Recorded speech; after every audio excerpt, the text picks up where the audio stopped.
Okay, it's 7:01. I'm calling to order the San Leandro City Council meeting of March 2nd, 2026. Madam Clerk, would you please take roll? Councilmember Viveros Walton. Present. Councilmember Aguilar. Present. Councilmember Simon. Present. Councilmember Bowen. Present. Councilmember Bolt. Present.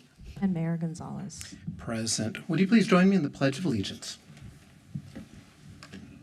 I pledge allegiance to the flag of the United States of America and to the republic for which it stands, one nation, under God, indivisible, with liberty and justice for all.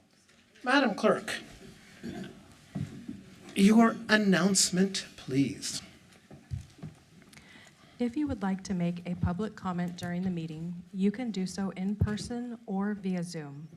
If you are present at the meeting, please complete a speaker card and submit it to the city clerk before the item is presented. If you wish to participate in public comment via Zoom, you can use the raise your hand tool when the item is called. During the public comment session, speakers will be invited to speak and will have a set time to share their comments. A countdown timer will appear for their convenience, and when the time is up, the microphone will be muted. All raised hands outside of public comment will be lowered to avoid confusion. Once public comment is opened, hands may be raised to speak. There will be a 30-minute window for public comments, which will take place under Item 7, Public Comments, as per the published agenda. After this time is up, the council will proceed with the rest of the meeting's agenda. If you have not had the opportunity to speak during the initial 30-minute period, there will be another chance to do so after Item 12, City Council reports. The City of San Leandro conducts orderly meetings to fulfill its mandate. Discriminatory statements or conduct that would potentially violate the Federal Civil Rights Act of 1964 and or the California Fair Employment and Housing Act, California Penal Code Sections 403 or 415 are per se disruptive to a meeting and will not be tolerated. Please see the City Council Handbook and City Council Meeting Rules of Decorum for more information. So with respect to our closed session, there was ample discussion on a variety of items, but was any action taken? Thank you, Mayor. No reportable action was taken in closed session. Thank you. So today we've got two recognitions. We've got proclamation to declare March as American Red Cross Month in the city of San Leandro, and a proclamation to declare March as Women's History Month in the city of San Leandro. So let's begin with the American Red Cross. Justin Mueller, Regional CEO for Northern California Red Cross. Please come on up and bring others with you if you'd like.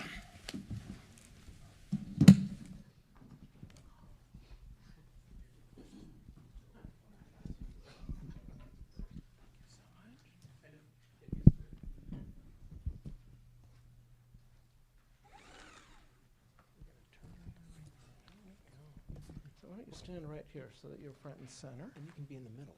Oh, look at that. There we go. So I'll say that the Red Cross does some amazing things, and I had the opportunity to go and give blood last weekend. And just like I think the spokesperson for the Red Cross said, you go in a little bit nervous if you haven't done it in a while, but they were so smooth. They were amazing.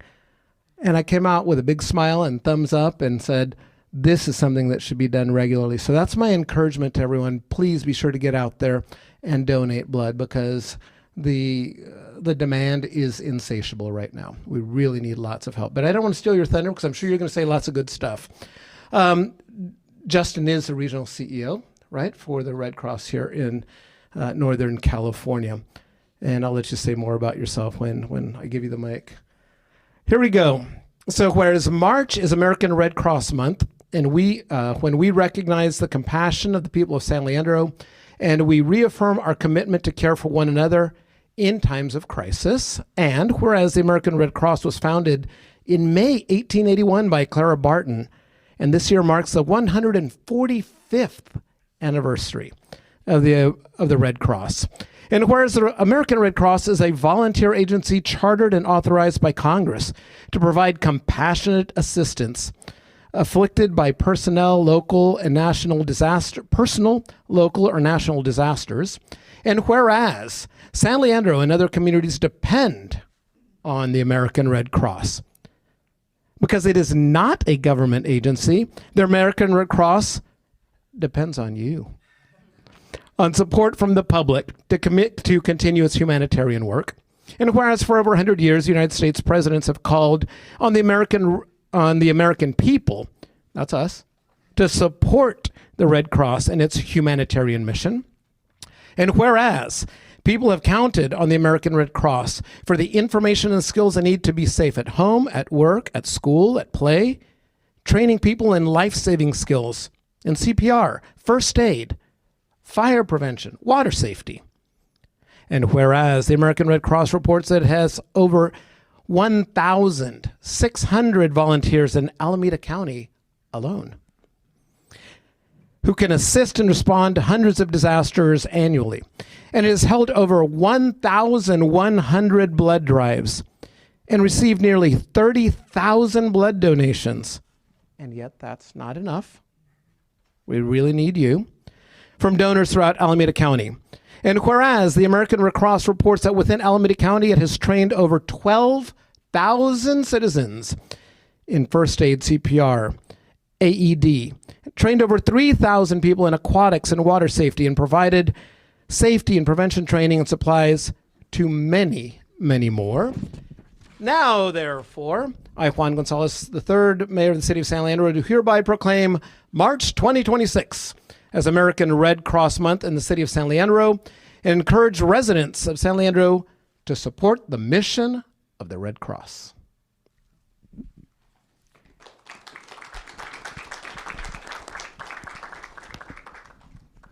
Well, first off, thank you. I am Justin Miller. I'm the regional CEO for the American Red Cross in the Northern California coastal region, and it really is a great honor to accept a special proclamation recognizing March as Red Cross Month. Each March, we celebrate the people who make this mission possible, our volunteers, our blood donors, community partners, and supporters. These everyday heroes deliver comfort, care, and hope to individuals and families on some of the toughest days of their lives. The tradition began nearly 80 years ago when President Franklin D. Roosevelt issued the first National Red Cross Month proclamation. And every U.S. president since has continued this recognition, support of humanitarian service, and volunteerism across the country. We're also proud to serve our community through programs and services all year round, through the help of our generous volunteers, donors, and supporters like you. Every 8 minutes, we respond to a disaster in the U.S., and most of these are local house fires. When a home fire leaves a family stranded on the street, it's the local Red Cross volunteers that provide emergency, financial assistance, emotional support, and recovery help for their next steps. When emergencies strike and help can't wait, it's those local Red Cross volunteers that step forward. As we began 2026, the worst flu season in 20 years, compounded with the winter storms, has led to canceled blood drives, as you mentioned, and fewer donors to meet the hospital demand. Every 2 seconds, someone in the United States needs blood. We mentioned some of the Alameda County stats, but in San Leandro specifically, we had more than 830 units of blood donated in 2025, many of them processed right here in our office on Davis Street. We ask your continued support now to help replenish the blood supply. Through our service to the armed forces and international services, our volunteers provide 24/7 global support to help military families, helping many who have experienced multiple deployments over the past decade. Locally in Alameda County, we assisted more than 800 active service members and their families with their support in emergency situations, including financial assistance and emergency communication services. And then regionally, we've also helped connect families separated by conflict or disasters through our Restoring Family Links programs. In addition, as part of the world's largest humanitarian network, the Red Cross workers respond to international disasters and help communities prepare for emergencies all around the globe. 90% of our workforce is our volunteers, neighbors helping neighbors, supported by generous financial contributors and blood donors. And we are always ready to welcome new volunteers who want to help us make a difference. That's you all if you are not volunteers. So whether you're looking for, whether you're looking for an opportunity to donate blood, To get trained to be further prepared, make a financial donation or volunteer. Please visit redcross.org. We're grateful for the partnership, grateful for the city staff and all the local agencies as we work together to build safer, better prepared communities. On behalf of the American Red Cross, thank you for this proclamation and for your continued support.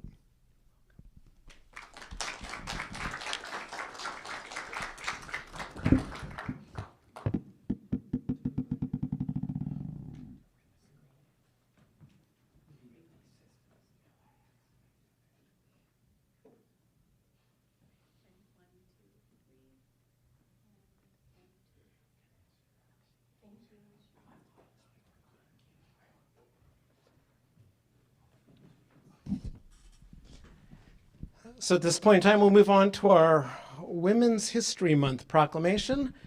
We'll bring up Liz Varela. Woohoo!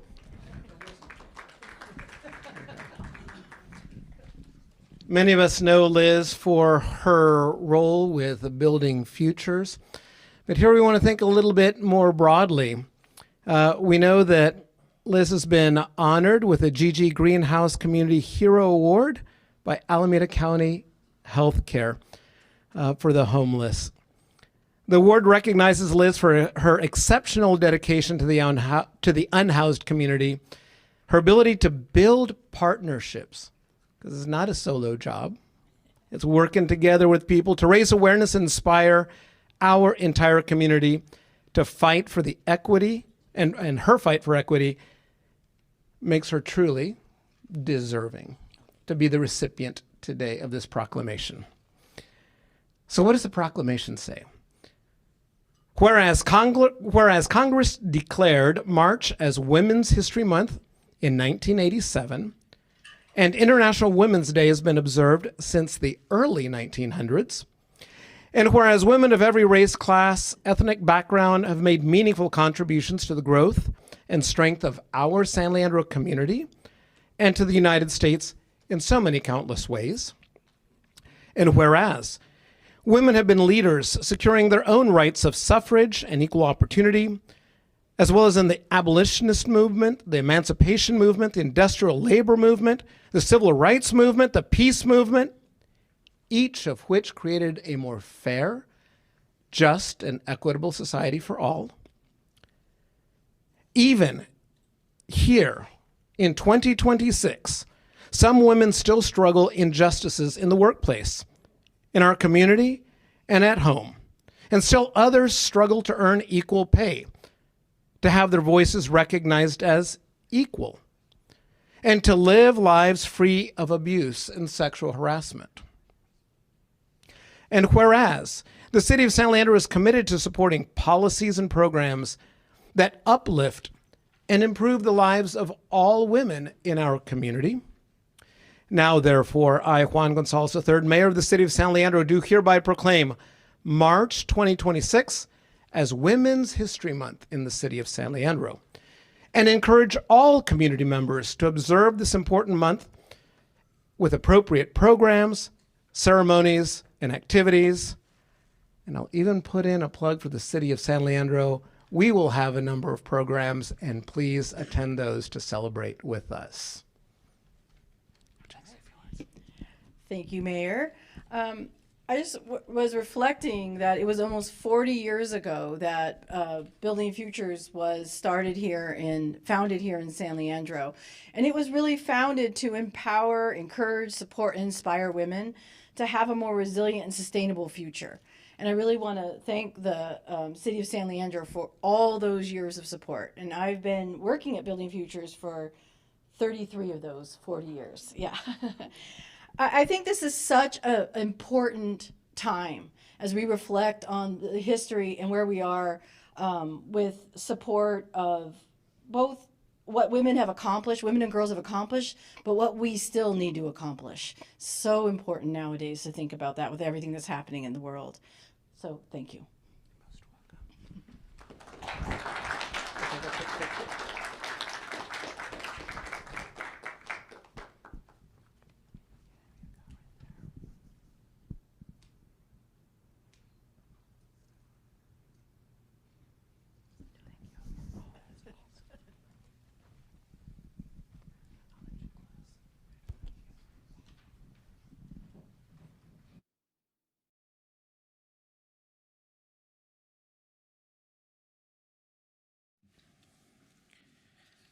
Okay, at this point in time, we will move to our consent calendar. Are there any amendments? In other words, would someone like to pull an item from the consent calendar? Seeing none, we will take public comments at this time. Mayor, we have received one comment card for the consent calendar, and there are 2 hands raised online. Okay, please proceed in person. Our in-person commenter is Sarah Bailey. This is to 5F, Simon's appointment to facilities. Excerpts from the investigator's report about Councilmember Simon. Bowen, Simon challenged and undermined the expertise of Public Works Director Marquesis. Bowen could not believe the manner that he addressed her conclusions when he allegedly stated she's lying. She doesn't know what she's talking about.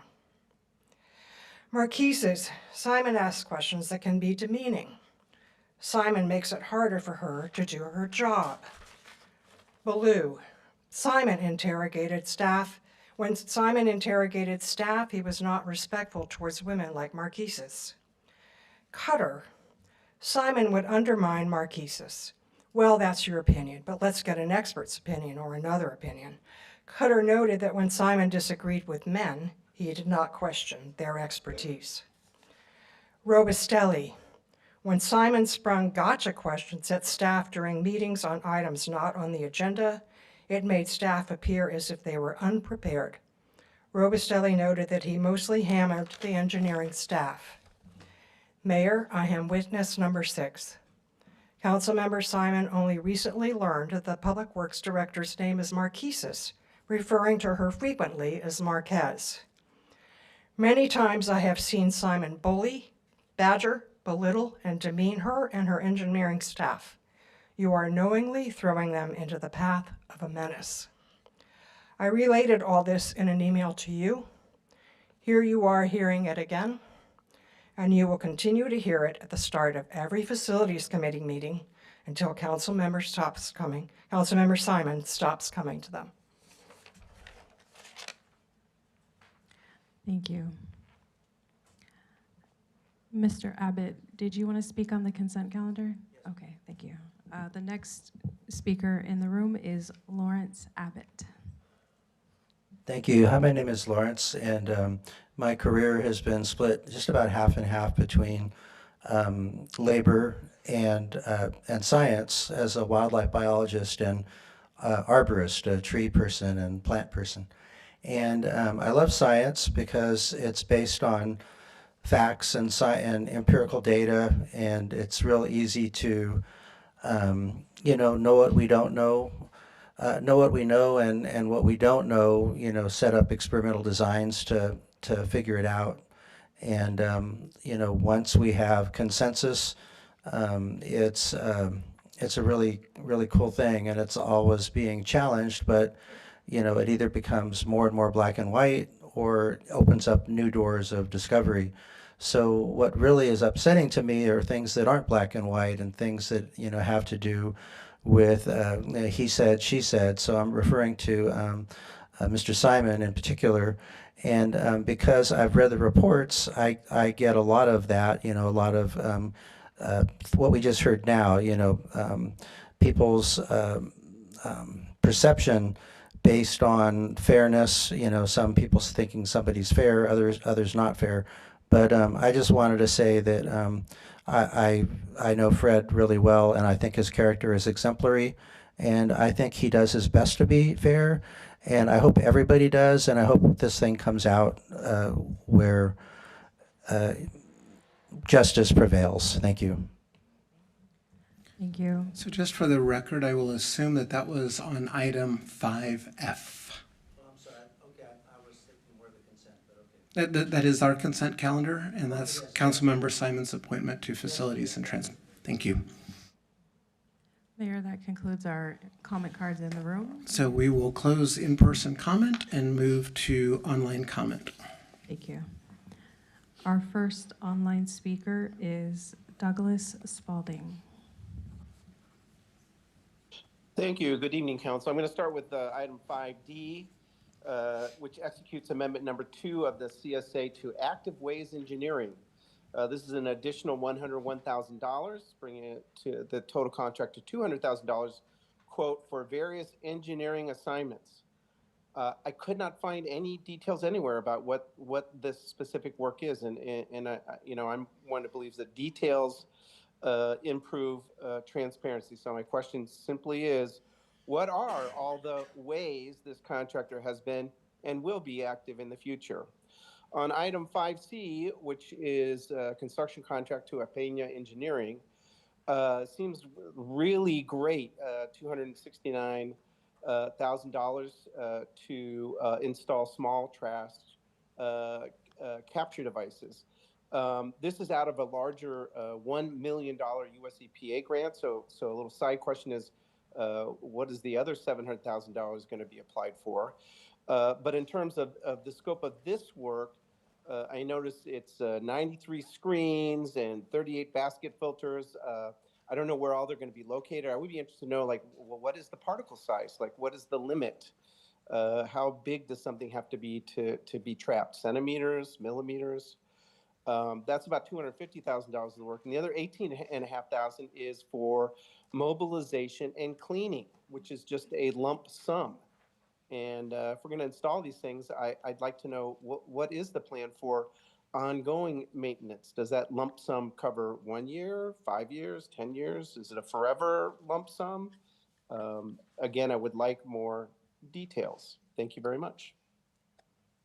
Thank you. The next online speaker is Lucas.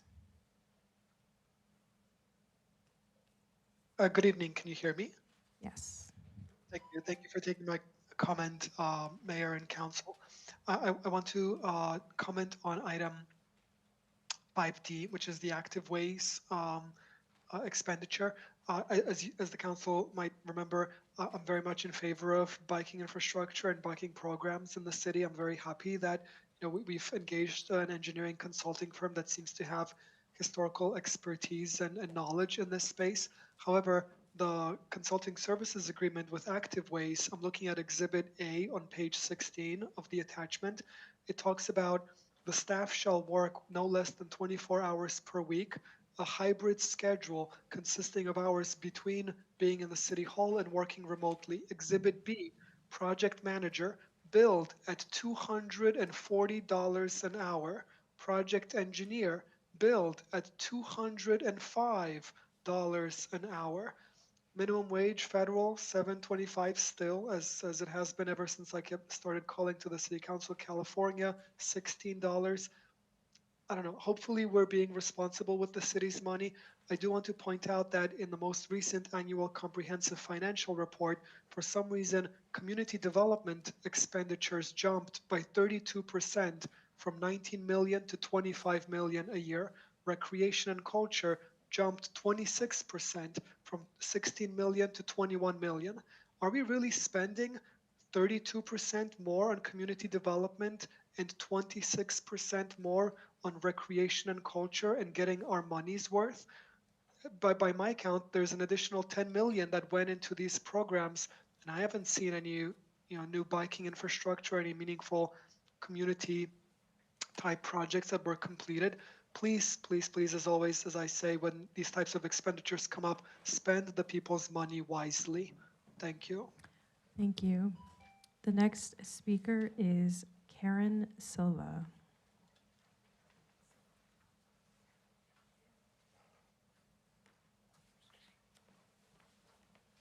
Karen, will you please unmute yourself?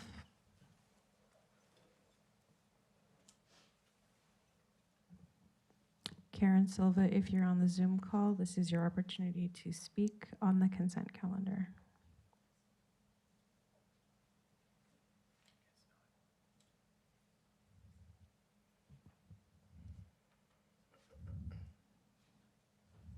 Karen, last call, are you there?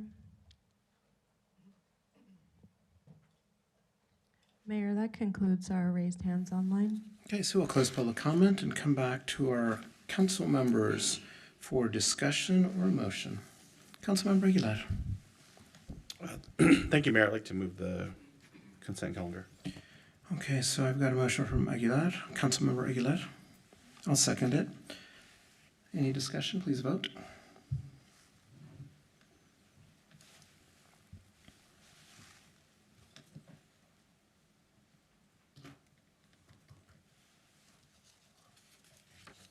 All votes are in, and the motion passes unanimously.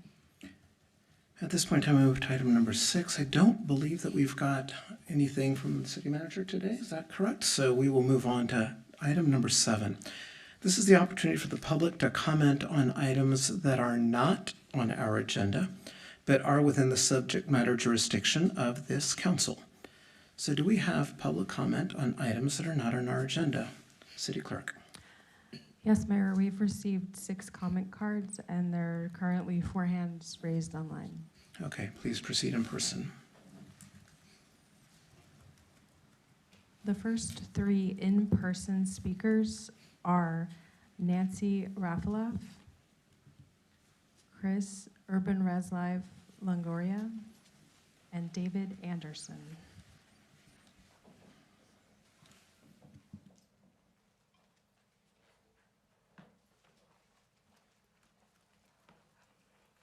Good evening, everyone. I just found out this week that VCA Animal Hospital is closing. And that's pretty bad for us. The closest animal hospital is Dublin or San Ramon. And I was wondering, is there anything we can do to try to keep them? They're closing at the end of the month. I called this morning to double check to see what was going on. And I'm not talking about the Llewellyn one. I'm talking about the one on Washington. So if there's anything with your power that you can do to retain them, I think that's really important to the community. There's so many people that use that hospital and the other communities nearby, other cities as well. And they've saved my animal a couple of times. So I hope you can do something to keep them here somehow. That's it. Thank you. The next 3 speakers are Chris Urban Reslive Longoria, David Anderson, and Deborah Acosta. Am I on now? David Anderson? Chris is next, then you. Sue? Chris. Oh, Susan. Hi.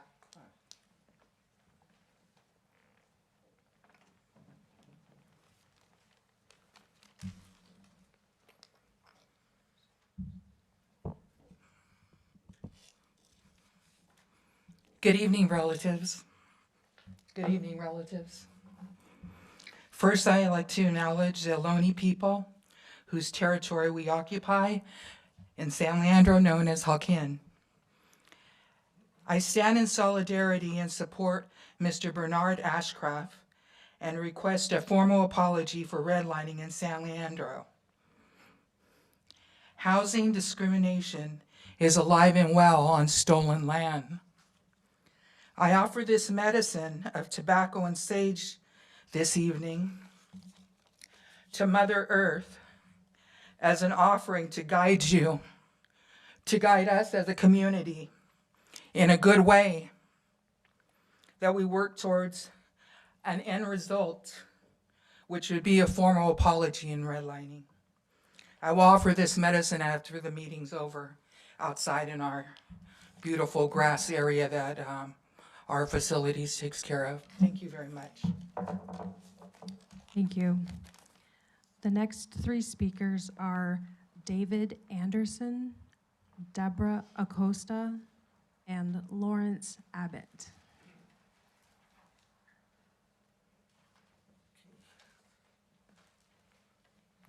Just for items not on the agenda, correct? Okay. I also want to echo what she just said about the resolution for redlining. I think the resolution was put together really nice and appropriate, and I think you should give it consideration about accepting it. And the other thing I'd like to speak about is the Chabot Road. We have to really look at the importance of getting that road open up. Because as up in Palisade, I was there a couple weekends ago, and it was really devastating just to look at the damage that it did. I know you guys said we don't have the funds to do it, and you've got opinions that it's really not that critical. There are other routes to go, but we need to have a plan that's public, a public plan, so that people up in Bella Vista will realize how to get out. And we've come up with some conclusion. I think Kat might have a copy of what some other alternatives to getting out.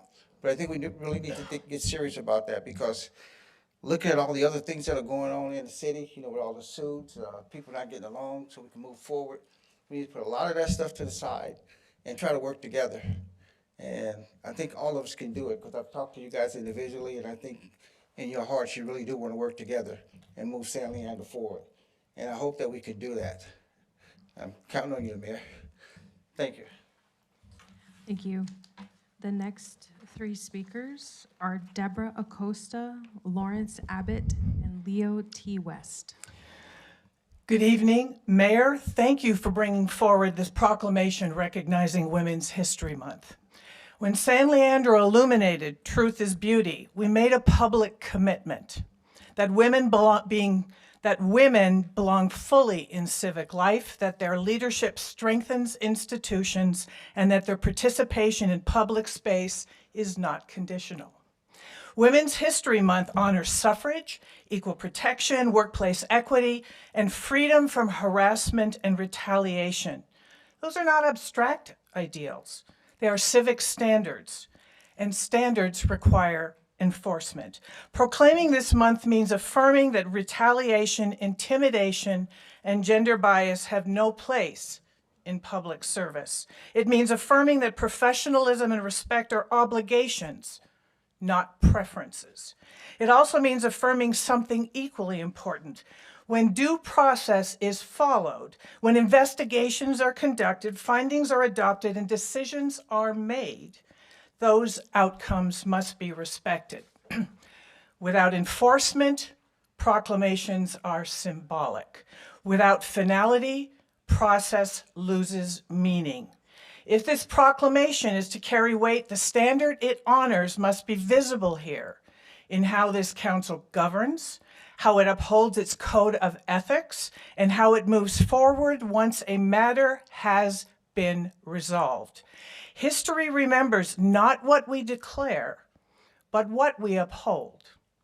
Let this proclamation reflect both. Thank you. Thank you. The next three speakers are Lawrence Abbott, Leo T. West, and Anthony Tejada. I just wanted to say really quickly that I also support the resolution on redlining, and that I would hope that this council really especially listens to any of our First Nations, Native American people that speak to us, because this so much speaks to them and injustices of the past, and recognizing injustice of the past as a way to move forward. Thank you. Thank you. The next speakers are Leo T. West and Anthony Tejada. Last year, the San Leandro Main Library eliminated the information desk. There were 2 or 3 people very knowledgeable about computers to help the patrons. Now the information desk has been confined to a corner of the front desk, with just one older person who knows less about computers than I do, and I don't know very much. To make it worse, the old computers have been replaced by new, more complex computers system. Several times the person on the information desk couldn't help. I had to figure it out myself or get help from another patron. In addition, 2 rows of computers have been eliminated. Members of the city council have been engaged in misconduct and criminal behavior, more concerned in eliminating car lanes and building a monument to a criminal, while, for example, the restaurant East 14 in Broadmoor has just replaced a shattered glass door for the 3rd time. And 4 of these windows had to be replaced last year also. Meanwhile, the mayor is bragging about how well San Leandro is doing. Improve the service at the library. Thank you. The next speaker is Anthony Tejada.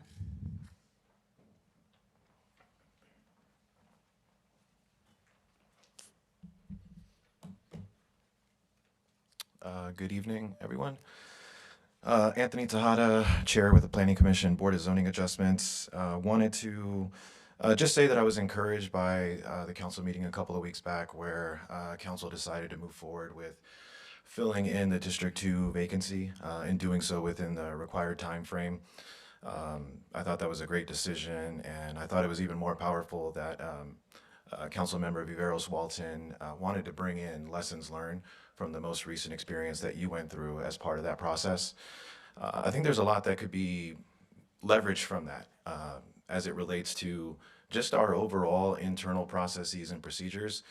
That alone should be our North Star. That should be what we trend towards, is dealing with what can we move forward right now internally versus what do we outsource to an external faction. And when I say this in the lens of investigative reports. I say this in the lens of red tape that gets tied into some of those reports versus what really should be an in-house matter. How can we collectively come to the table as a meeting of the minds? How can we discuss issues that ultimately affect maybe the partnering aspect of what should be going on the city council at large?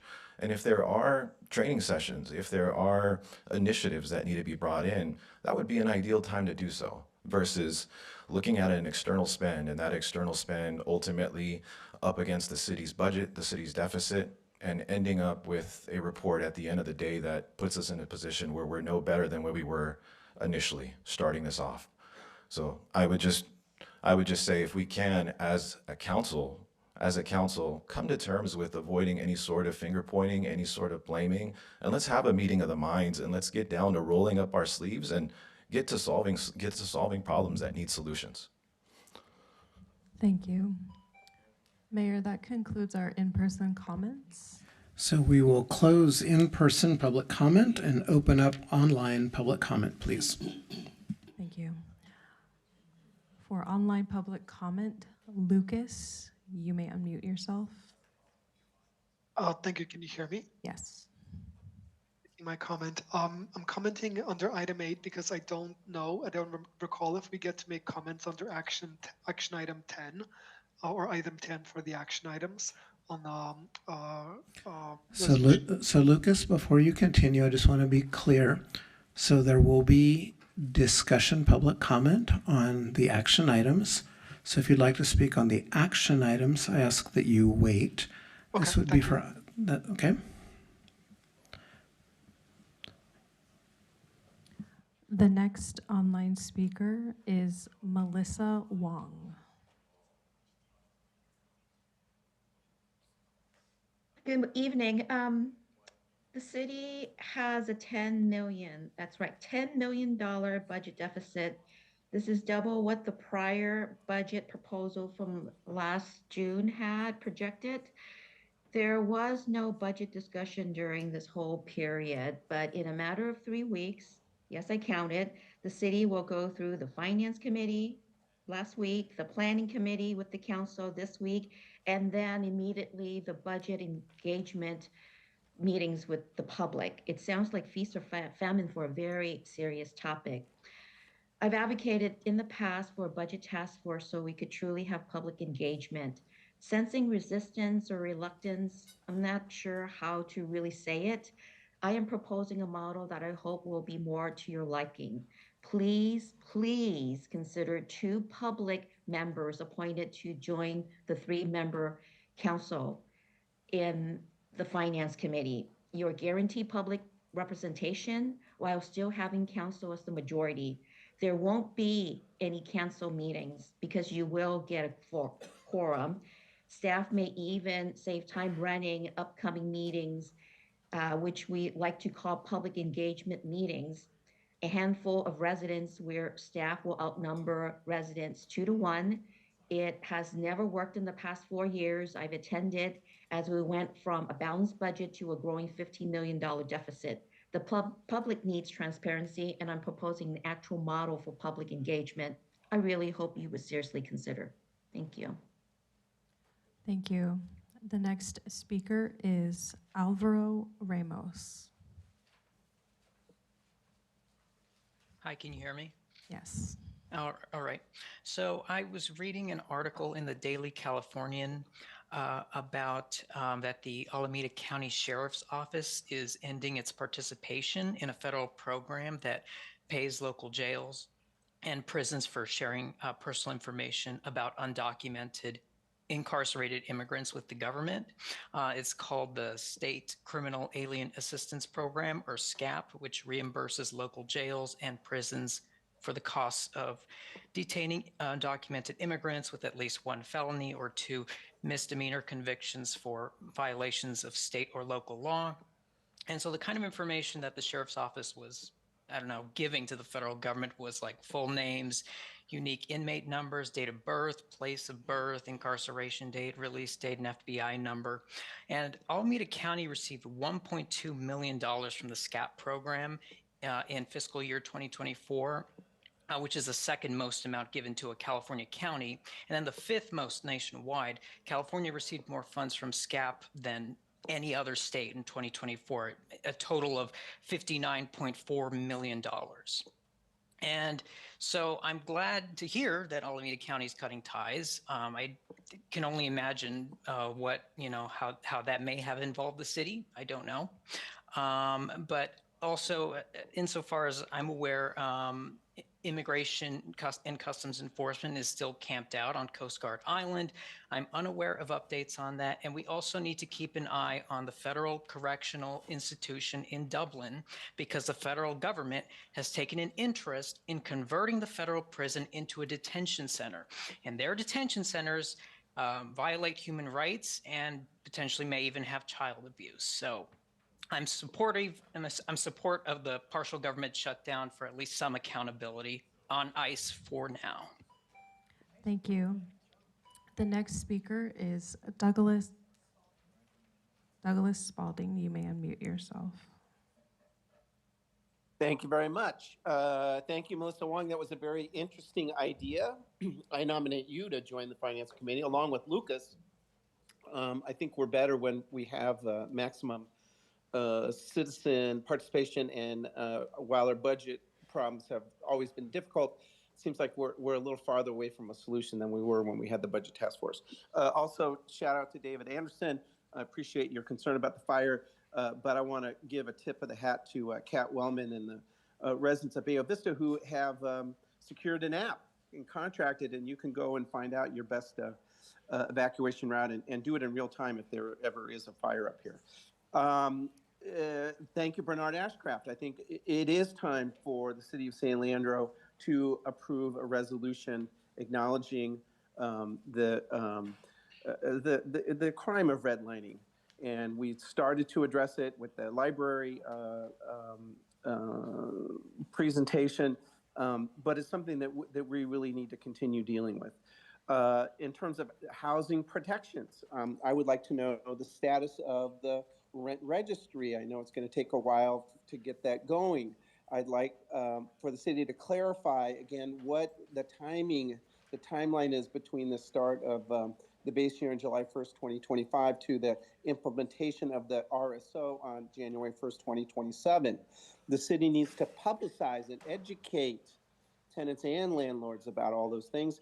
And we need to get going on the next housing protection tenant, which is Just Cause. Finally, I had a great meeting with our Fire Prevention Bureau Inspector, Zarmina Khan of the Alameda County Fire Department. She's very thorough, very generous with her time, and very reasonable since I asked her to look at my yard. And yes, I trimmed my trees. I got the 5-foot gap so that I'm not going to be spreading the fire here. We need to do the same thing and look at San Leandro Creek. That is Thank you, sir. Your time has elapsed. Our next speaker is Jesse.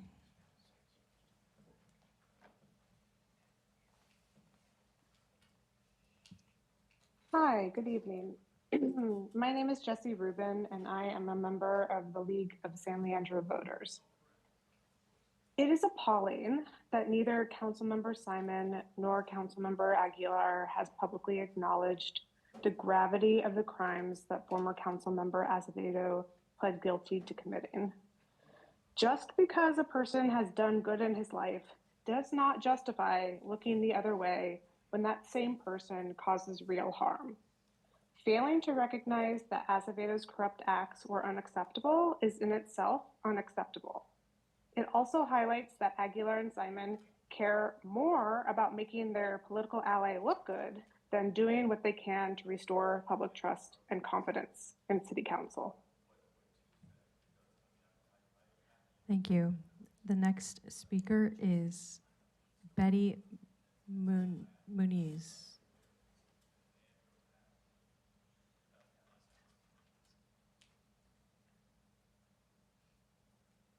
Betty, are you there?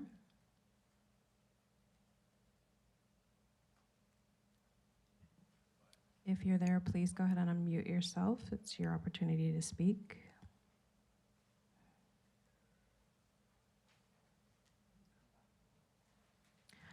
We're going to move on to the next speaker. Name is Tu, T-A-U. Good evening, council members and members of the city of San Leandro. My name is Taurai Nenguke. I just use the Tau for short. I live here in Bay Vista. I wanted to highlight or bring to attention the city council and members in general of an way of thinking about transportation and housing crisis that we have in the Bay Area here. I did write an article in our San Leandro Times Thursday, February 12, 2025 on page 5. And I highlighted the topic I used was high-speed trains, so I will read part of that. I argue that we aren't just suffering from a lack of homes, we are suffering from a lack of speed. Small transit map due to lack of high-speed regional transit is exacerbating the housing shortage. Currently, workers are forced to cram into an overpriced urban core because commuting from more affordable regions is unfeasible. Imagine a high-speed rail system connecting San Francisco, San Jose, and Berkeley to cities 50 to 100 miles out, such as Sacramento, Tracy, Modesto, in under an hour. The math is simple. A worker currently paying $4,000 for a 2-bedroom apartment, say in San Francisco, could instead rent a 3-bedroom home for $2,400 in the Central Valley.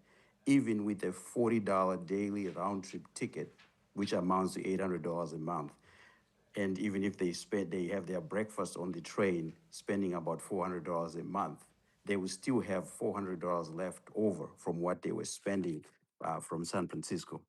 In addition to these savings, they're also gaining a bedroom and a better quality of life. Even after accounting for this 800 monthly transit pass, the family comes out ahead financially and in square. So I think we need to expand this and make it into a regional or high-speed transit system. Thank you. We are now going back to our last speaker, Betty Muniz. If you're there, please unmute yourself.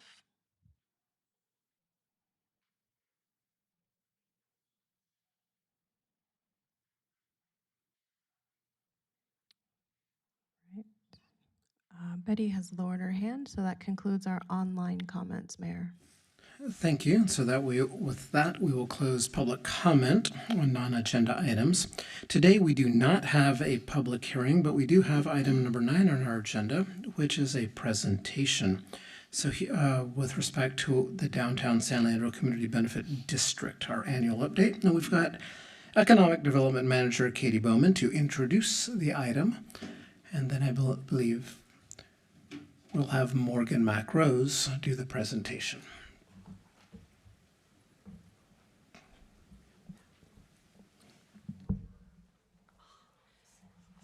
Good evening, Mayor and City Council.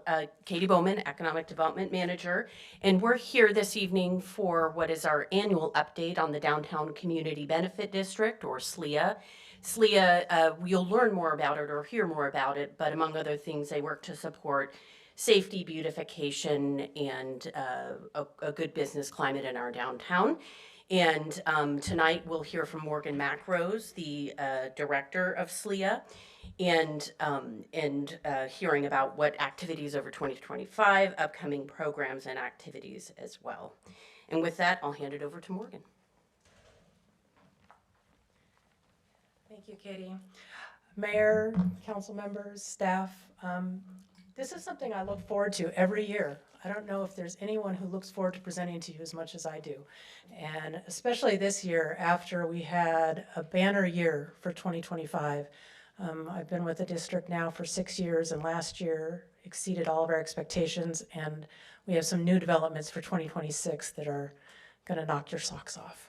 So I have 10 minutes, so I'm going to speak very quickly. Some of this will be review for you folks up on the dais, but I always like to review what the district is for the folks in the audience at home and here. We are a nonprofit. San Leandro Improvement Association is a nonprofit, and it has a volunteer board of directors. Our current president is Deborah Cox. And then we have representation from Council Member, Vice Mayor, rather, Viveros Walton, and Council Member Bowen. And also Katie Bowman sits on our board. So we have a lot of city ears and support, which we really appreciate on our board. We're a small but mighty office. There's myself, and then Julia Jacome actually was elevated to program manager recently. Julia Marquis is our graphics and marketing person, and Matthew Mayo is our operations manager for all of our ambassador services, and you can see our current ambassadors down below. And then also, while they aren't part of our staff, I wanted to give a shout out to the Alternative Response Unit, because without them, we would not be having the success that we are downtown. They really are the only tool we have to address some of our hardest cases of unsheltered neighbors in downtown. So we really appreciate their efficacy and their doggedness in making sure folks get care that they need. So thank you, Chief.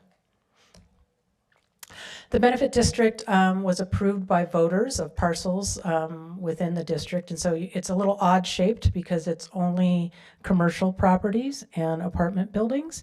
It does not include single family residences or condominiums at this point. As I said, it's a not-for-profit. The actual not-for-profit is San Leandro Improvement Association, but the program delivery is through the Downtown San Leandro Community Benefit District. Our board consists of no fewer than 1/3 at-large members, so the rest are actual property owners or their designees. Assessments aren't determined by the value of the property, they're determined by 3 measurements of the property. So while the value of property in San Leandro may be going up, that doesn't affect our assessments, which becomes a challenge for us. Last year, we had higher revenue than ever before. A little over, we broke the $1 million mark, but we did have an operational deficit, and since this presentation was done, it's actually down to about $15,000 operational deficit.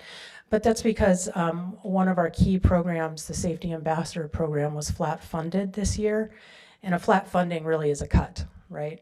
And so the association was able to make up the difference to avoid any cuts to program, but I'll be speaking in the future about how that isn't sustainable moving forward. We are going to have to be cutting programs with the program, the financial cut.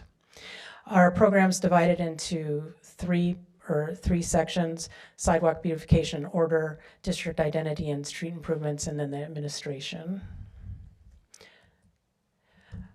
We have safety ambassadors and cleaning ambassadors. Our cleaning ambassadors pictured here work 7 days a week from 7 a.m. till 3:30 p.m. doing a variety of things, everything from distributing lunches to cleaning up things that we just don't want to clean up.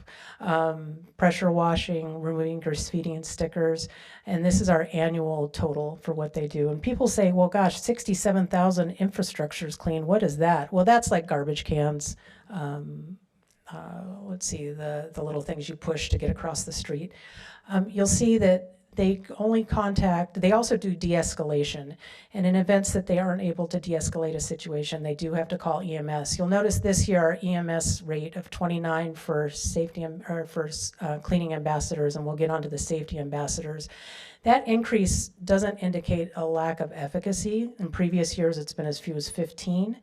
What it indicates is we have the ARU. We now have someone to call who can respond to the many things that our safety ambassadors and our cleaning ambassadors respond to, which tends to be, in terms of de-escalation, our dual diagnosed unsheltered neighbors. This is the Safety Ambassadors. Monday through Friday, we have Safety Ambassadors coverage from 6 a.m. till 9 p.m. at night. And actually it's 9:30. And then on the weekends, we don't have a morning safety ambassador, but we do have someone from 12:30 to 9. I guess it is 9. As you'll see, they did have 25 EMS calls, but if you compare that to the number of de-escalations, over 3,000 de-escalations, you can see how we're really, and also almost 2,000 ordinance violations. You can really see that we're redirecting a lot of calls that would normally go to SLPD, that they may not have the time to respond to these low priority calls, but for the people that are out on the street, the people who are working in our businesses, it's a high priority for them, right? And so we're glad we can be there for this very effective program. And I do want to give a shout out to all the many volunteers who bring 10 sack lunches, all but 2 days a year for us to distribute to unsheltered folks in the district. We do our best to outreach and remind people of our services, and this past year we were able to translate our services card into Vietnamese, Chinese, and Spanish. So that kind of encapsulates our Ambassador Services program. The other big thing that we're known for are our events. And last year we had, 11 events, I believe. We now do a monthly market on the second Friday of the month. So Oakland has first Friday, San Leandro has second Friday, and I gotta tell you, it's really gaining momentum. We had the first Lunar New Year celebration last month, and we estimate about 2,000 people attended. What I'm super excited about is this year we are coordinating very closely with the library and also with the recreation department. We're all trying to leverage our resources together, and because we're out there to accomplish the same mission, which is making downtown and San Leandro a place that people feel comfortable, welcome, and are excited to be at.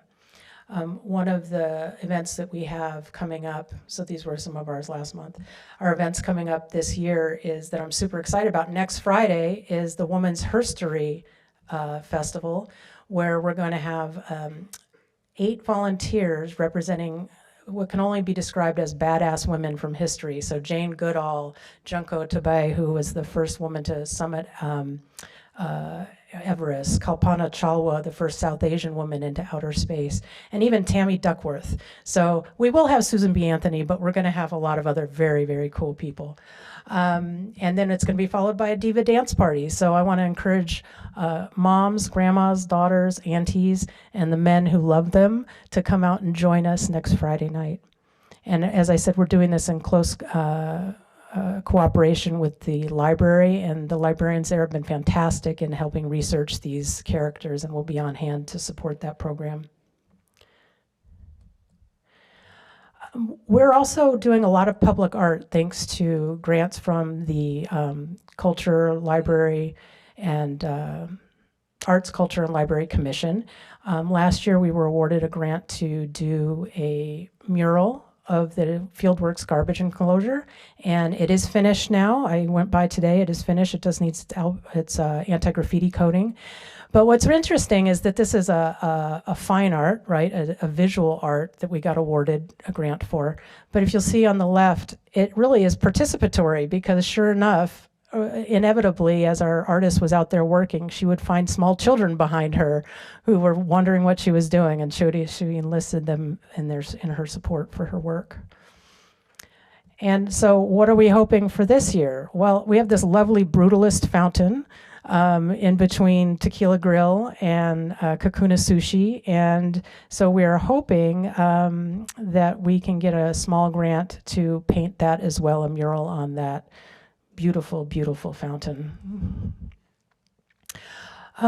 The previous year, we got a grant to do an incredible mosaic on what was formerly known as the Bell Planter, but now we're calling it the IHOP Planter. It was a fountain at one point, but then we turned it into a planter many years ago, and it was pretty unsightly. And we had this incredible mosaic put in there thanks to a grant from the commission. Unfortunately, There are no bollards. There are no hardscaping around there. Am I up on my 10 minutes already? Holy cannoli. Anyway, it's super dangerous, and something needs to be done, and it needs to be repaired. But I have Eric Engelbert working on that. So why don't you take about 3 minutes to wrap up your story, because there's going to be plenty of discussion, I'm sure. Okay. The other program we have going on is we received a grant from the city to put in a coordinated camera system in downtown San Leandro, and it's a unique program in that it's a public-private partnership with a community, so it's public space but private property, which changes how cameras can be used. The district actually runs the program, and if anyone needs any kind of footage from these cameras, they come to us, and they have to meet certain criteria before we'll release footage. Right now, we had it at the corner of East 14th and East 14th and Juana was our pilot site, and now what we're looking to do is expand over to the Rockies area over by the San Leandro Museum, which has a lot of issues, and hopefully we're proposing that we cover inside Washington Plaza. And we started with a dog, so we had to equal time give a cat. Now, questions? Thank you so much for your presentation. At this point in time, we will take questions on this item before going to public comment. Oh, thank you. Got your fan club with you. That's sweet. Okay, our first questions come from Councilmember Aguilar. Oops. I punched the wrong one, my apologies. Can you force your way into this? Let's do this, and if you could wait, Councilmember Bolt. Councilmember Aguilar. Wonderful. Thank you, Mayor Gonzalez, and thank you, Morgan, for the amazing work. I've been to some of these events, especially the Pride event, which is fabulous, and the work that what goes in behind it. I remember the first time we worked together. It's a lot of work and trying to find sponsors, but it was fabulous. My question is, with regards to the benefit district, you had single-family homes that were zoned. And you said, do they pay?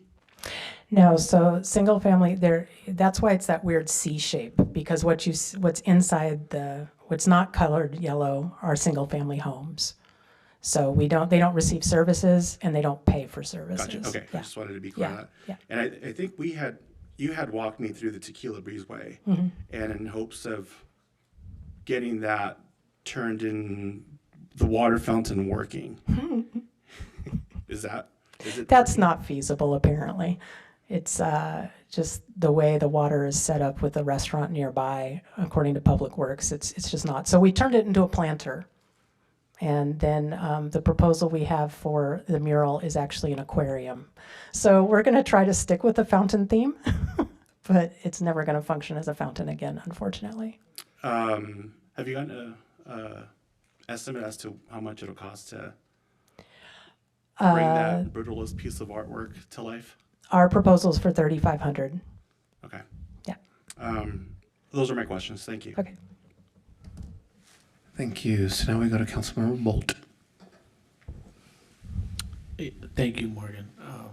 And that was one of my questions, the price of the fountain to be painted. The first question, though, for that was how much did it cost for the other one, the trash enclosure at Fieldworks? $16,000. $16,000. That's beautiful. That's money well spent, especially if it is beautiful. It's taken longer because the weather has been so uncooperative, but I think it's really gorgeous. Yeah. Cool. You mentioned that there's an organization that gives 10 sack lunches a day that you guys are able to provide. Are you at liberty to say what organization that is? Well, it's not an organization. It's just a bunch of San Leandrins who have committed to doing it. So if anyone wants to do it, please reach out to us. But essentially, we have volunteers. A lot of it is from the ecumenical community. So different churches, their members do it, but there's no one specific organization. It was something that was actually started by Evelyn Gonzalez, and she coordinated the program the first couple of years, and now Julia Jacome, our program manager, is coordinating it. Yeah. I will reach out because great. Sometimes it's about getting the right material to do this too. Yeah. And if we have access to it, we should share. Yeah. So those are my questions. Thank you. Great work. Really appreciate the presentation, but more importantly, what's going on out there. So thank you. Great. you. Next, we come to Vice Mayor Viveros Walton. Hi, good evening. I just wanted to, just say that I've really enjoyed working with you through my tenure on the council. Thank you for your work, and to the rest of the team, and all of the stakeholders that kind of help move all of the work. Special shout out to Katie Bowman, who also works closely. Just a visioning question around what do you see as one of your largest challenges, kind of looking ahead into both this year and the coming year? And then what is the one thing that makes you the most excited about what's coming? You shared a little bit about that, but a challenge, and then what gets you most excited about? So the challenge, of course, is always money. And there's a couple of fronts that's coming on, is that we're capped at 3% for annual increases for assessments. However, the district needs to go up for reauthorization in 2028, and we're going to move that up to 5%, which is in line with all the other districts. The flat funding to the Safety Ambassador Services has been really difficult for us, and so I'm sad to see that start. For this year, we've had to cut one shift, which isn't too big of a burden, but next year we will have to eliminate the morning safety ambassador program. So again, while it's been flat funded from the council's or the city's perspective, that's really a cut, because obviously the cost of service goes up every year. In terms of what I'm excited about, I don't know, maybe I'll tell you what I'm excited about. I understand that, and I'm going to throw you under the bus, my friend. I understand that there's money for a downtown park. So developers have to do park in lieu fees, and Central Callan had quite a few dollars of park in lieu fees, and so that needs to be spent within downtown. And we really don't have any public space to have all these fantastic events, so we have to shut down a street. We have to shut down parking lots. We discussed a couple of years ago the idea of extending Joaquin Plaza, so it was like a legitimate Zocalo kind of thing, where we can have actual events and have a stage, like a permanent cement stage where bands can go, or acoustic folk can go. So I'm crossing my fingers that might actually happen. That's what I'm excited about. Thank you. So every time that we meet, I come back to the council and let people know what is happening. Can you talk a little bit about the work that goes into reauthorizing the bid? I think this is something that, as stakeholders, although we represent districts, I think all of us benefit from a thriving downtown. Can you talk a little bit about what that reauthorization process looks like, and what partnership would you like to see with my colleagues on the dais? So the biggest challenge about the reauthorization is communicating to property owners. A lot of our property owners are absent property owners. And so it's a real challenge to reach out to them and share the good work we've been doing. I think if people are aware of what we're doing, or if they listen to their tenants and how happy their tenants are with what we're doing, everybody's going to vote to support it. And so, you hire a consultant, you'll do surveys, hopefully you'll get responses from surveys, and then it's a lot of calling and doing the direct ask. I've never gone through the process before, so I hesitate to speculate more. That's why you use consultants to help you, guide you through this process. And I know we're going to get good support from the economic development team, because they're extremely supportive of our work. But I think the real challenge for that is going to be sharing that good work and getting people to listen. Yeah. Thank you for that. That's the end of my comment. Before I cede my time back to the chair, I also wanted to acknowledge the other members of the board who you mentioned at the beginning. Many of them are business owners who spend a lot of time thinking about our downtown space. So thank you, and I'll cede my time back to the chair. Thank you. Coming to Councilmember Bowen. Hi, Morgan. Thanks so Hello. much for the presentation. A few questions and then some comments. to build upon Vice Mayor's question, with the reauthorization in 2028, would there be a consideration of an expansion of the district at all with new businesses coming in further down along East 14th, both to the north and the south? Well, that's certainly the time to do it, is during the reauthorization. I think that, the consultant would guide us in surveying those folks. I know a while ago a survey was done for the north end of East 14th Street, and there wasn't a lot of enthusiasm. But I think since then we've really demonstrated our worth, and so I'd be interested to know about expanding it. Yeah. That's great. I think maybe the last meeting or the meeting before, we had a presentation about the economic landscape and potential development of larger scale apartments, housing, and one, the Bellwether building was Central Callan, right? Like if we can get that built out, then that would really encourage others to come to San Leandro. And we talked a lot about marketing the story of San Leandro, and obviously the Downtown Association does so much to build that up. I'm downtown all of the time, and right now, especially with new cafes opening and the weather getting better, there's a lot of buzz. And if I understood your last comment to the Vice Mayor, tenants are really happy with your offerings, but really it's about convincing the property owners. Right. Okay. And so to me, that speaks to working with community development, and obviously the work that you all have been doing is aligned with the San Leandro Economic Plan, right, our vision.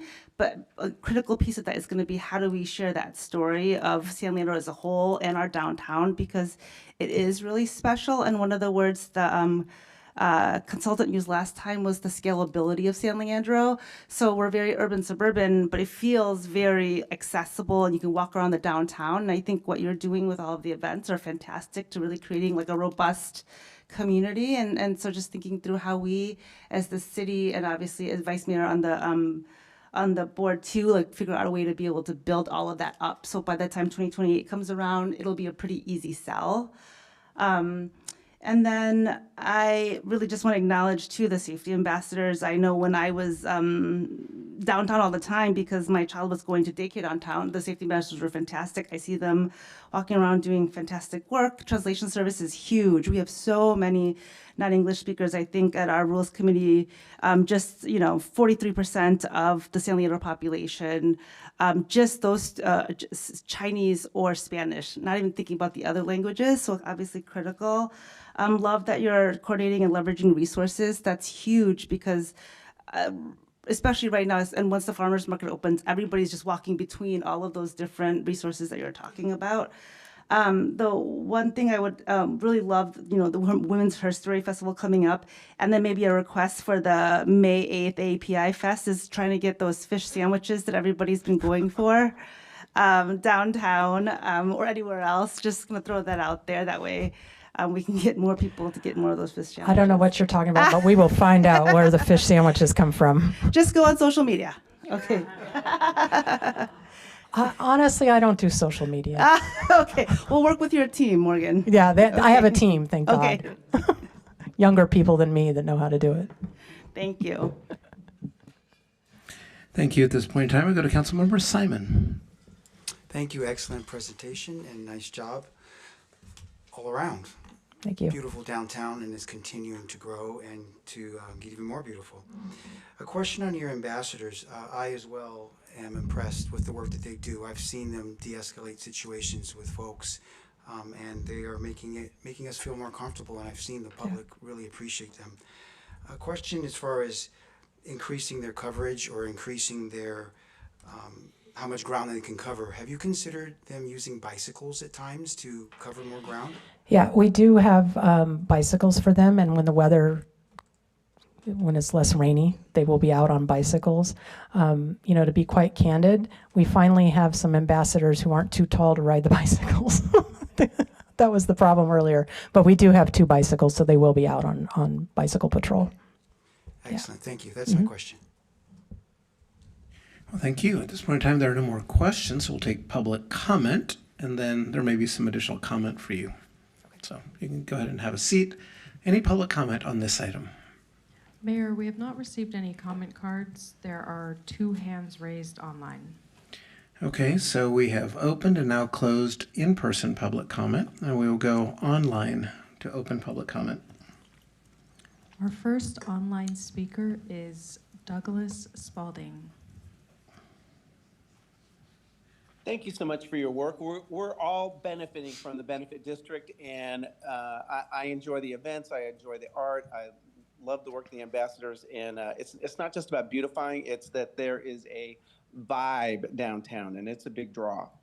I appreciate the data you presented in terms of safety ambassadors and the ARU. I think it really, again, it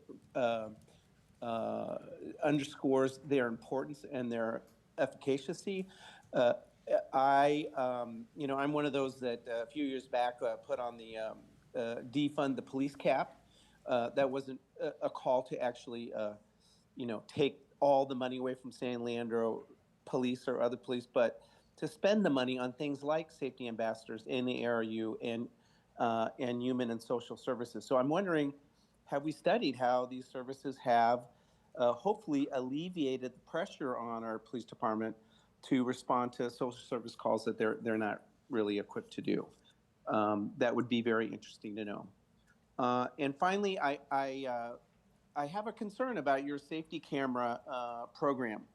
I don't know what the purpose is exactly, if it's about solving crime. I believe the police department already has a registry of private cameras they can go to. But I have the same privacy and civil liberty concerns that we've raised around flock cameras and other kinds of surveillance. So, it raises the question about who and how has access to the data and how that data filters from, the benefit district to the city to state and federal designations in this context of, the surveillance state, which is going after our neighbors, and especially immigrant neighbors. Thank you. Thank you.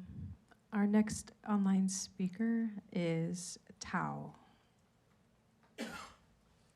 Yeah, good evening once again. My name is Taurai Nenko. I just wanted to ask if you have any programs or can think of something to do with maybe the local businesses in downtown regarding the World Cup that's coming up. Maybe highlight some games as something that can bring the community together. World Cup soccer in June. Thank you. The next speaker is San Leandro Chamber of Commerce. Hello, everybody. Good evening. It's Emily Grego, President and CEO with the San Leandro Chamber of Commerce. I also serve on the board of directors for what we refer to as SLEA. And I just want to make a few comments in support of all of the work that has been going on with SLEA over the past, several years and how much downtown has improved. We are so really thankful for the safety ambassadors.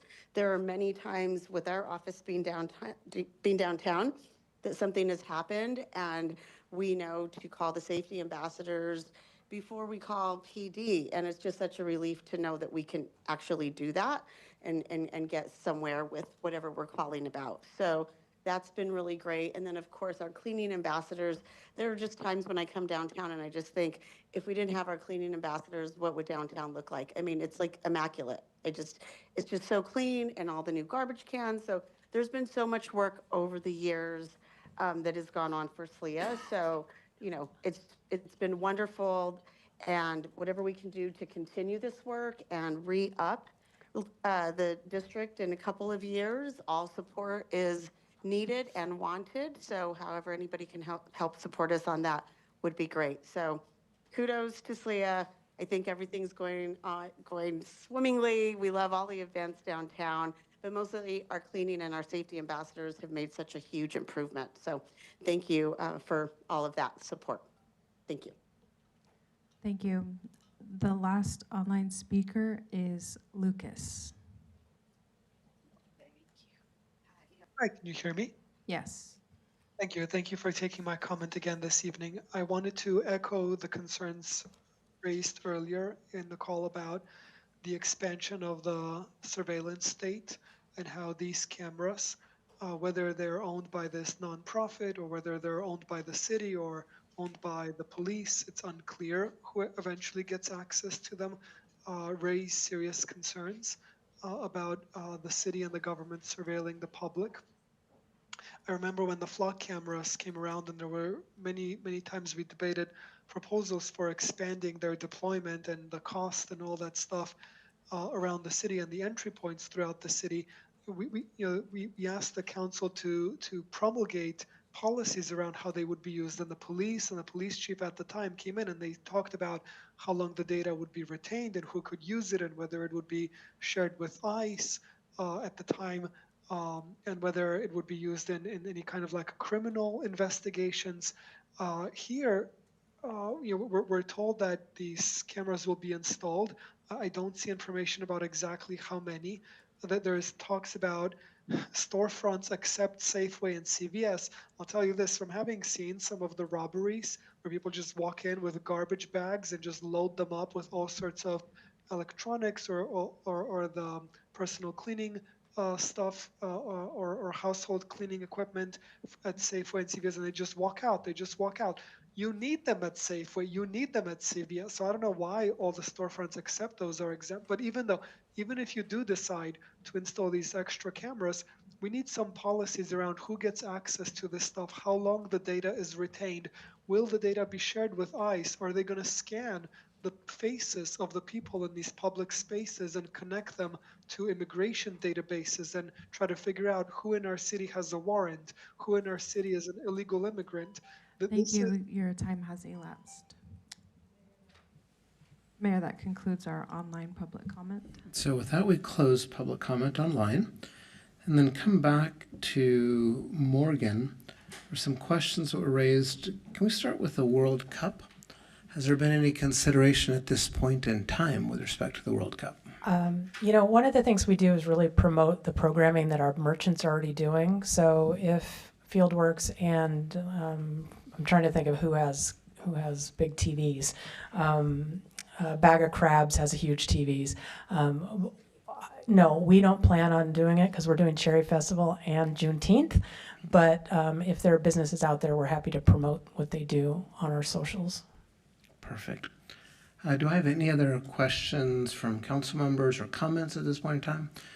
Does not appear that way. So I'll close out with a couple of thoughts. First, thank you for all the data, because you guys track information. And I know at the time when you started doing that, it was a little bit tedious and you were working through processes and consistency and all that kind of stuff. But I feel like it's really paying off dividends now, all the work that goes into having that data organized. And I think the other thing that I just want to highlight is the sheer number of events that you guys are coordinating. It started with a couple, and now we're literally at a dozen events. And it just the number of people that come downtown, really, really appreciate the number of people that are coming in, spending money. And I've met a number of people from other cities who come here specifically to avail themselves of what we're offering. So thank you for all that you're doing to drive economic development and activity. Thank you. You're welcome. At this point in time, we'll close out this item and move to our action items. Our first action item is item 10A, and this relates to the discipline, to execute the discipline already agreed upon at the January 20th, 2026 meeting with respect to Councilmember Aguilar. And so for this, I will turn to our city attorney to introduce the item.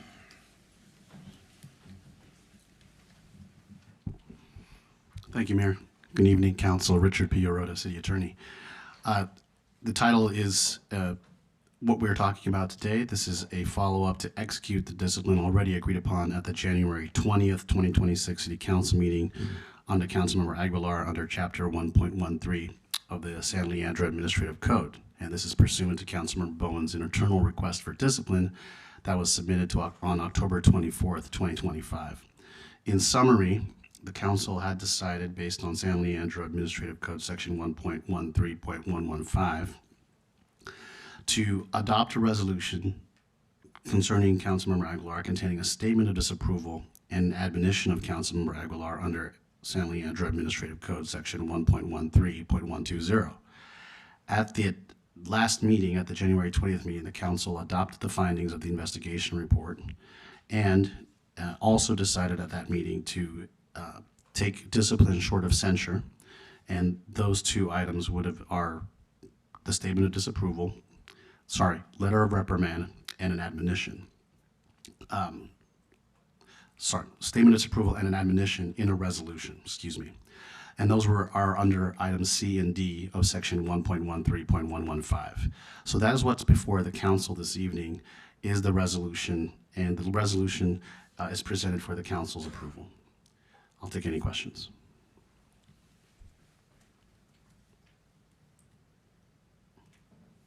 Seeing no questions, we'll move to public comment on this item. Mayor, we have received 7 comment cards, and there are presently 2 hands raised online. Please begin in person. The first 3 speakers in person are Tondalejo Smith, Emily Rich, and Sarah Bailey.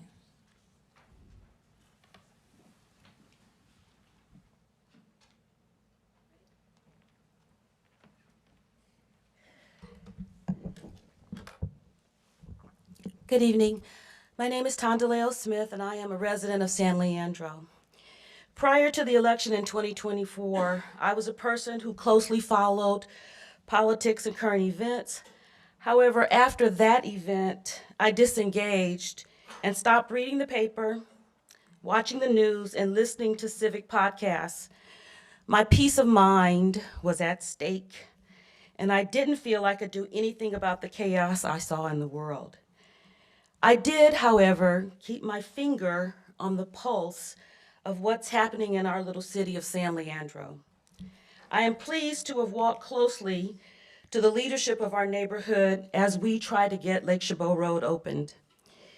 In that capacity, I felt I could actually do something about the evacuation and traffic issues facing our city. I am here tonight to say I have participated in many meetings with most of you, and in each of those meetings, we have felt heard, and in this very body, it was encouraging to hear council members questioning and advocating on behalf of their constituents. I am disappointed some of them are being chastised and about to be punished for actions that they took on behalf of their constituents.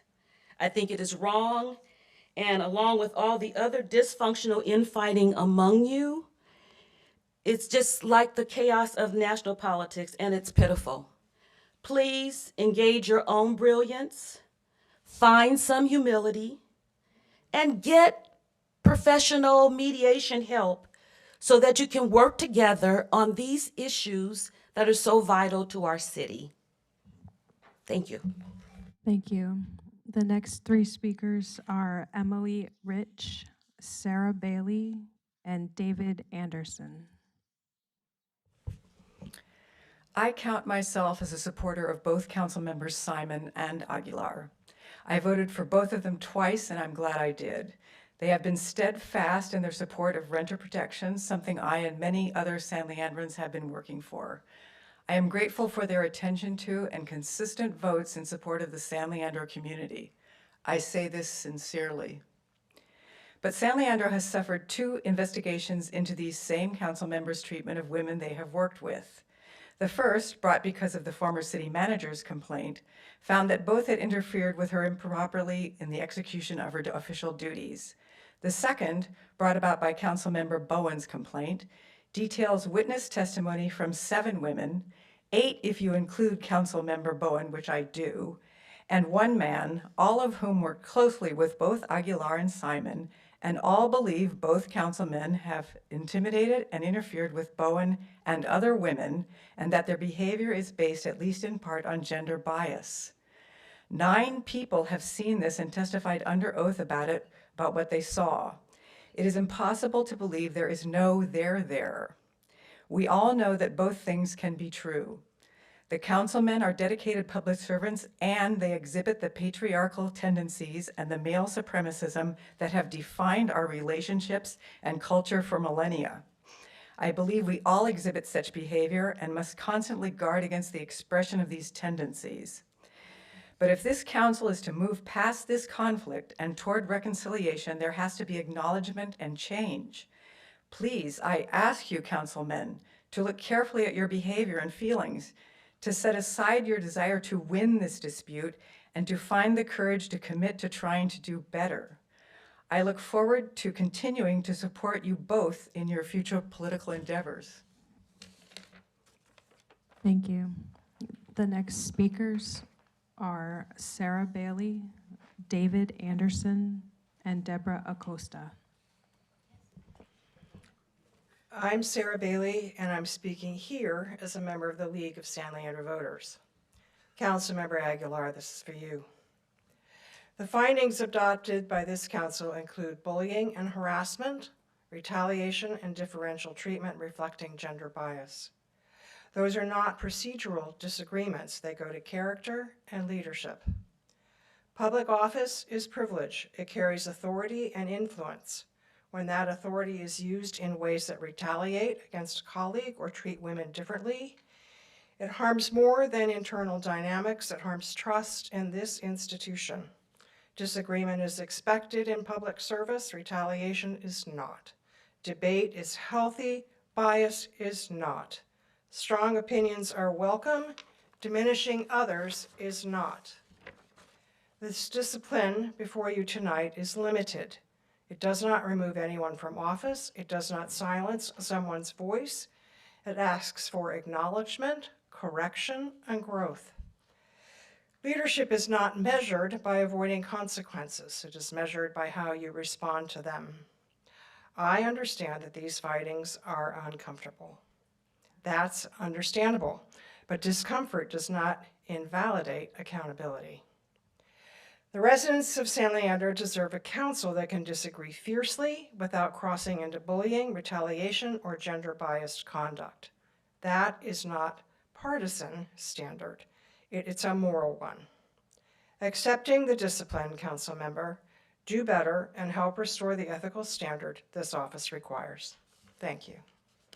Thank you. The next speakers are David Anderson, Deborah Acosta, and Lacey Vong.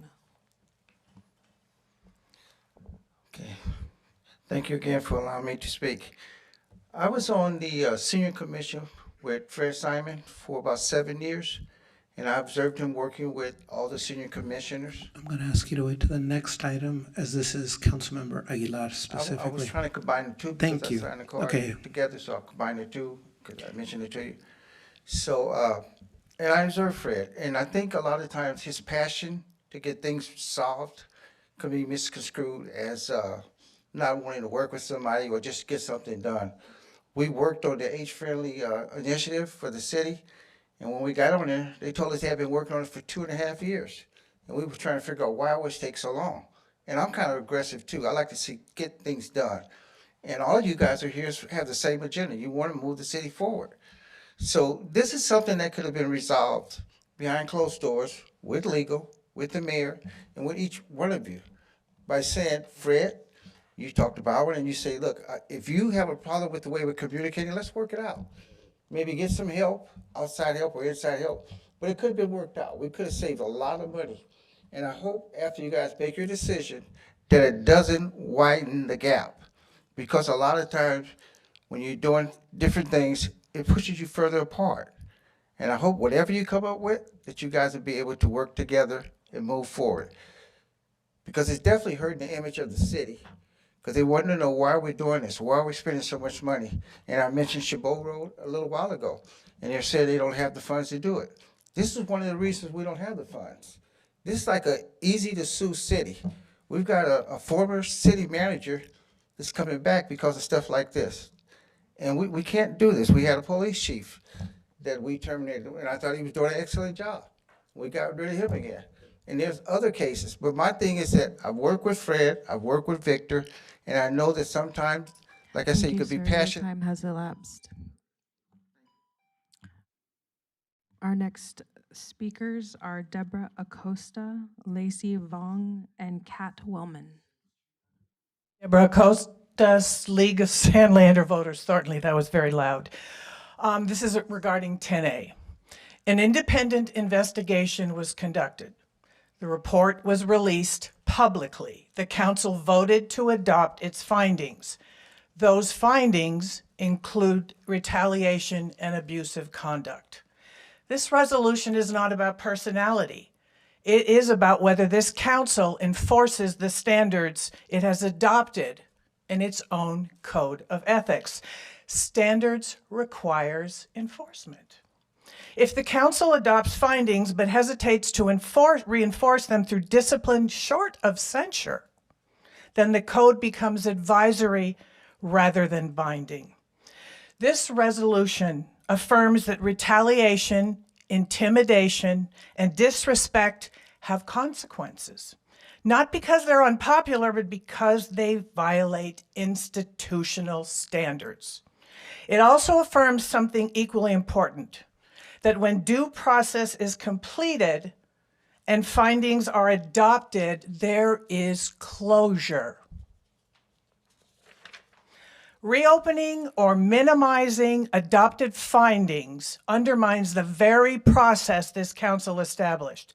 The community deserves a governing body that enforces its standard consistently and then moves forward. Adopt this resolution, reinforce the code of ethics, close this chapter and return your focus to creating policies that advance our city's goals: housing, public safety, infrastructure, economic development. Thank you.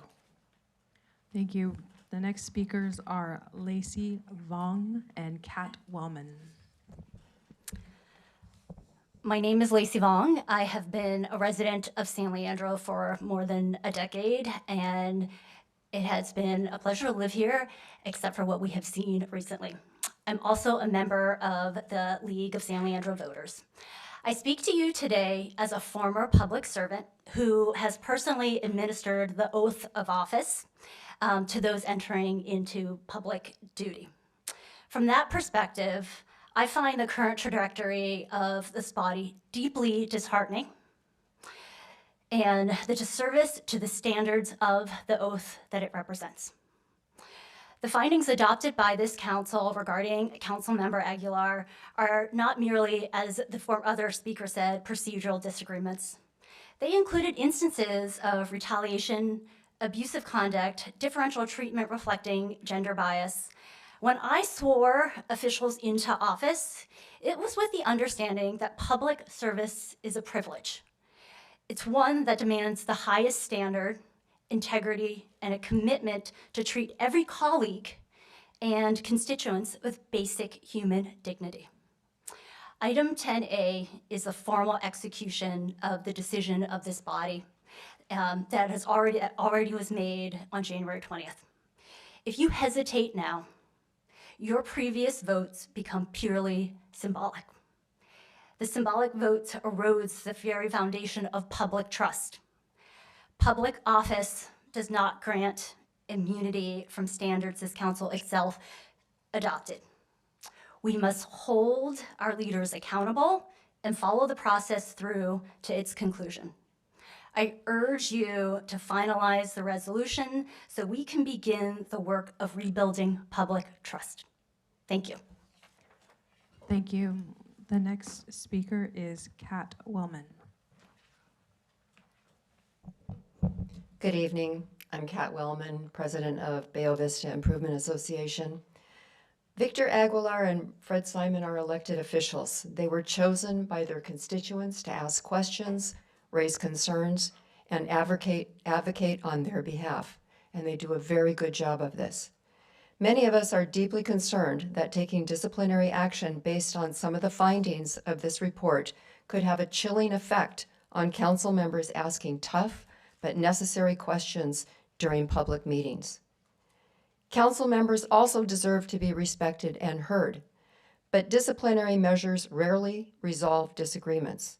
In fact, when there is a genuine dispute over the underlying allegations, as there clearly is here, punishment often creates resentment rather than resolution. Public shaming does not typically lead to meaningful behavioral change. Studies consistently show that it more often results in defensiveness, which only deepens division and blocks progress. The city spent $134,000 on this investigation. Many residents believe funds might have been better invested in bringing in a professional communications specialist to help the council work through differences constructively and respectfully. Mediation and facilitated dialogue bring understanding. Punishment often does not. So the real question is, what is the goal here?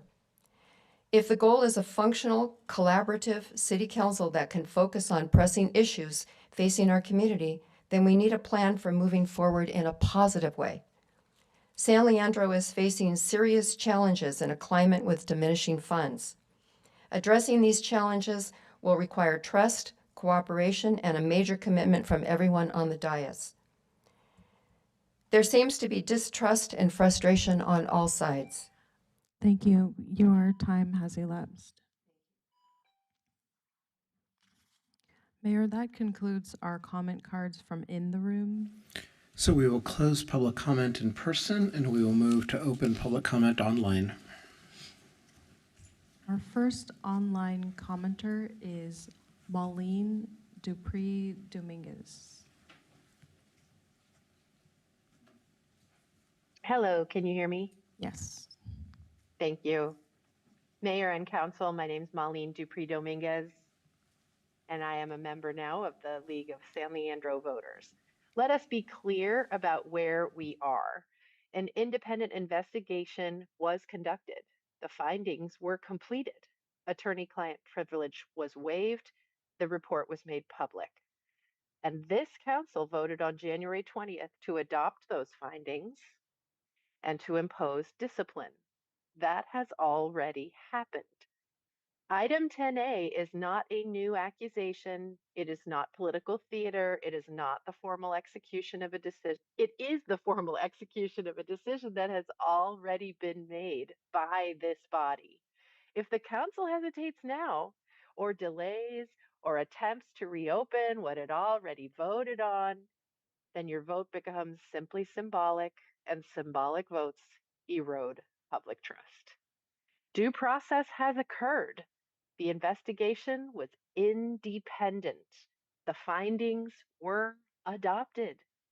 The discipline is limited, and the process was followed. At some point, leadership requires standing by your decisions. You cannot waive privilege, publish findings of retaliation and gender bias, vote to discipline, and then retreat when it becomes uncomfortable. Governance is not comfortable. A vote must mean something, and the public is watching to see whether it does. I urge you to execute the discipline that you have already approved. Thank you. Thank you. The next online speaker is Lucas. Thank you. Can you hear me? Yes. Thank you. Thank you so much. Many speakers have so far spoken about what needs to be done about these measures. I want to talk about what I think the city should do long term.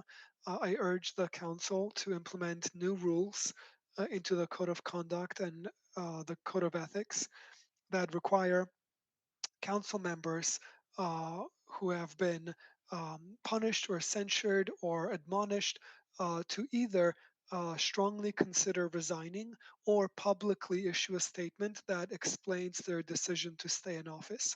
I find it unacceptable that two council members who engaged in significant discriminatory behavior and serious misconduct on multiple occasions at this point, who are censured, who are about to be reprimanded today, I find it horrible that they continue to serve. Shame on them for remaining on the council. I thank you for releasing the Aguilar files. I thank you for releasing the Simon files. We were all shocked by the allegations in them. They should resign if they have any decency in their heart. If they do not resign, I hope the city and the voters will judge them appropriately the next time they are up for re-election. But at minimum, the city should have a standing policy that requires people like this in situations like this to either strongly consider resigning or explain their decision not to resign. I want to remind the city council that Azevedo, after being charged by the FBI in a corruption case, was on the council for months and continued to do the people's business for months. He denied any wrongdoing for months, maybe years even, until finally he pled guilty. We cannot deal with these corrupt and untrustworthy people sitting on the council without at least explaining their cowardly decision not to resign. Thank you. Thank you. The next online speaker is Adam.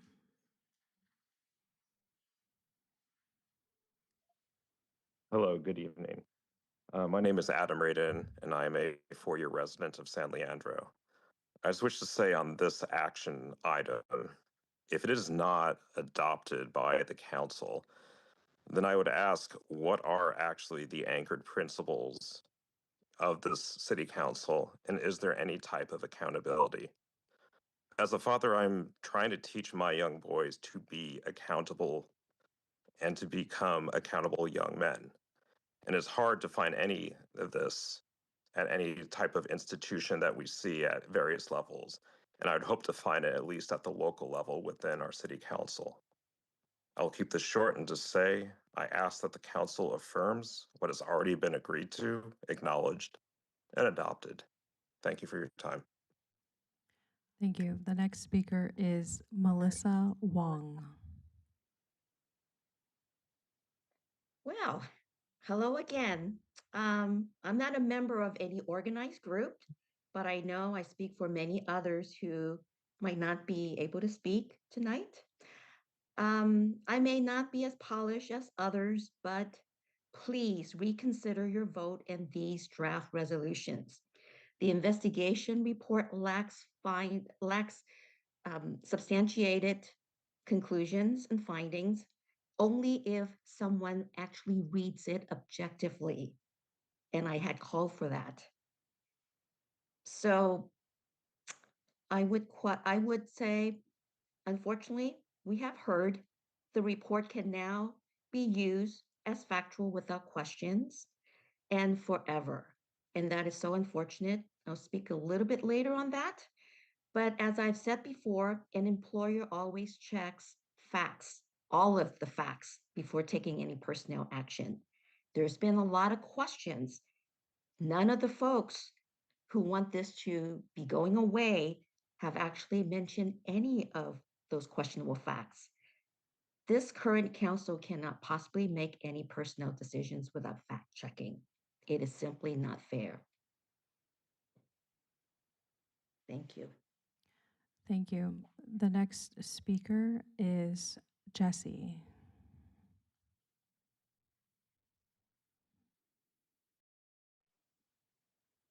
Hi again. My name is Jessie Rubin. I am an active member of League of San Leandro Voters. At the end of the day, this moment is bigger than either Councilmember Aguilar or Councilmember Simon and their unacceptable behavior. You, Council and Mayor, adopted a code of ethics. You created, you created a formal disciplinary framework under Chapter 1.13. You authorized independent investigations.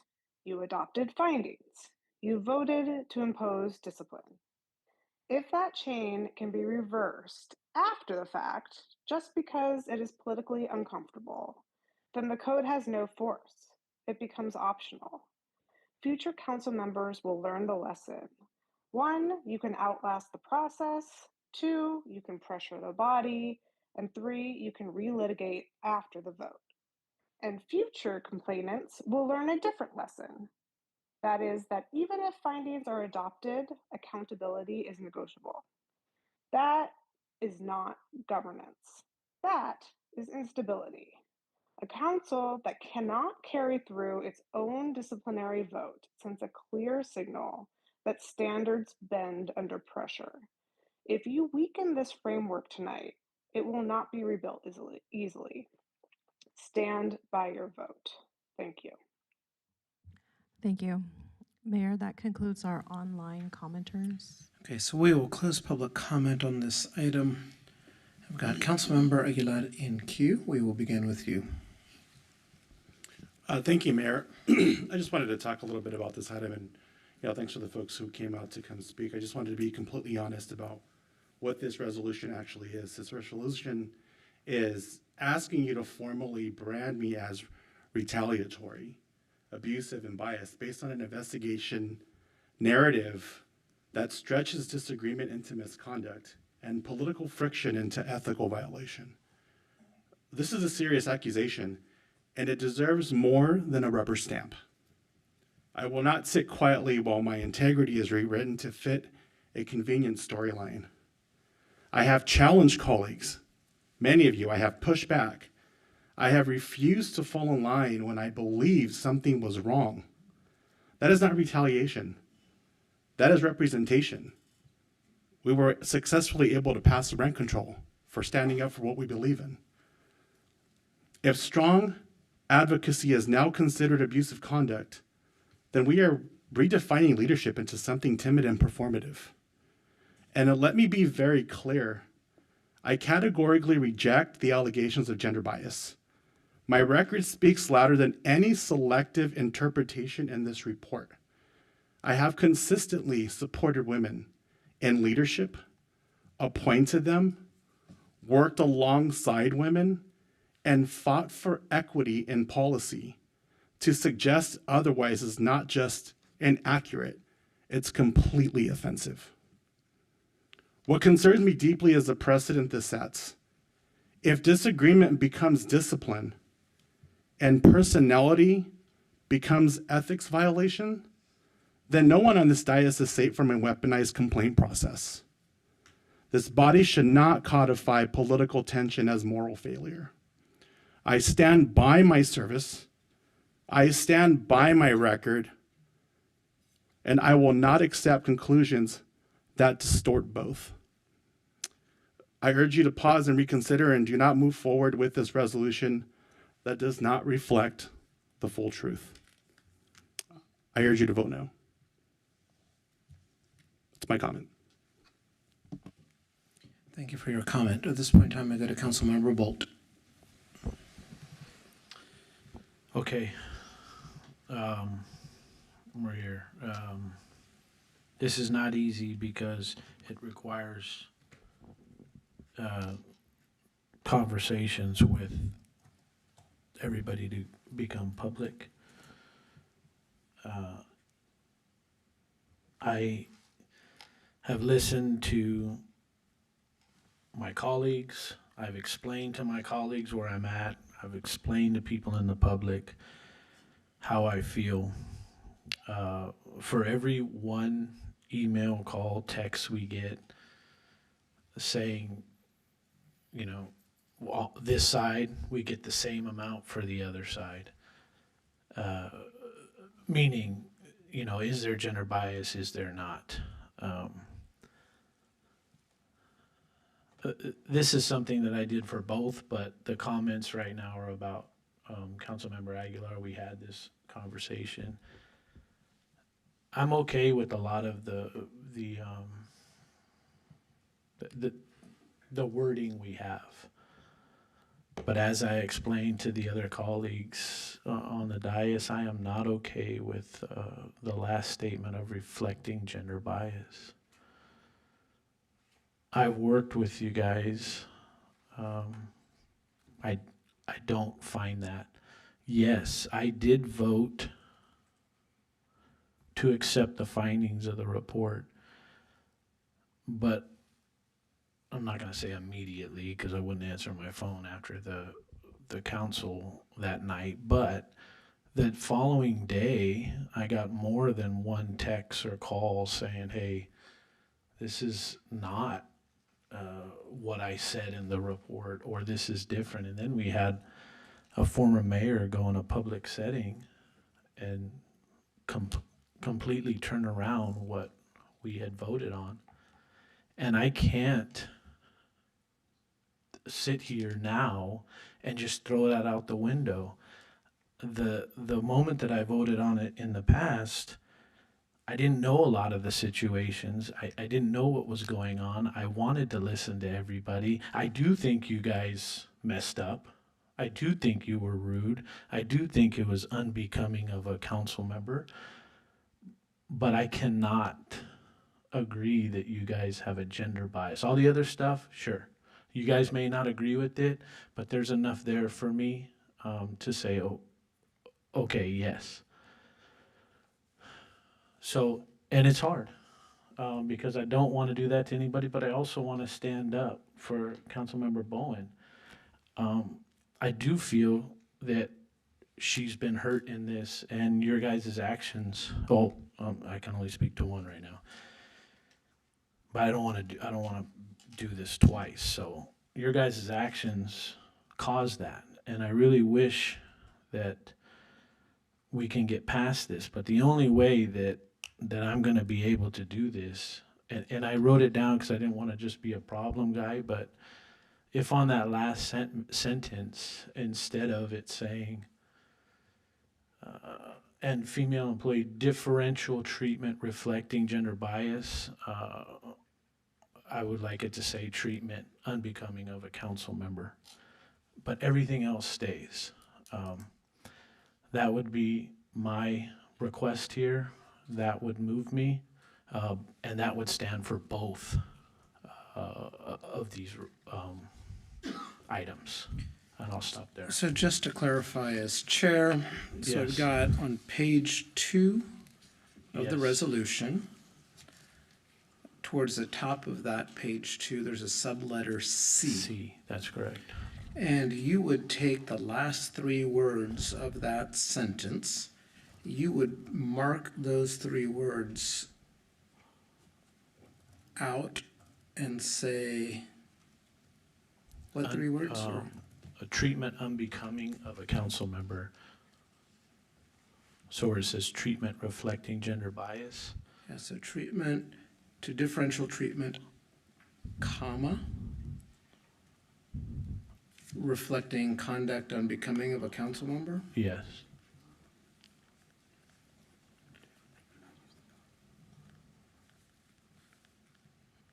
Yeah, I'm sorry. Yes, sorry. Yeah. So how it says, and a female employee to differential treatment and reflecting gender bias, it would say, and a female employee to treatment unbecoming of a council member. Are you also scratching out the word Yeah. differential in your proposal? Yeah, because if you go differential, then you're just saying it's almost still reflecting the same thing as a gender bias. If they're being, I've had Councilmember Simon come at me hard in personal conversations, and I appreciate that. That's how I like to operate. And so I assume he does that with everybody.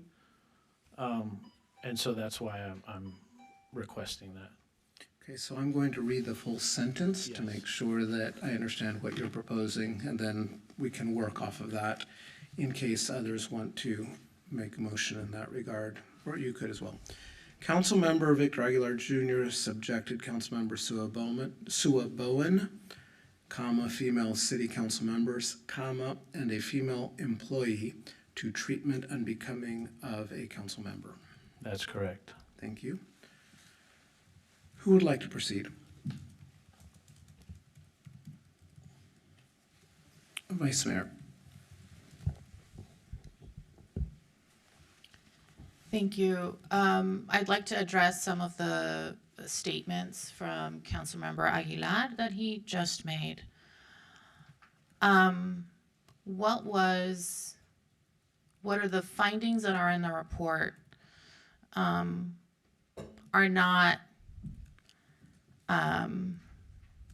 political tension or disagreements over policy or a very spirited debate on policy issues. Rather, the investigation found that Councilmember Aguilar retaliated against Councilmember Bowen after her vote on the censure. Further, it also found that he attempted to besmirch her reputation after she was physically violated by a mutual acquaintance. That is not a policy disagreement. It is behavior. Further, the report found that the council member subjected Councilmember Bowen and others to differential treatment that reflected gender bias. I am going to make something crystal in case it is not clear. I will not continue to do additional unpaid, unrecognized, never-ending emotional labor of explaining to my colleagues on this council why we need to hold each other accountable. To this day, I have not known that my colleagues have apologized for their behavior or acknowledged the impact of their actions.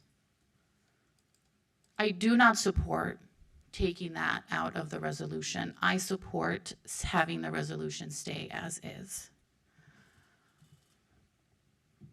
I also want to extend my apologies to Councilmember Bowen for shouldering this for, as far as we know, a year. And when I came onto this council, I made clear that I wanted to work with everyone on issues. And to your point, Councilmember Aguilar, that I actually do think that disagreement over policy issues and talking them out makes the policy better. But that's not what happened here. This is not strong advocacy distorted into something else. And this is not about personality or setting a precedent that disagreements over approach would put someone in a position of vulnerability to investigations. I advocate fiercely and consistently. And when I have said something that did not have the intended impact, or when I have done something that did not have the intended impact, I apologize, and I've done it from the dais. And I think that we can exercise a little bit of humility and do that. I think that an apology tonight would go a really long way in putting a period to this chapter and having all of us move forward together. We will have a conversation later about what that may look like, but I just want to throw it out there that an apology tonight would go a really long way. At least as a member of this body wanting to work with everyone, it would mean a lot to me that you would apologize for the behavior and the impact. I cede my time back to the chair. At this point in time, we go to Councilmember Bowen. Thank you, Mayor. Just want to share a few things. There's been questions around, why this happened. Ultimately, I wanted misconduct to stop, and I wanted to stop the harm that was occurring to me, what I was experiencing. So much of the conversations we've been having have been to do with others on this council, and Councilmember Aguilar tried to frame it as a policy discussion or a disagreement. And the reality is, it hasn't been a year. I appreciate your apology. It has been a year since I was public with this, going to HR, asking for help, because I was emotionally, physically, mentally harmed. I should not have to walk into a toxic work environment. And I specifically asked for a year before for the behavior to stop, and it did not stop. So I did actually try really hard to work within the system. And I just want to clarify a few things about the process with both you, Mayor, and City Attorney. And I'm going to kind of go rapid fire with this because there's a lot of questions. In September 2024, who adopted our Code of Ethics? Mayor or City Attorney? No, City Council did. City Council did. And do we look at that Code of Ethics on an annual basis when we look at our handbook? Yes. And have we adopted it since this year? Or Yes. last year? Great. So everybody on this council has multiple times acknowledged the Code of Ethics, has access to it, should be able to read it, understand it, ask questions if they have any, correct? Yes. Thank you. And the process for discipline, when did we adopted that last year, the year before, correct, City Attorney, Mayor to the City Attorney?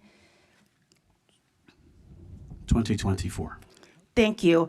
And when I came to staff and I shared what I was physically, emotionally, mentally experiencing, and staff actually advised me that the process would be to go through an HR investigation. But who actually authorizes an HR investigation?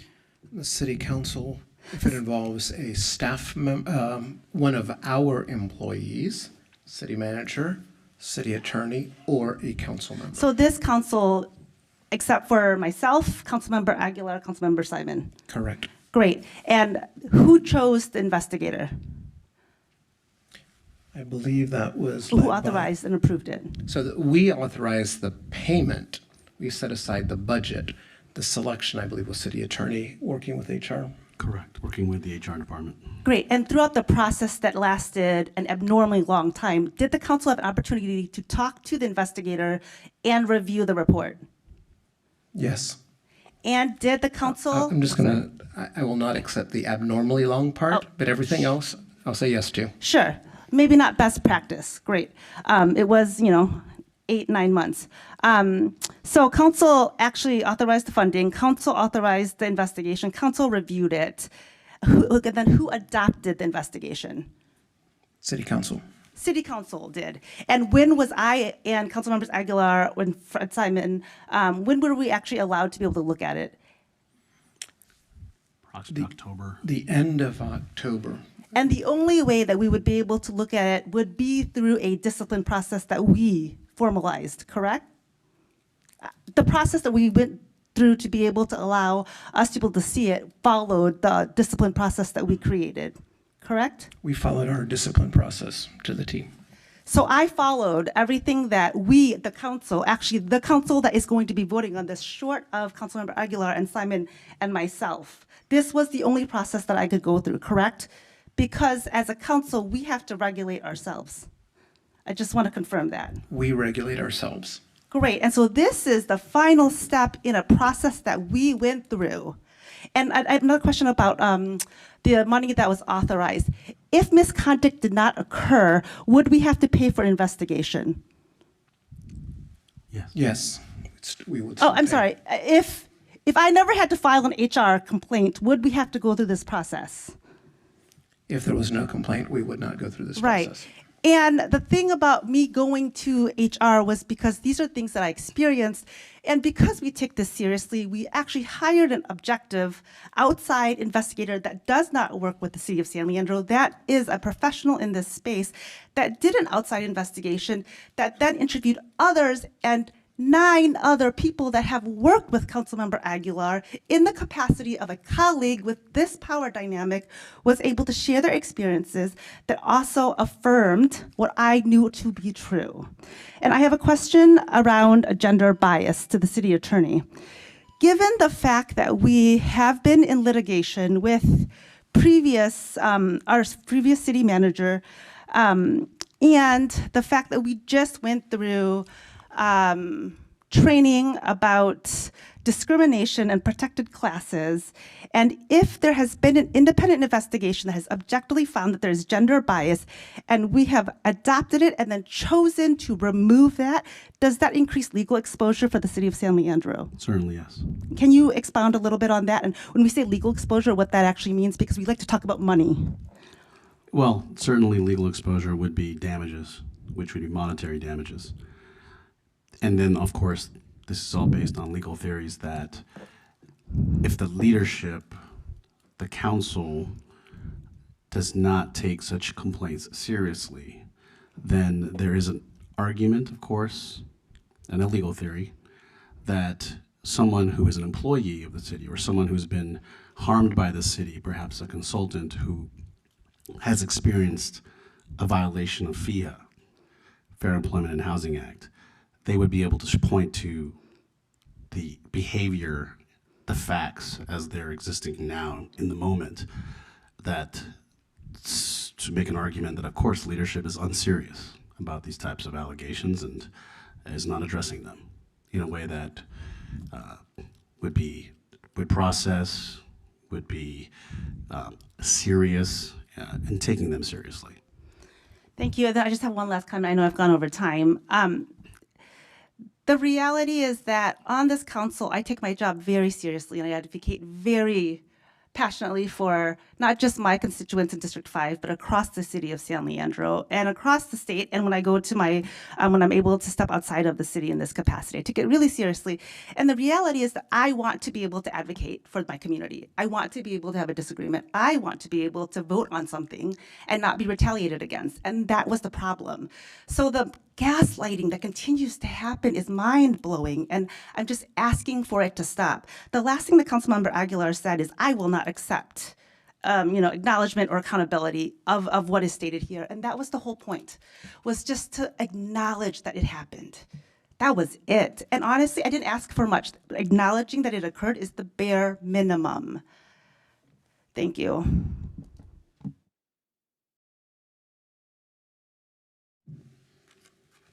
Councilmember Simon, please.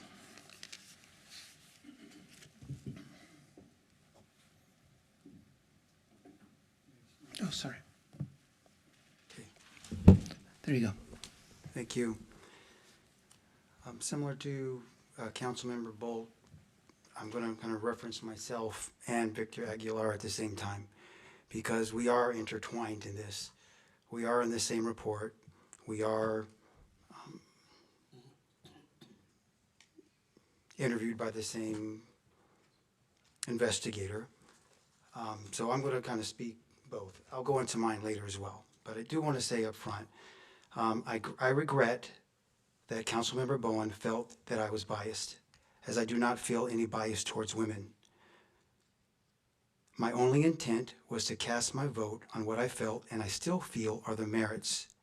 Just as I voted no, and Councilmember Aguilar voted no, on a male council member, Pete Ballou, just a few council meetings before Councilmember Bowen's vote. And that is not raised in the investigation or discussed in any proceedings. I treat women the same as I treat men, races. I treat everyone equally. And sometimes maybe it comes across a little harsh. One of the speakers said, I'm passionate. Councilmember Aguilar is passionate, and I've seen it in many ways. So I will ask you to focus all of your commentary on Councilmember Aguilar. I've given you a little bit of latitude, but this is not about you right now. Okay. Please proceed. Okay. What we have before us tonight is we're faced with the issue of ethics. What is right and what is wrong? And I do believe the process that we are following does not follow our own code of ethics, which we have adopted. I pose two questions. Number one, are we following the spirit of the laws per our code of ethics? Number two, are we following the laws themselves, both state and federal? And there's an item later, item 10D, where I have questions to the city attorney on that, and we'll talk about those later.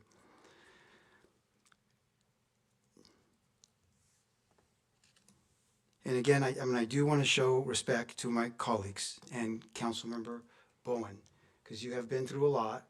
And one thing I will say, this has taken way too long for you to raise these questions over a year ago and to just be getting to this, whatever we are, 13 months from now. So I do acknowledge that, and that must be very hard. But an overriding question on all of this, and we talk about due process. And I'm just going to read you. Due process is a fundamental right guaranteed by the U.S. Constitution. It protects people against arbitrary. Okay, so I'm going to stop you because your commentary is supposed to be on the resolution. That sounds like we're relitigating a decision that's already been made by the council. So if you are saying that Councilmember Aguilar, his due process is being violated in the words that are chosen here, you need to focus on the words that are chosen, because what is agendized is not our past decisions or our future. It's literally what's agendized is this resolution. So let's focus on this resolution. Otherwise, we have potentially a Brown Act violation. All right. I, in fairness, heard my other colleagues speak about issues of due process fairness, so I was just trying to be afforded the same opportunity. I'm just saying I don't think the process is fair. And I'll just put it out there, talk about fairness. I don't understand how the accuser can vote on the accused, and we call this fair. So I think we really have to take that into account. We really should. But back to the gender bias claim against Councilmember Aguilar and myself. That's the most serious claim of all these claims that are in there. And I would agree with Councilmember Bolt. I'd be willing to support letting the other ones stay, but I do believe that gender bias needs to come out. And my reasoning is some of the evidence that was used in the report, used in the Cal report, has been shown to be false. And some of this came after the decision was made to find that report as fact, which leads to much of it, and some of it being referenced by the former city manager, who was referenced extensively, to be questionable. And that former city manager, she did state in the report falsely that false information that was verified by the former city mayor, the mayor emeritus. Because of that, I would say that we have to be very careful what we decide here. And I do not feel there is enough evidence that is verifiable to show that there is gender bias, and I support the recommendation to leave everything except for changing that last sentence to show that's to the treatment unbecoming of a council member.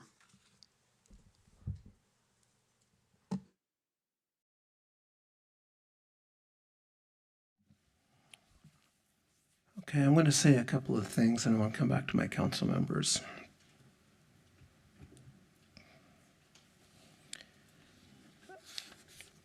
I'm going to really try to stick to this resolution, in particular how we got here. Because there's been statements that made that suggest there have not been behind closed door discussions, and nothing could be further from the truth. There have been behind closed door discussions. This is the very end of a long and tortured process. So please understand, members of the public, that it didn't begin with just a willy-nilly decision to just, hey, let's go and have some disciplinary action. That's not how this works. And any intimation to the contrary is simply incorrect. But what I also want to know for the public to understand is that when we as a council hire an independent investigator who is defined by her colleagues as a super lawyer with a focus on this particular area of law, we've made a decision that we're going to rely on the expertise of that individual. And so right now I'm really struggling on how we can take the work of a highly qualified individual who is highly respected in the legal community and then say, well, guess what? If we had given you more money, you could have done more interviews and collected more evidence. And we're perhaps shortchanging the work that she did because we didn't give her more time to do more work. But based on her professional experience and many, many years of legal work in this very arena, she reached the conclusions that we did. So right now I'm inclined to keep exactly what she found and keep the resolution as is. I'm going to come back to Councilmember Bowen and any others that want to speak. Thank you. There have been numerous times, I think, when both Vice Mayor Viveros Walton and I have tried to share from our perspective as women that walk the world as women. And I should note the irony that we are literally celebrating the proclamation for Women's History Month. This weekend is International Women's Day, and the theme is literally to address gender bias and empower women to be able to speak up and be heard. So it is very difficult for me to understand how we would remove the most serious in terms of legal exposure to the city, because again, gender discrimination is protected, just like veterans are protected, just like people of color are protected, just like many other groups are protected, because it is real and occurs. So I would challenge my council members, especially the ones that do not walk the world as a woman, to reflect on how confident you are that you understand and could be able to identify confidently every time gender bias occurs, in the small ways and in the big ways. And when the small ways continue to add up, that's actually when most of the harm is committed. And what I am sharing and was sustained by the legal work that the council authorized and that was corroborated by other women expressing what they experienced to be true, I really do ask Councilmember Bolt for you to consider, and Councilmember Simon, to consider that it is possible that you may not understand it and may not be able to identify it in real time, but it is absolutely a real thing that occurs. And it did occur and does occur. And for us to say that we acknowledge retaliation and harassment and bullying, but somehow they didn't do the one other thing, that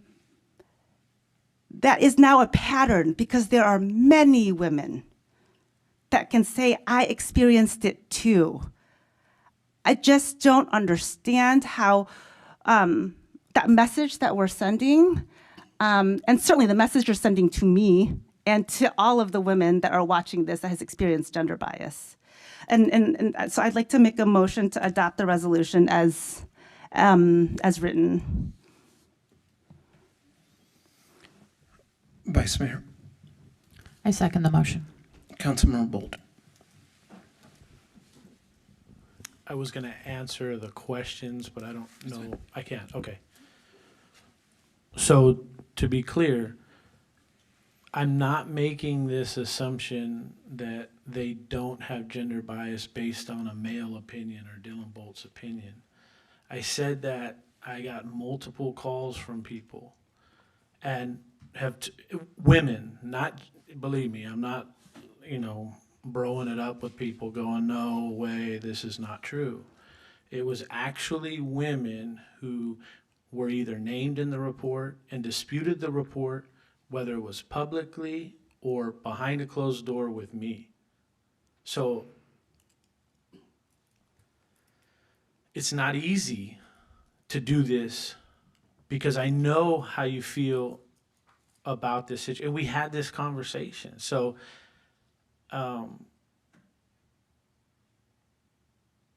I'm not upset that you'd question me on it. I'm not going to go into the, well, don't question me, I'm a man, and there's no way if I'm a man I can't understand gender bias. I'm not doing any of that. I'm trying to be respectful of the process, but let you know that it took a lot to say, you know what, I need to make sure I'm doing the right thing. And if I'm not comfortable, because I haven't seen it, I haven't dealt with it. When the incident that I dealt with vice mayor, or around the vice mayor, to me, I'll say it again, you guys don't like each other. And you guys do things that affect the way Councilmember Bowen feels. But I think if it was a male, I saw him do it to Pete. And it hurt me sitting in the stands when you guys didn't vote for this thing about a stupid sign. I thought that was extremely disrespectful and unbecoming of a council member. And so that's where I sit. I don't think they have a gender bias based on their actions with you. I think they do things that they shouldn't do to a fellow colleague, to a female fellow colleague. I told you before, I'm not going to see these things when they're happening. I am a man. I've walked this earth, as you say, I'm a man. I walk it as a man. So I don't pick up on these slights. I even told members of the audience who have told me, make sure you're watching out. And I said, I'm sorry. I may not see it. But what I do know is they won't be disrespectful to you. They won't call you out of your name. They won't do the things that I can see. And I still stand by that. They may do these things that are slight-handed, and I don't agree with them. But I don't think it's a gender bias, and that's where I'm at, and that's the only thing I can go off of. I have to be able to look and say, okay, did I do the right thing? And as I go through this time, it is not easy to tell you I want to take it out. I know you guys are upset. A male saying to two females, I want to take it out, and you guys want it in. I get it. But I still need to be sure that what I'm doing is the right thing, and I don't see a gender bias in them. And I've been told by too many people, I don't know, that report, this is what I said, and that affects me. So, Vice Mayor. I know this is not usually our practice, but I would like to request a 5-minute break. Just step away and just. We have gone, typically we break at 9 o'clock. It is essentially 9:30. I think we would benefit from a bio break, get a little bit of sugar into us. And so what I'd like to do is propose that we come back. If, Madam Clerk, you can set a timer for 10 minutes. Thank you. So we will stand in recess for 10 minutes. I appreciate your accommodation. Thank you.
Okay, so we are back in session. I've got Vice Mayor in queue. Please proceed. Thank you. I'd like to make a motion to extend our meeting to 11 o'clock to accommodate the rest of the items of the agenda. Councilmember Aguilar, I'll second. please vote.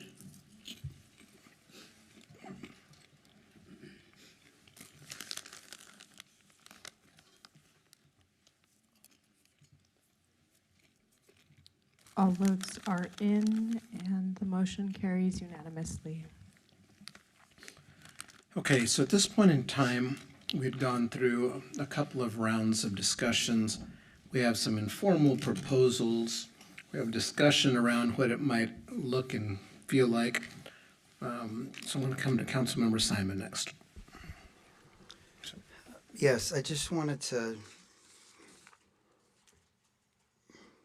kind of continue or follow up on the discussion I was trying to have. So I want to clarify one thing quickly. Sorry, and I'll give you your full time.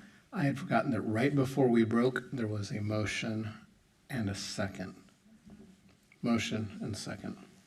Okay, sorry, coming back to you, and sorry for interrupting. Okay. Yeah, I just wanted to have an opportunity to complete the discussion that I was trying to have when I spoke the first time. And I just want to make sure that we're all treated fairly and equally on this council, every one of us. And I just want to say that Councilmember Bowen, she asked questions, and I support the questions she's asking. But she asked questions that were not directly onto the text of the resolution. She asked questions about the process, who approved it, whole litany of questions, which is fine. But I was cut off, and I was not allowed to do the same, and I don't think that's fair.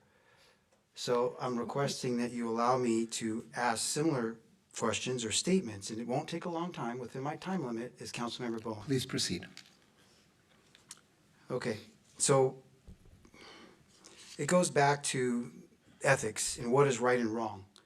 And so many times we're hearing tonight, this document was found as fact, and this was approved by the council. But I gotta hit this home. I gotta say it again. And we talk about due process, and I need to really say this. Due process, fundamental right guaranteed by the U.S. Constitution. It protects people against arbitrary government decisions and ensures fairness in legal matters. And I'm going to highlight that word fairness. And I'm going to go back to, should the accuser vote on the accused? Should Councilmember Bowen have a vote on Vice Mayor Aguilar? Is there anyone on the council? So that's a question. And what she did is she asked questions, and then we gave answers. Okay. So the answer to that question is, under the process adopted by this council, the answer is yes. Okay, my question is, ethically, this is a code of ethics. Ethically, should accuser vote on the accused? So I think it's ethical to follow the adopted process that this council adopted. I will ask City Attorney if he would like to weigh in on an ethics question beyond council following what it has adopted as its process. I have nothing further to add to that, Mayor. This is the Okay. council's process and its choice. Okay, let me continue, please. Is there anyone on council that actually believes, I'm not talking about what's written on the piece of paper.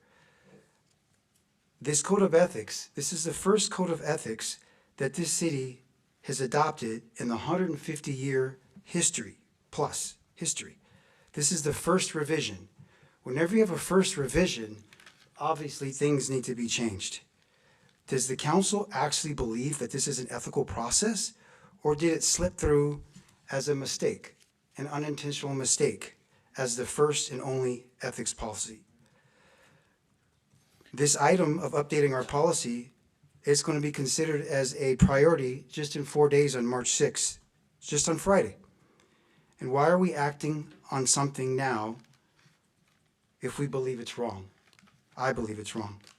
Even the appearance of unfairness undermines trust, and trust is what we need to build our community. I just want to get that out, that I don't feel this process is fair.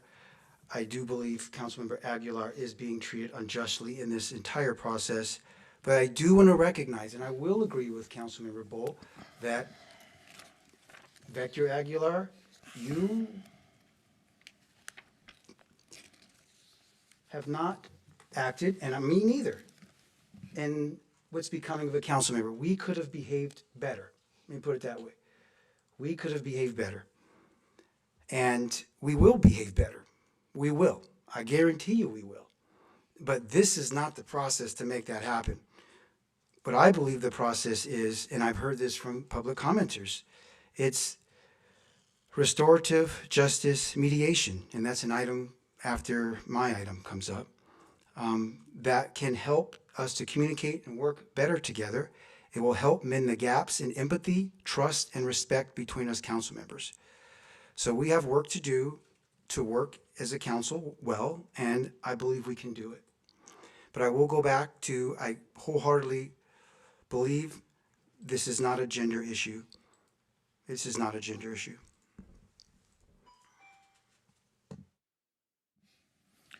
So I will remind the public that you, Councilmember Simon, you made the motion for disciplinary action against Councilmember Aguilar. That motion was seconded by Councilmember Bowen, and then we took a vote. So it was your request that this take place. At this point in time, I'll go back to you, Councilmember Simon. Just to clarify, my discipline is restorative justice mediation. That's what I believe, discipline that will help us move forward as a council. I believe we need to move forward, and that's my form of discipline that I recommended for Councilmember Aguilar, mine as well. But I know there's more on the table tonight, and I accept that. I accept more. Councilmember Bowen. I'm sorry, that was a very confusing answer. Can you clarify what the actual motion that Councilmember Simon made that I seconded was that got us here? I'd have to go hear the exact words in the meeting, but we were talking about disciplining on the findings in the report, because first we adopted the findings of the report, then there was a statement whether we should be having discipline based on the findings in the report. This resolution that we have here today is based on the findings of the report. That's what I can say. And it was all of the findings of the report. We did not say we disagree with or want to remove the findings of the report. So this is the complete report that we, the council, approved and directed staff to be able to come back with this discipline, a resolution that states the findings and simply says it is a violation of our code of ethics that we adopted and that it should not continue to occur. So I have a question to the city attorney. If we have adopted the findings, all of the findings as stated, then do we not have to include all of the findings that we adopted and that we directed to be included and to be acknowledged and admonished? That was the direction of the council to me. That was the direction from the council to me to prepare, which is as stated in the policy, chapter 1-13 of the administrative code. So that's what I heard, and that's how it was drafted.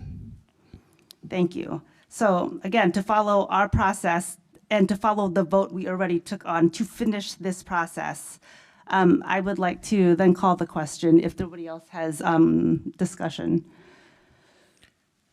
May I ask you to withdraw that? Sure. Let's vote. Okay, great. The vote is to adopt the resolution as is. That's what was proposed, and that's what was seconded.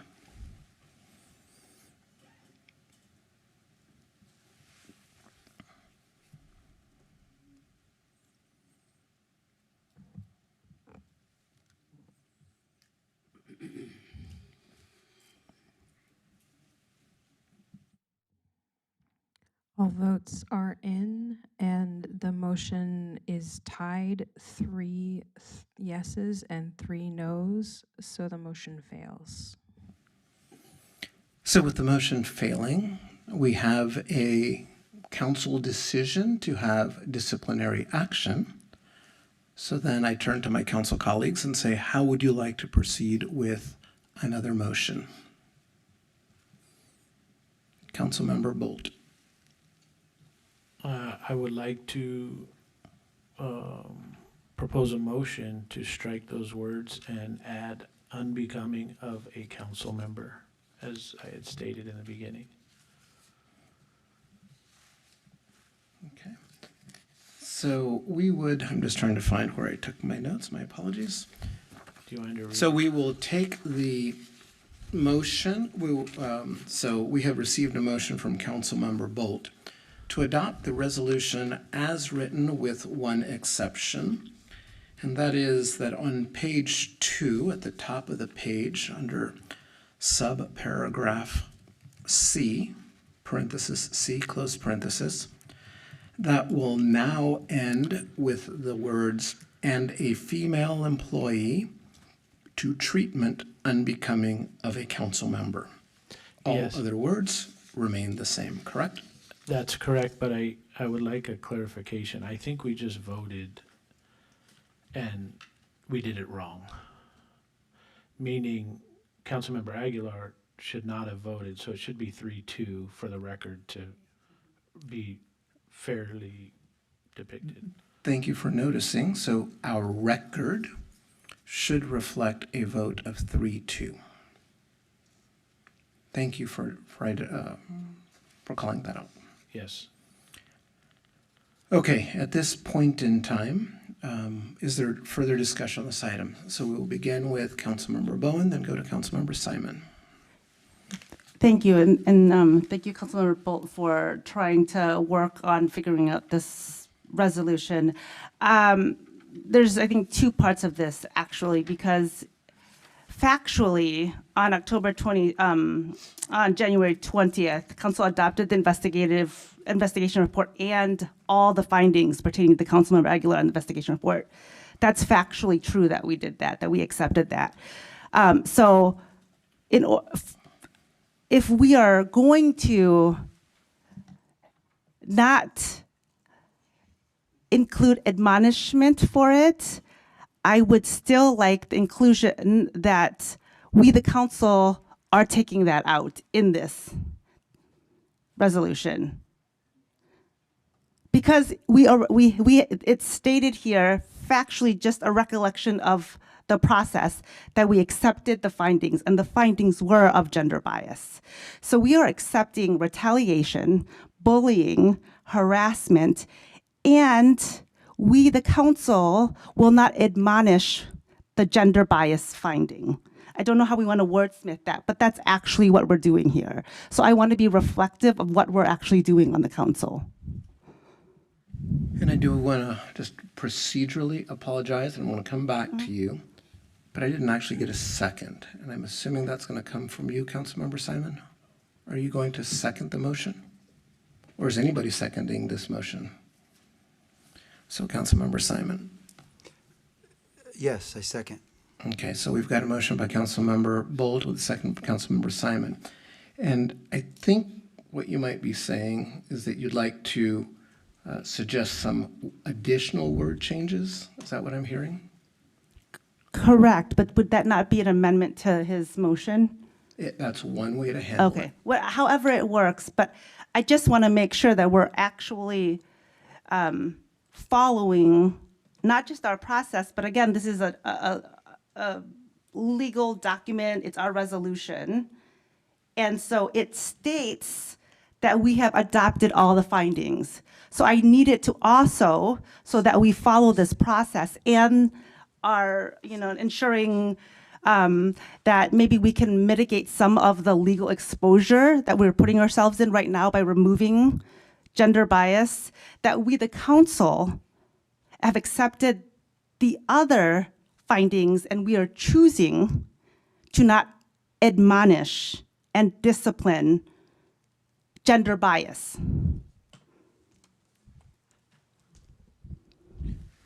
So I don't want to put words into your mouth, so please just work with me here for a minute as I try to make sure we're all on the same page.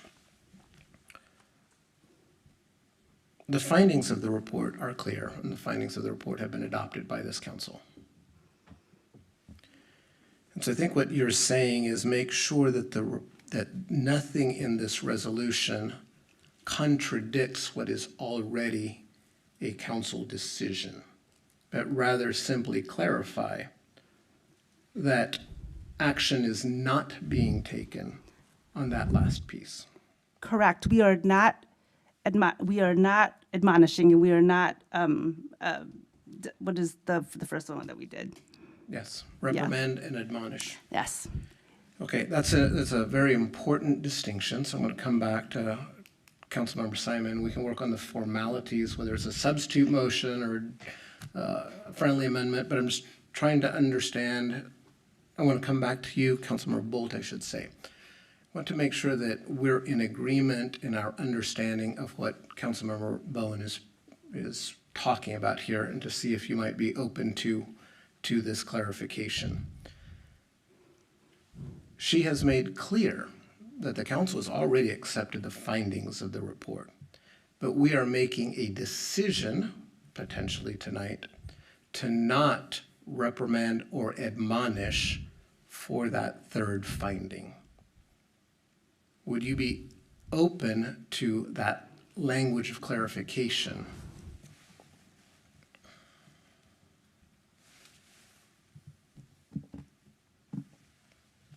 Thank you for working with me. My problem is that we're saying the reason I'm not. If I believed they had a gender bias, I'd be voting yes. Yes, I did vote to accept the report, but really closely to immediately after, I had too many people tell me, give me stories about the report or why this is that. And so I accept the fact that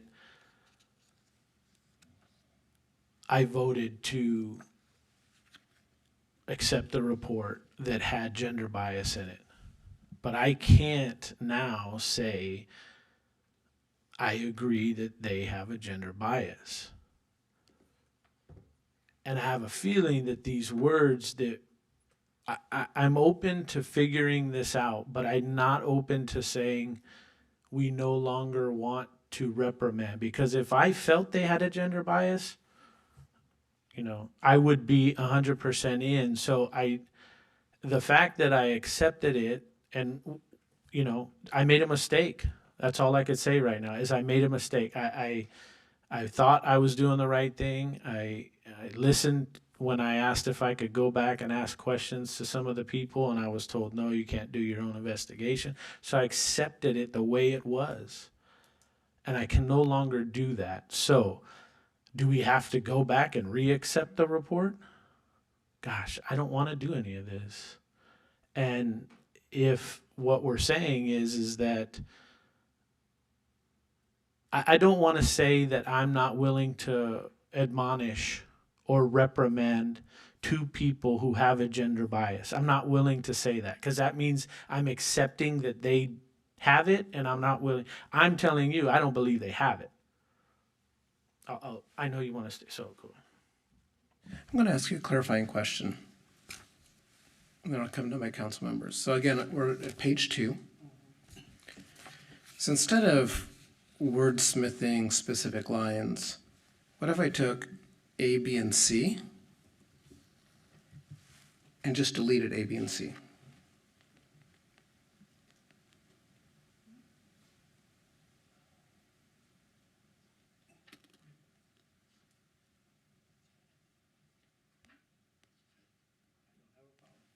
Okay. So just, again, just exploring the possibilities, because the goal obviously is to figure out something that would work for everyone present. And everyone will have plenty of time to speak, but I'm just curious, as you're exploring in your commentary, so the word of the city council adopts investigational reports and all the findings pertaining to Councilmember Aguilar, but take A, B, and C out. So food for thought. So I'm going to come to Councilmember Bowen. I know you've been in queue waiting.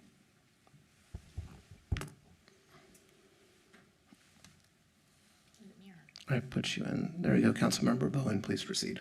Thank you.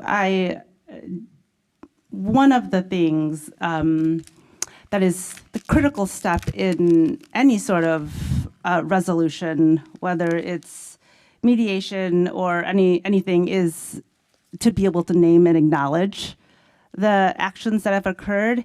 And so to not explicitly include the actions, the misconduct,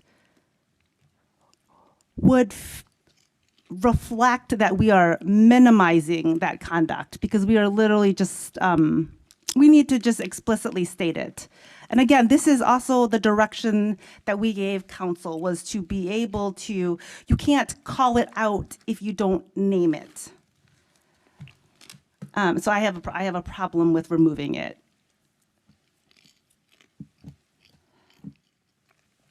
Councilmember Simon. This question may be for our city attorney, and I'm just trying to understand this adopting of the report.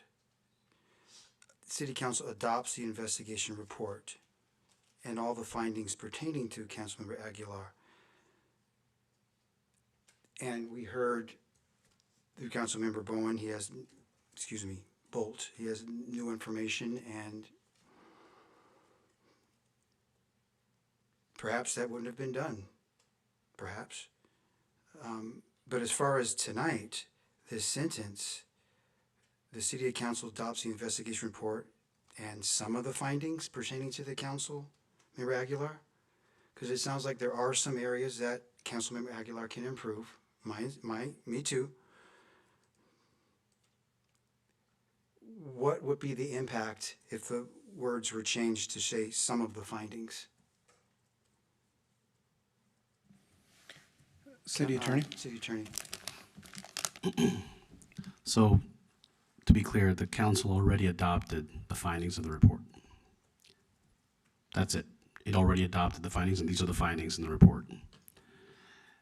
What Councilmember Bolt is requesting that the council consider is that the finding as it pertains to differential treatment reflecting gender bias be altered, even though that is not what the investigator found. And so the report belongs to the council. This resolution belongs to the council. And Councilmember Bowen rightfully points out, you have an investigation report. It is what it states what it says. It is made these findings. If you're gonna adopt a different finding, you're going to adopt something that's different from that finding, then that's a council choice, but that you're not making that finding then. And that finding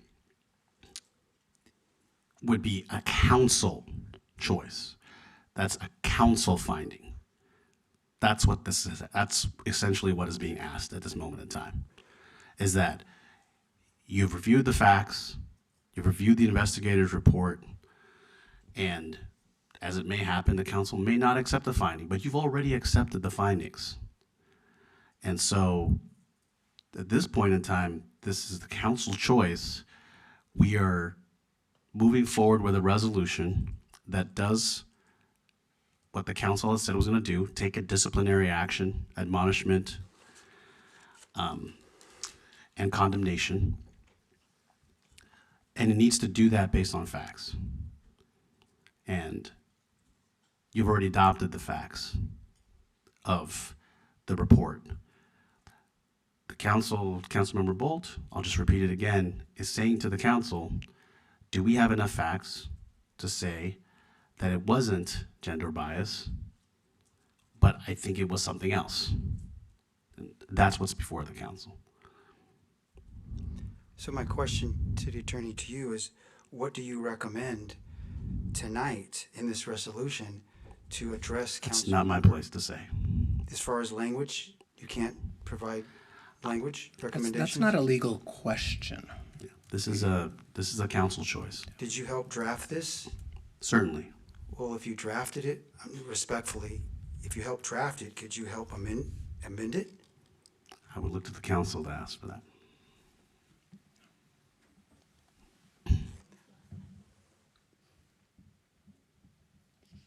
My thumbs up for me. There's not a motion on the table of some kind, but it would be out of order, I believe. So let's focus right now to see if we can work through getting language, because this is council language. As City Attorney rightfully pointed out, the investigation was done. There are investigation findings. That report is what it is. If we want to have different findings as a council, that's up to us. But the investigator's report is the investigator's report, period. It's done. At this point in time, I'm going to go to Vice Mayor.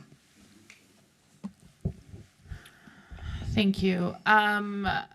Just have a question about what is the number of votes needed to sustain an action right now, being that one of the current members of the dais can't vote?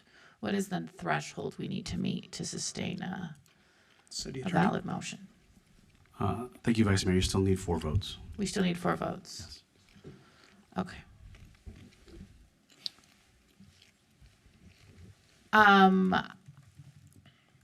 So what, I mean, it just, reading the tea leaves, it doesn't look like there will be 4 votes for the motion striking gender bias with the language proposed by Councilmember Bolt. What happens then? So we can do it in a variety of things. As a council, we could, for instance, we could postpone this until a later date. Have some discussions, have further time to think about it so that we're not just in the heat of the moment trying to resolve it. We could pick a time in the future when we address this again. We could go around in circles. 3-3, 3-3, 3-3. Or 3-2, thank you. 3-2, 2-3, 3-2, 2-3. Okay.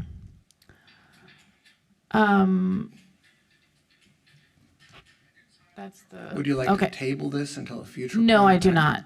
This needs resolution tonight. The longer this stays before us, we just don't move on.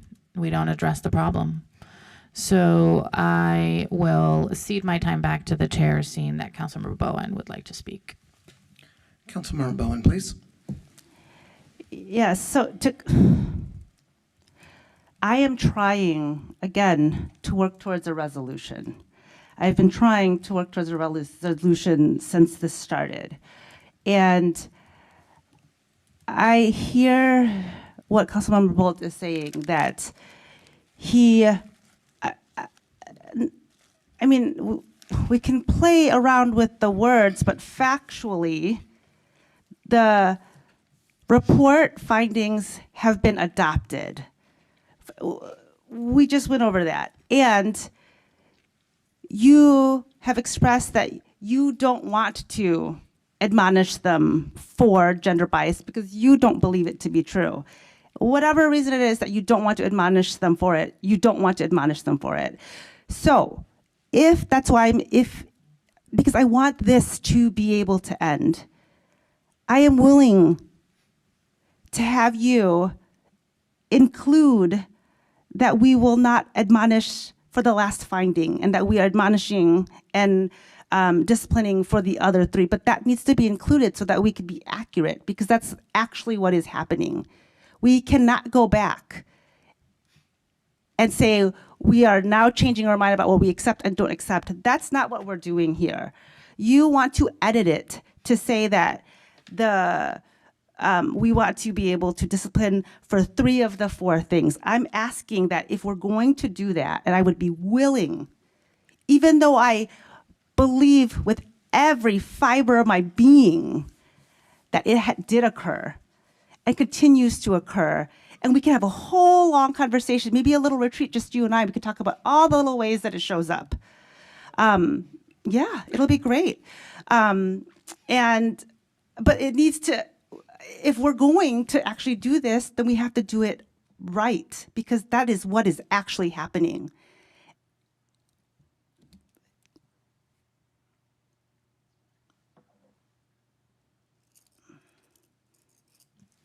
Councilmember Bolt, coming to you.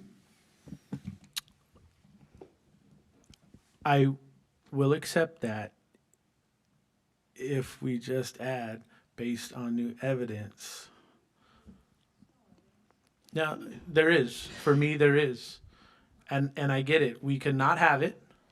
But for me, we've heard evidence. We've had people tell us they didn't I want to say be very these careful, because when you say we, who is the we? Okay, so I'll go back to the former mayor was very open in a public forum saying, I did not say those words. Okay. So that was she in is the not report. quoted in that report. So I think we need to be very careful about It's how we part interpret of that. creating the body of work that says they're gender bias. And if you if you just start pulling the threads and people are saying, no, I didn't say those words, how can I admonish them for things that I'm knowing in the report are now told, no, I didn't say that. I did not say those words. And for me, if we're willing to acknowledge why, yes, I said it, I'll say it again. When I first read the report, it's disgusting. It hurts. It's wrong. All of my parts were right. I was willing to accept everybody else's because I didn't ask no questions of anybody. And I still didn't after, because I was told you can't go do your own investigation. You can't ask, once we had the report, go ask someone, did you say this or say that? I followed the rules. But then I had people come to me and say, this isn't 100% real, Dylan. And then on top of that, you have public setting. That's just not behind closed doors. Now you got a public setting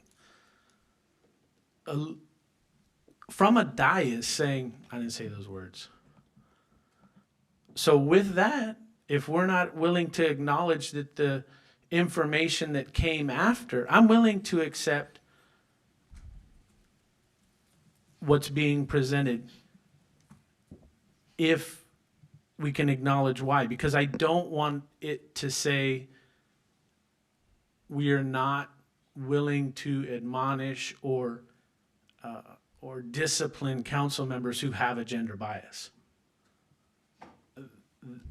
That doesn't work for me. So if we can do that part, then yes, I'm amenable to that. I'm a little bit confused, though, by the answer, because I think what you're basically saying is you're not willing to do what she has proposed. If we add just if we add with the new information. That's all I'm asking, is that because I get what Councilmember Bowen is saying. She's saying, hey, look, I know you don't even want to say these words, but you're really trying to work here. I get it. And you're saying, like, look, we accepted this. And I did. I accepted it. I'm taking it on the chin right now. And we're not going to discipline based on what we found or what this investigation report has told us. But I don't want it to period end as if we're not willing to, because I am willing to if I believed it. Once I decided that this has gone too far and too many people have told me that, I am not willing to accept it, but I don't want to go back and re-accept the report and go through this whole process again. Okay, well, I am going to say a little bit about investigative process. You can always keep investigating, keep investigating, keep investigating, keep investigating. At some point, you just have to stop an investigation. And I am aware of two sources of disagreement, one being the comment by the former mayor, and one being the union representative that came here and spoke. I am personally not aware of lots of other people saying that there's a challenge with the report. So if there are other challenges, I just need to be clear, none of that's been presented to me.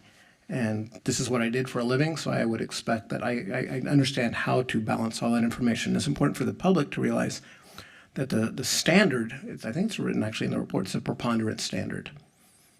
More likely than not, it's like 51% to 49%. It's not this absolute truth that you know with certainty. That's not the standard. So that's why I'm struggling some. So I'm going to come back to Councilmember Bowen at this point in time.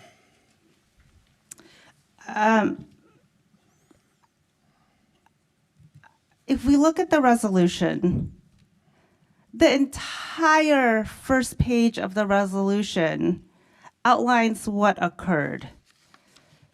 So we, according to our own process, did not do our own investigation, because I could also bring forward many other people that have actually shared many things with me about experiences they've had with members of this council, that actually refute some of the things that you say your folks said. But that's not where, that's not where we're basing it on, right? We're basing it on the findings. And so I'm just trying to work. We could not go forward with the discipline process until we completed the investigative report and accepted the findings. And that's where we're at. And so it's like, whereas Vice Mayor referred the findings applicable, whereas, we started the investigative report, whereas in January 5th, the San Leandro Council waived attorney-client privilege, whereas in January 20th, the council adopted the investigative report and all the findings. And so if we're not going to accept all of the findings, or we're not going to admonish based on the findings, we just have to say that. That's all I'm saying, and that's literally what's doing. I'm just asking us to include in the language what is happening.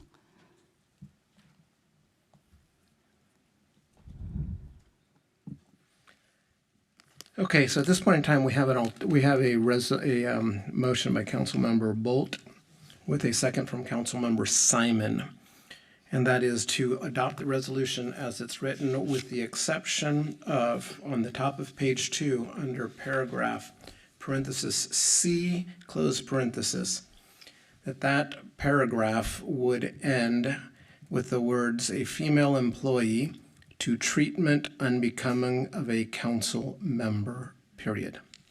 Please vote if you agree with that.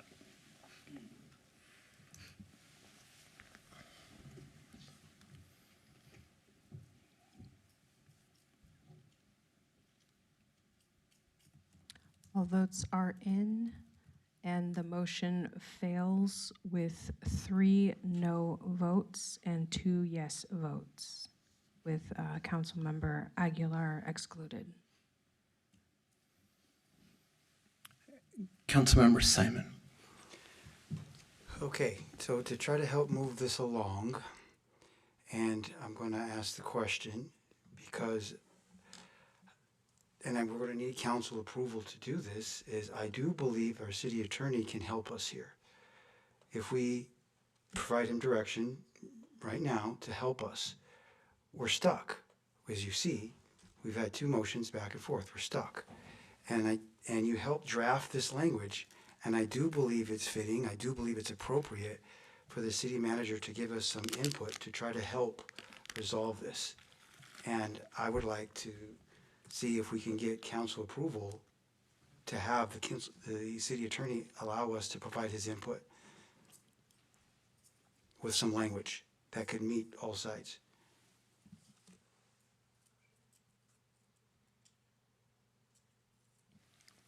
So I have a motion from Councilmember Simon.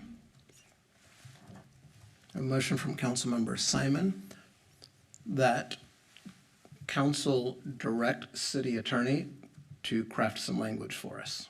Tonight, right now, on the fly.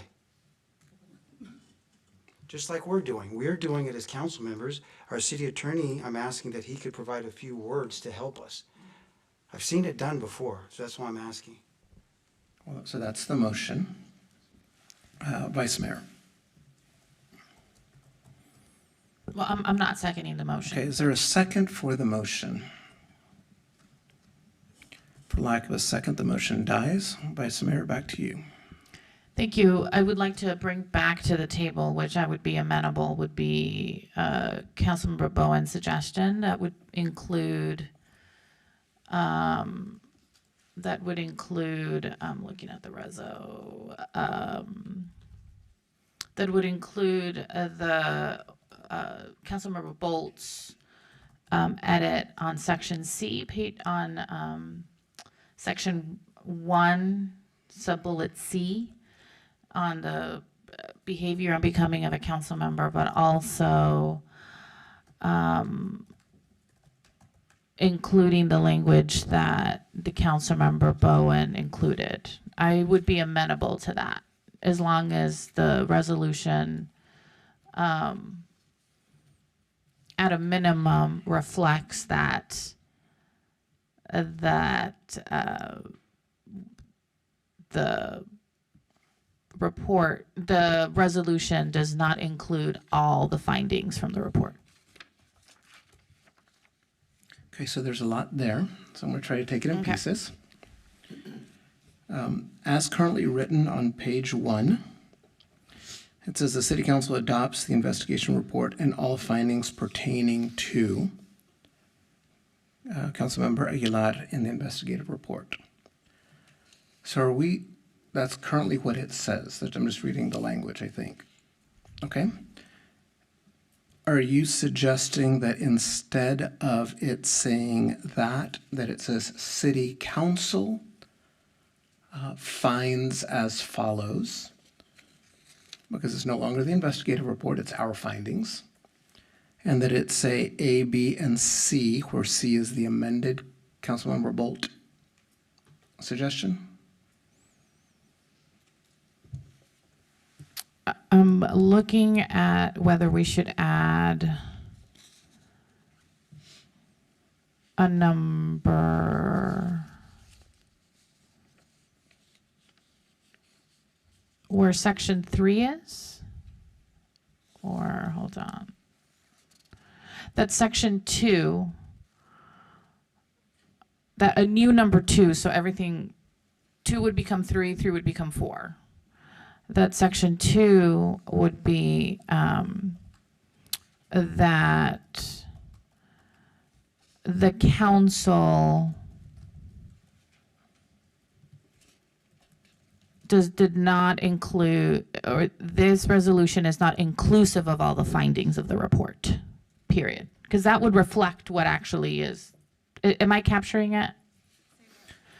So I understand what you're saying. Okay. You're saying basically it's not going to include everything, but I'm still struggling with the beginning. So if I look at the now therefore, the City Council adopts the investigation report and all the findings. Are you saying that that would be struck and replaced with the council adopts some of the for the purpose of this discipline? The council adopts some of the findings? no, because the council adopted the findings. Okay, It's just saying that so that's what I'm trying to figure out. it's just saying that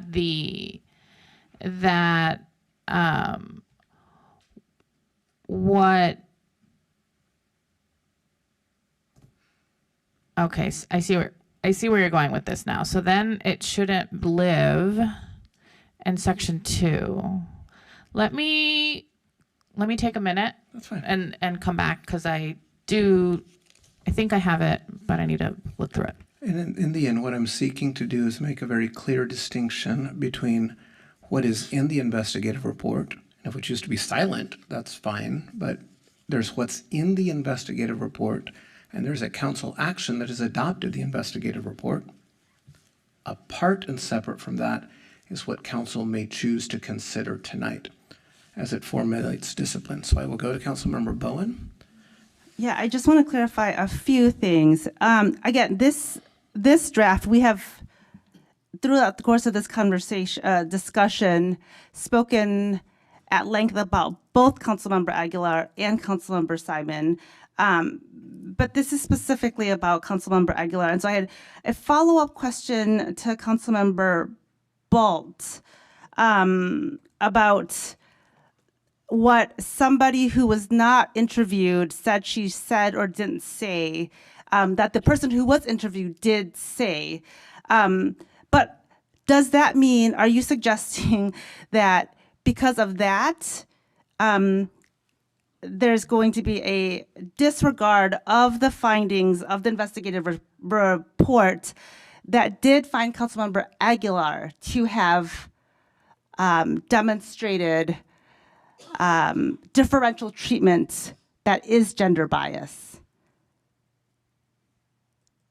And then I have a second question to respond to what you just said, Mayor. You know what? It's not a question. I'm just thinking out loud because I just want to make sure we're not conflating Councilmember Aguilar and Councilmember Simon to just dismiss gender bias because of a conversation or conversations that happened outside of the investigation and of our findings. And I think that's a fair point because the two examples that have been raised are specific to Councilmember Simon. Do you have evidence, Councilmember Bolt, that relates to Councilmember Aguilar?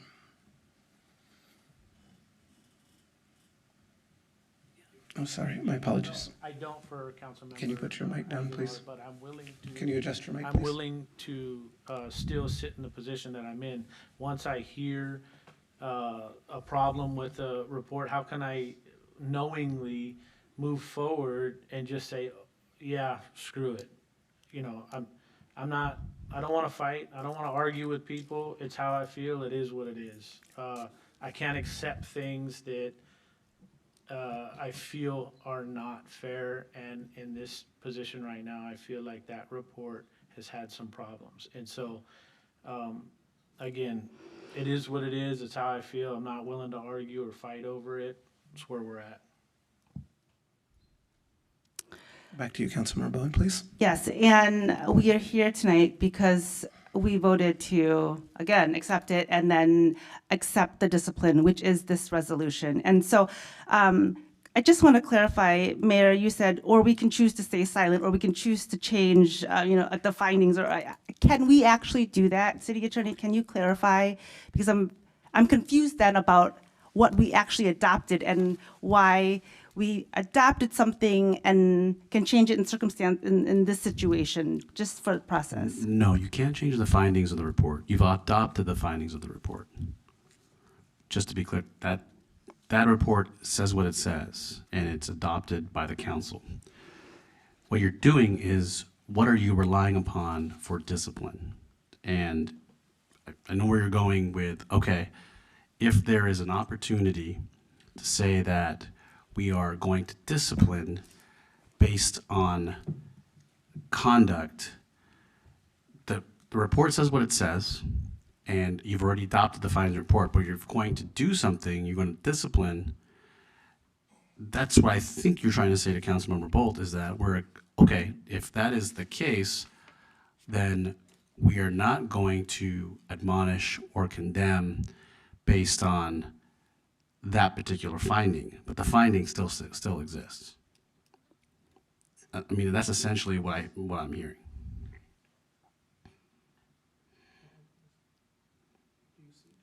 Yes, I see. Next, we come to Vice Mayor. So I'm rereading because I'm trying to make this fit. And I just would also like to point out that the people doing the work on actually amending this is still us. I know that you made a suggestion, but let's keep going. I'm just saying, let's keep going. But when I am reading it, Section 1, that states what happened. So maybe instead of adopts, is the city council adopted the investigation report and the findings on January 20th. That's factual. Yes, and one of the things that we've been discussing, if I may, it's already in the whereas. Right. And so, Which is why I was thinking, could we just strike 1 and go straight to 2? But there was some pushback on that because it's in the whereas. We have adopted the findings. right, it is the third, uno, dos, tres, cuatro, it's the fourth. Okay. But also in the admonishments, it actually does not include gender bias. So the resolution as is already meets. So why didn't y'all adopt it as presented by the council, by staff, or this version, this draft version, because it already meets your intent. The admonishment does not include gender bias. It's not mentioned in B, it's not mentioned in A. So the admonishments does not include gender bias. It only states the findings.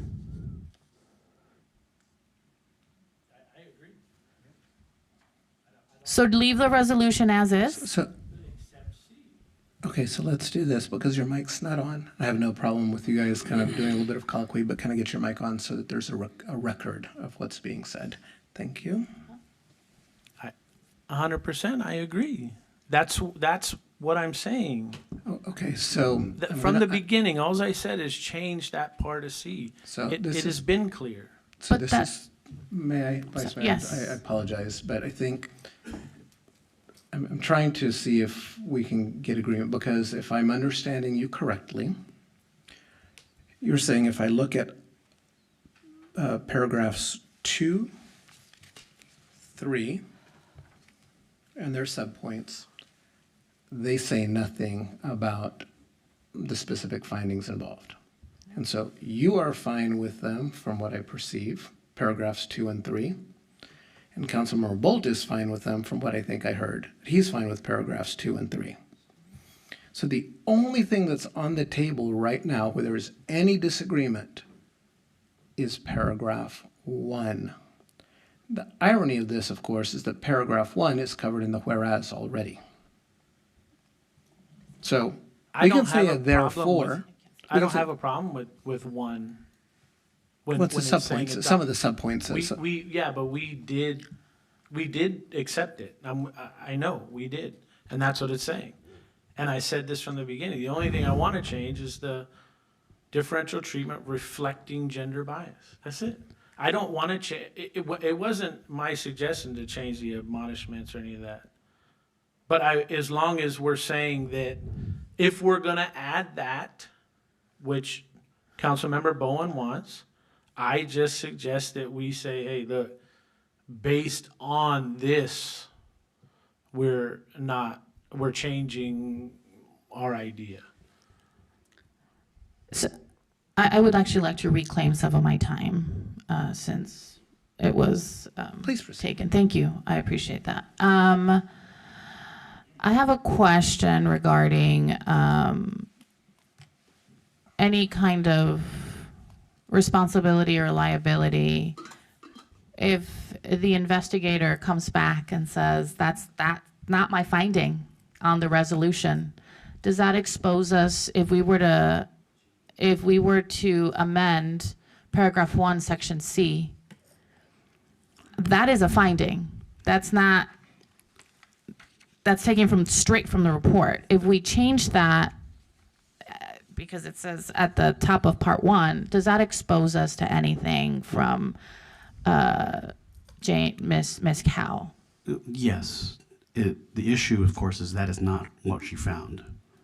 So the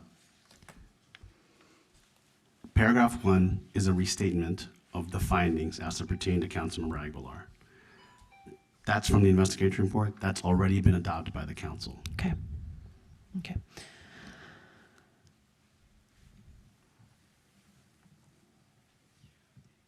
I just don't see how we can change section C without exposing us to legal risk. I think the resolution should stay as is. I think it reflects, it's factually correct in terms of what we adopted.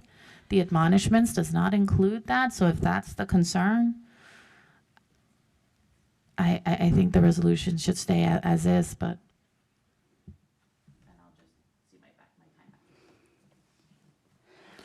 Councilmember Simon, please. To address the concern of liability, City Attorney,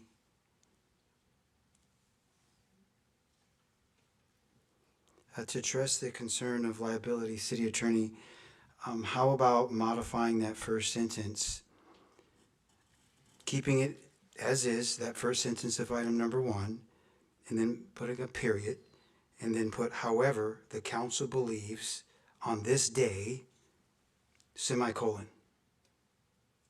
Then we're not misstating the investigation report. We're making it very clear what the council believes on this day, which is today. That doesn't misconstrue what the investigation report said. Would that fly, City Attorney? To relieve liability? City Attorney. I do think that that is a direction that the council could go, to acknowledge that they're having a discussion in whatever the council comes to today, is not changing the findings, and that the council is relying on something else. Again, I think you're trying to find a compromise, of course, but it's a path that you could take, certainly, because you're not changing the findings of the report. And I've been advising you, you can't change the findings of the report. The findings are the findings. All right, so I'd like to make a motion for that item number 1. Keep that first sentence the same, put a period at the end, then state, however, the council believes on this day, semicolon. In addition, go with Councilmember Bolt's language that he had stated previously on item number C. That's my motion. I'm looking for a second on that motion. Second. Okay, we've got a motion by Councilmember Simon to amend paragraph 1 of the resolution. We leave the first sentence as is on the first page, and at the top of the second page, the words Member Aguilar in the investigative report, period, or semicolon. Period or semicolon? Period. Period. The new sentence. Okay. However, comma, the council believes on this day, and then A, B would be identical. C would be modified to reflect the previously numerous times discussed modification proposed by Councilmember Bolt. That's the motion, and we have a second by Councilmember Bolt. Motion by Simon, second by Bolt. At this point in time, we go into discussion by Councilmember Bowen. When we say C, are we talking about on page 2, where we are just recounting the findings of the report? It is that point, however, given the modification, what's being proposed is the phrase that the council believes on this day, as in today, whenever we vote, that the new letter C is the correct description of what the council believes today. Did you want to add? But the language is literally just, it just repeats what we already adopted. Are we taking a vote to not adopt to reverse the vote we already took? No. But then how can we change that language? Because that's what we did. We adopted all of the findings. What I hear the motion to be is that the findings were adopted, and the city council adopts the investigation report and all the findings pertaining to Councilmember Aguilar in the investigation report, period. The next, what I understand Councilmember Simon is saying, is that however, this is part of the resolution, on this day, A, B, and modified C, that's the basis for the discipline and the admonishment and condemnation. So it does not change it accepts the findings of the report and decides that the council is going to discipline based on A, B, and a modified C. You could say that the council relied on the report, and on this day is relying on these particular statements. Let's not call them findings now. At this point, it's A, B, and C, these statements, because you already adopted the findings in the investigation report, and the council has identified that. What that means is that the findings of gender bias in the investigation report exist. However, the council is saying, A, we're taking discipline on A, we're taking discipline on B, and on a C, admittedly is different from the finding in the investigation report, but it doesn't change the finding. The findings have been accepted already.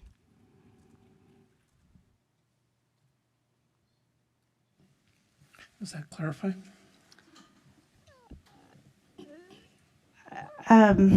No. In section 3, in accordance with San Leandro Administrative Code and this resolution referencing the investigation reports, we hereby admonish for these things. Should it not be in that portion? Because the first person, again, just reflects the findings of the investigation and that we adopted it. If we're going to say we accept the findings, we're just not going to follow through with the findings, which I disagree with. That should be in section 3. Because section 3 actually is what outlines what we acknowledge of the findings. Yeah, and if I may, because paragraph 1 says nothing about reliance. So there's nothing to change in paragraph 1 in that there's nothing about reliance. The only place that the report is explicitly referred to with respect to reliance, as Councilmember Bowen points out, is in paragraph 3 at the second line where it says, comma, referencing to the investigative report, comma, the city of San Leandro hereby admonishes. It's actually not in paragraph 2. Are we reading that correctly? I'm coming to you, City Attorney. Yes, that's correct. Okay. So I think what Councilmember Bowen has pointed out is that it is not accurate or correct or really not the right place to make the change up here in paragraph 1. What the clarification should be is in paragraph 3, where the council says, instead of referring to the report, the council says, based on the following, A, B, and modified C, we admonish, or we, what's the right one? This one, admonish.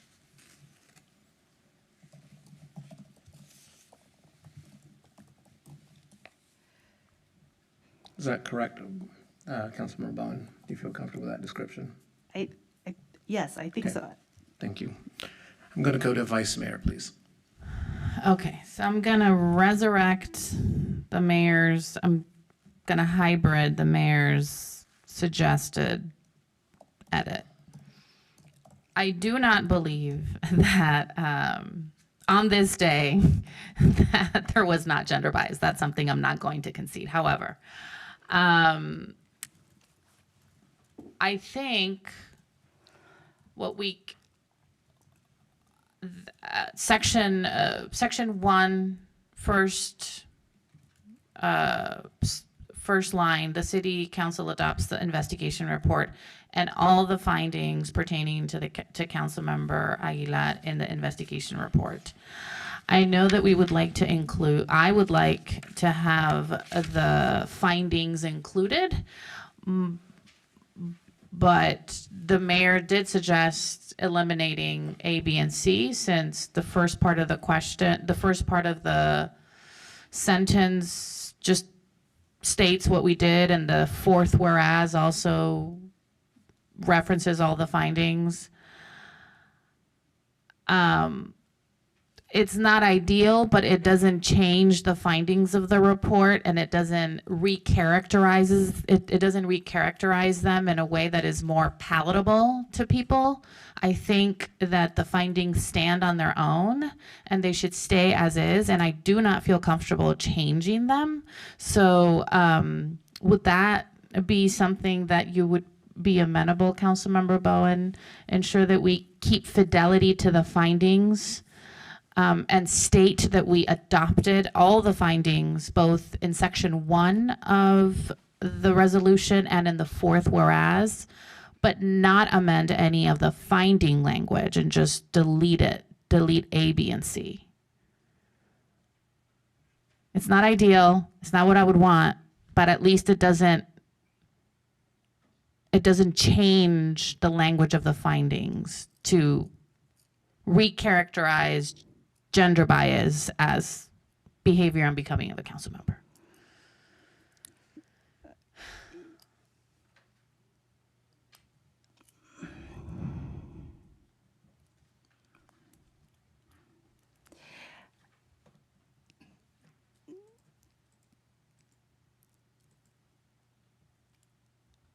Yeah, I'm just pausing because I am just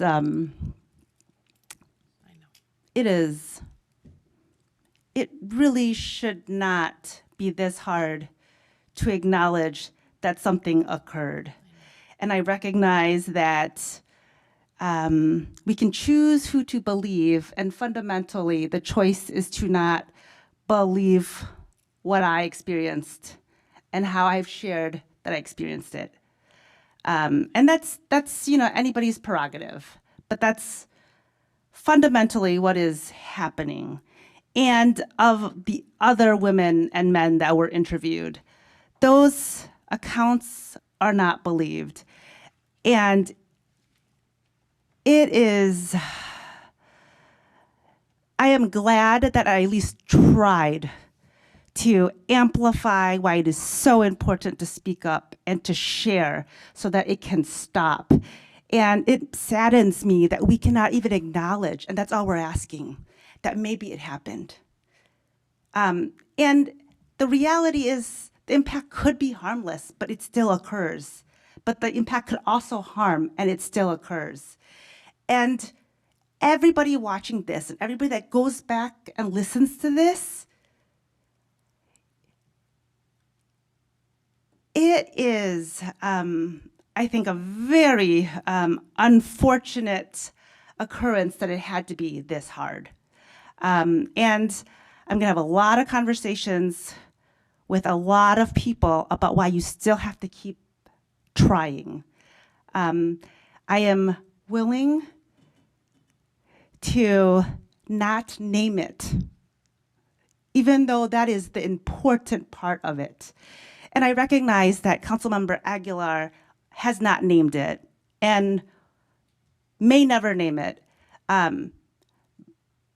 But in that case, the last part of this resolution, furthermore, the City of San Leandro City Council does resolve that Councilmember Aguilar must refrain from continuing and or repeating the behavior described herein and in the investigation report. And the council expects that he seeks training and education that would help him to refrain from such behavior in the future. So whether or not you want to acknowledge it, I am begging you to just stop the behavior. If that means to not engage with me because you can't recognize what you're doing, I just need to find a way for the behavior to stop. So I want to come back to Vice Mayor. Your mic is still live. Are you looking to do this in the form of a substitute motion or a friendly amendment? What are you thinking? Didn't the motion fail? There's no motion on the floor. I thought there was we didn't take a vote. There was a motion and a second, but we didn't take a vote on that motion, did we? We did? I don't think we took a vote on that motion.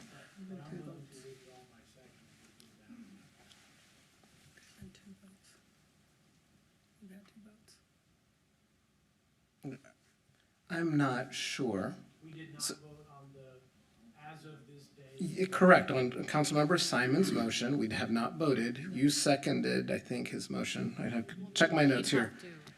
Right, by Simon and Bolt.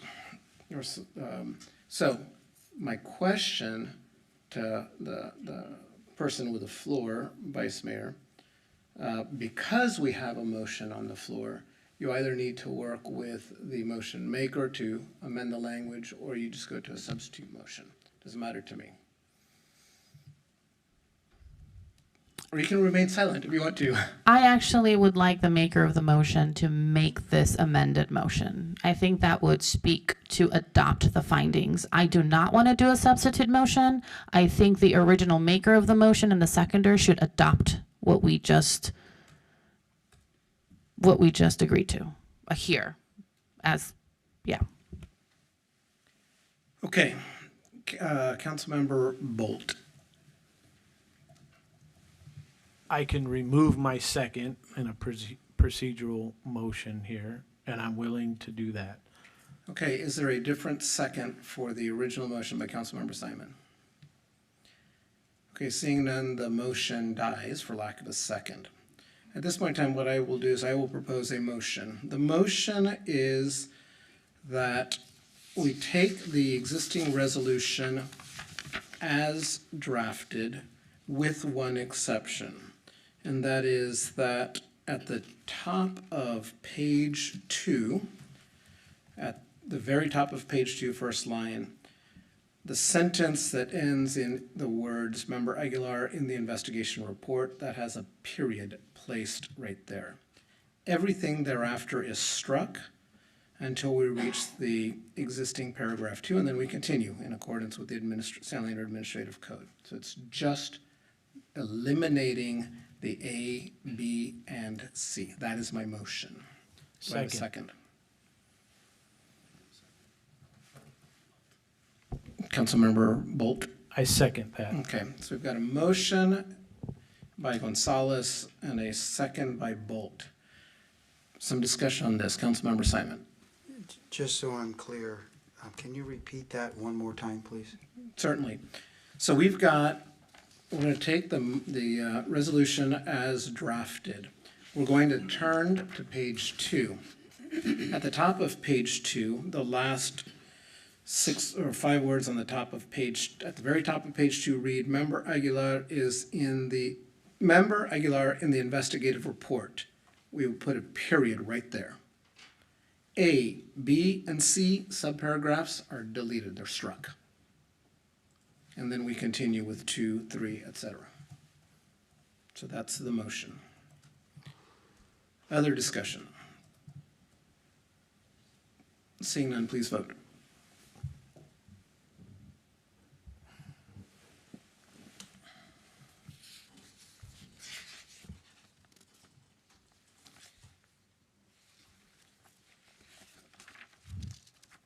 All votes are in, and the motion carries with 5 yeses and Councilmember Aguilar excused. At this point in time, given the hour, I think we'd extend it to 11 o'clock.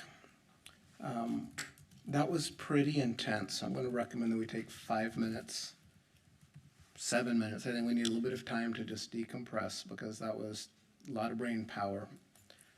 So let's take a break until 11, but I'll need a motion to extend to some point in time. Vice Mayor. I'll make a motion to extend to 11:45.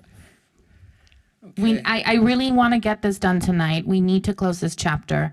We just need to power through. Do I have a second to extend? Councilmember Bowen.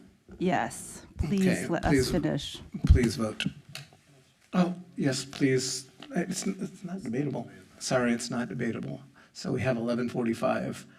You can always vote no. Please proceed to the vote.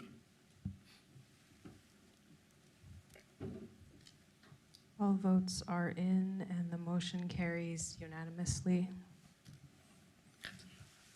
Okay, let's take 6 minutes. Let's just be back here at 11 o'clock. Take a deep breath.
It's 11:02. We are back in session. Councilmember Bolt. Are we to the next item? Yes, 'Cause please. okay, I'm ready to make a motion to do the exact same thing that we just did for Councilmember Simon's disciplinary that Okay. Councilmember Aguilar. So you've got the motion. So what I've got, just as we're starting off, let me get that piece of paper out so that I can take notes in case there are any changes.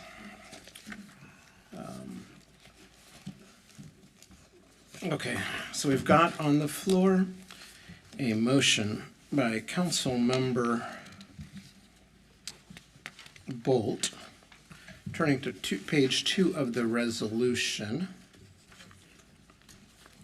that line 2, instead of a colon where it says Member Simon in the investigation report, that would be replaced with a period instead of a colon, that A, B, and C would be struck.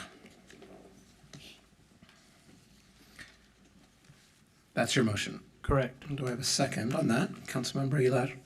I'll second. So we've got a motion by Councilmember Bolt, a second by Councilmember Aguilar. With respect to what was just stated, are there any clarifying questions on this motion? We'll begin with Councilmember Bowen and then go to Councilmember Simon. Thank you. I'll just echo what I said in my last comments, but really want to emphasize that last sentence. Furthermore, the City of San Leandro City Council does resolve that City Council Member Simon must refrain from continuing and or repeating behavior described herein and in the investigation report, and the council expects that he seek training and education that would help him to refrain from such behavior in the future. And I would also ask that if you cannot do so, to please refrain from engaging with me at all, because I refuse to continue to be harmed. Thank you. Councilmember Simon. Question and maybe some comments. So a question, just to make sure we're following the proper protocol. Does the public get an opportunity to speak?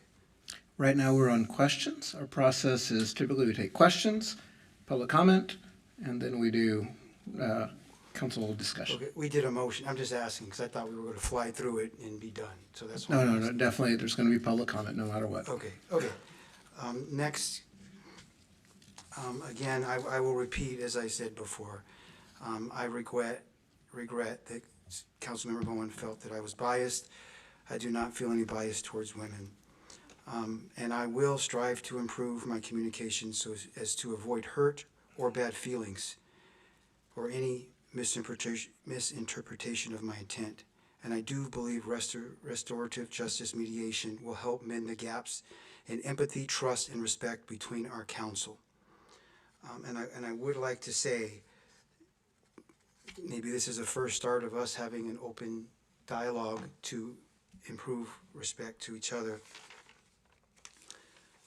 In our dialogue tonight, it's been tough, but we're getting there. And there's going to be a lot more tough decisions and discussions coming up in the future. But I do want to say, I took some notes, sorry about this. Oh, okay. I do want to say, in both Councilmember Aguilar's and my resolution, it states that council members shall treat all individuals, city staff, and public with utmost respect and courtesy. They shall engage in open, respectful, and constructive debate, valuing diverse perspectives. And I'm just going to say, in Councilmember Aguilar's discussion, it really hurt me, and I think it might have hurt, maybe I'm speaking for Councilmember Aguilar, to laugh at my motion when I said at this day. And then that was at 10:42 p.m. And then at 10:51 p.m., laughing broke out again at what we were proposing. And it really did hurt. And that is opposite of what we're saying. That's not respectful. That's not constructive debate. So I'm just asking what you're asking of us, that everyone on this council follow. And I'm willing to do it, but I'm asking that we all look at ourselves, and it did hurt to be laughed at. Okay, so what I'm going to do here is I am going to call on Councilmember Bowen ideally for questions, because I do want to get to public comment, and then we can go back into colloquy. Unless there are other questions, so please proceed. Actually, I'll just, it's a request, but I can do it after the public comment. Thank you. Seeing no other questions, let's go to public comment on this item, please. Mayor, we have received 9 comment cards from in the room, and there's presently 1 hand raised online. Let's take the online hand. This is the time to raise your hand to speak online. So you've got about 10 more seconds, because we're going to flag the people that have their hands raised, and then we'll come into the room. So who will our public speakers be today? Online. Our online commenters include Lucas, followed by Melissa Wong. Okay, so we will take those 2 public comments online, then we'll come to the 9 people in the room. Please proceed online. Lucas, you may unmute yourself. Thank you. Can you hear me? Yes. Thank you for taking my comment once again. At last, we have arrived at striking most of item number 1. I feel all of item number 1 was repetitive since it's already in the whereas, as the mayor mentioned. I'm glad that we made progress by removing A, B, and C. I don't think 1 was needed at all because it was repetitive of the whereas declarations. I mentioned in my prior comment that the council should adopt a more robust ethics code. I think in addition to that robust ethics code, as it relates in particular to the conduct of Councilmembers Simon and Aguilar, some of the alleged misconduct here happened at events sponsored by the city council. You know, I'm referring specifically to the party and the drinks and the assault situation that was mentioned in the report. And as I mentioned maybe 2 or 3 weeks ago when I last called in, I think there should be a policy of the city council where there is misconduct, where there is illegal action, where there is council, punishment of or admonition of misconduct, that the council members who take those actions reimburse the city and the public for any funds that they spend, either discretionary funds or official funds or whatever this money is called, because the public should not be paying for trips or for parties or for travel when the city council members use that money to break the code of ethics or break the law. I think Aguilar, we should go after Aguilar and get money back from him for if we sponsored the corrupt trip to Vietnam or wherever it was. And I think that if there was misconduct at this party where the council member was assaulted and some of the council members played a part. I'm sorry to interrupt you, Lucas, but that's several mentions to Councilmember Aguilar. And at this point, we are focused on Councilmembers Simon. Thank you. And the same for Simon. The same for Simon. Whatever role he played in that misconduct, if public money was spent in the conduct of that money should be clawed. Thank you, sir. Your time has elapsed. The next speaker is Melissa Wong. Hi again. First, Councilmember Bolt, thank you for being one who self-reflected. It certainly shows high value. If we strike misinformation, at the very least, from a former employee, former mayor, and union rep, does the investigation yield the same findings? It should not, and I considered it, as I previously indicated, it took all the misinformation to get the findings. Ignoring these individuals sends a clear message that they don't matter. The report relied heavily on past officials, half of the witness list, who may have personal and financial interest. They should not be more important, but they were in the report and well represented. Equally damaging, and I want to emphasize, they even chimed in on the female employee who personally did not feel she was subjected to gender bias. That's in the report. Others spoke for her, and the investigator went with it and into the finding. Please don't do that. The investigator should have focused on relevant and thorough research, or do not call it factual, and certainly not independent. I appreciate the attention to the draft resolution tonight, but I wish we could have spent more time on the report, which I had major concerns early on. But we instead jumped into accepting the findings. We are left with disagreement on fact checking afterwards. If it is not clear, I'm a woman and I celebrate it each and every day, and I know exactly what I'm talking about. Thank you. Mayor, that concludes our online comments. So we're closing online comment and coming in person. And thank you all for having waited.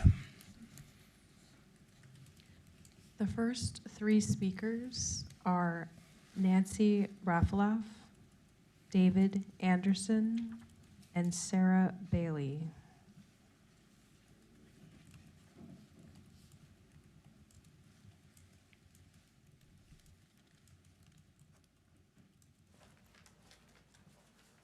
I need to wake up here a little bit. Sorry. Good evening again. City Council is a serious job. Is that better? Okay, thank you. Good evening, everyone, again. City Council is a serious job and a lot of hard work goes into it. Communication with others is key to getting things done respectively and responsibly. Fred Simon has worked tirelessly for our district and has spent many personal hours doing local town meetings, wanting to hear what his constituents have to say. He takes the time to also bicycle ride various neighborhoods to see if there are any visible issues that need to be addressed. Fred has always been professional and never disrespectful to any women at meetings or myself. The allegation of gender bias in this investigation report had false findings, which was pointed out by residents and Sheila Young. Please reconsider this damaging accusation of Fred's character. Fred, in my eyes, is an honorable family man, and the only thing he's guilty of is being passionate about getting things done for his district and city. Thank you very much. Thank you. The next speakers are David Anderson, Sarah Bailey, and Anthony Tejada. Good morning. I'd like to thank everybody for putting in the effort to try to get this worked out to where it satisfies everyone. It's really difficult being a public representative, and I was really impressed with Dylan tonight, trying to make compromises and make this thing work. Bowen, I applaud you for staying firm on what you were believing that you had happened, but I think there's still going to have to be some counseling going on how to work together. Fred is a passionate person. He likes to get things done. You have a lot of passion too. I see that you're really adamant about what you feel that's happened to you. But we just need to learn to work together, and I believe that, it could be a lot better. And I'd like to congratulate the city council on, city manager on her award last week that I missed. So thank you guys again. Thank you. The next speaker is Sarah Bailey, followed by Anthony Tejada, followed by Lacey Vong. Okay, I had some high and mighty words before, but given everything that we've talked about, it sounds like the nitty-gritty is what needs to be addressed. So I refer you to my statement during the consent calendar when I just told you that in addition to Bowen's belief that Mr. Simon performs with gender bias, I also have Ballou's statement, who said Simon interrogated staff. He was not respectful towards women like Marquises, and former Mayor Cutter said that Simon undermines Marquises, and that she noted that when Simon disagreed with men, he did not question their experience. Now, Mr. Bolt says he is unable to recognize gender bias, but he's sure it didn't happen here. I wonder if Dylan Bolt understands that Sheila Young refused to put in writing what she said at that meeting. And does Dylan Bolt understand that Fred Simon bullied Sheila Young into saying she didn't say it? Thank you. Thank you. The next speakers are Anthony Tejada, Lacey Vong, and Lawrence Abbott.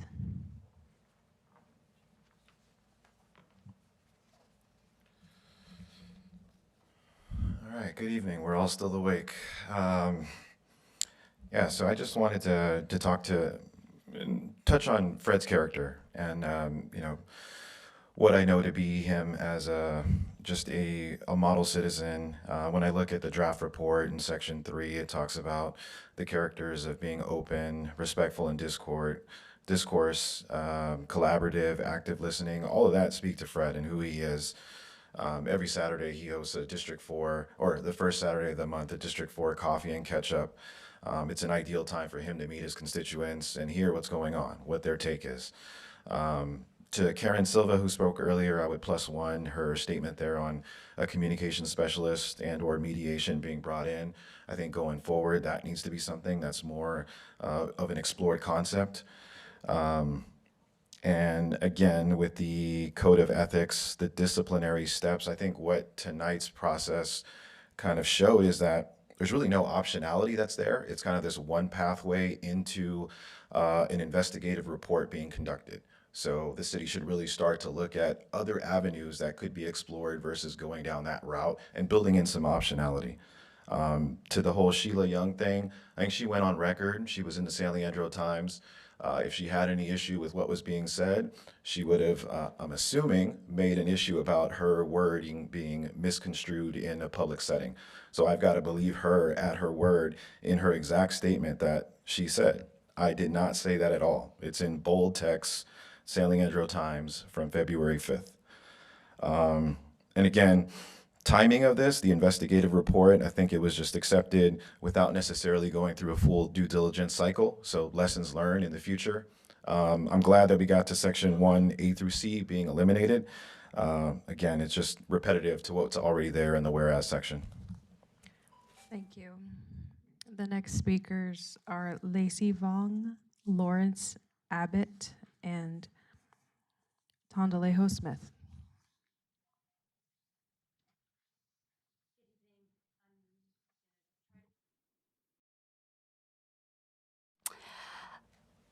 My name's Lacey Vong, and I walk this world as a woman. And tonight, I am deeply disappointed in the comments around what we are calling gender bias. I'm disappointed that we are questioning an independent professional investigation that was adopted and introducing things that are outside of the process. The second item regarding Councilmember Simon is equally distressing to those of us who believe in the dignity of office. Public officials are entrusted to act truthfully, to provide accurate information in all communications. When that conduct falls below reproach, especially involving retaliation against a colleague in their vote, it undermines public trust. It erodes the integrity of our local government on here. And we all have the right to come to work and be free of harassment. Failing to execute the discipline already approved creates a precedent where adopted findings, including confirmed instances of retaliation and gender bias, remain unresolved despite the completion of the formal investigation. By following through to the disciplinary action that you have already discussed previously in January, you provide clarity and closure to the community, but also city staff on this. Please take action. Thank you. The next speakers are Lawrence Abbott, Tondalejo Smith, and Deborah Acosta. Yes, I disagree with the previous speaker because I feel like we should question independent reports when new information comes out and when witnesses step forward in the newspaper and, explain that they were misquoted. And I think that's good enough reason to do exactly what is happening here. And the process is amazing and is really heartwarming. And one other thing that really upsets me, though, is that the process, it just seems really wrong that the accuser gets a vote, but the person being accused has to remain silent. I mean, in what court of law does that happen? That's just, so hopefully you guys will correct that in the future, and this kind of injustice, unjust system won't go on in the future. But moving forward, I really believe that there is room for improvement for everyone and for communication, and that I really hope we move from, you know, being united against hate and being a city where kindness matters to a city council where we all try our best to make life wonderful for each other, because if we really care that much about each other, the whole process will always run way better and people will apologize more to each other. Thank you. The next three speakers are Tondalejo Smith, Deborah Acosta, and Kat Wellman.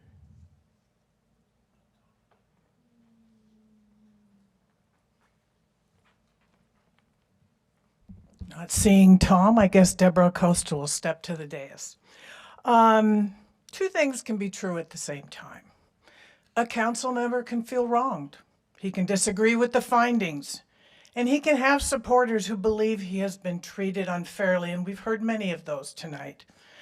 And yet, this council can still have a duty to enforce its adopted decisions and move forward. An independent investigation was conducted, the report was publicly released, the council voted to adopt its findings. That is process. A following item on tonight's agenda, item 10D, makes clear that at least one member wishes to continue revisiting the legal and procedural aspects of this matter, both privately and publicly. At some point, this cycle must end. Disagreement does not require relitigation. Dissatisfaction does not require repetition. When a completed investigation and adopted findings are continually pulled back into debate, the council remains tethered to grievance instead of governance. That affects everyone. Staff time is diverted, policy work is delayed, public confidence erodes. This resolution is about closure. Approve it. Affirm that standards apply and make it clear that once due process is complete, this council moves forward. This cycle must stop. Govern. Thank you. The next speaker is Kat Wellman. Thank you. Sorry to speak because I know it's very late.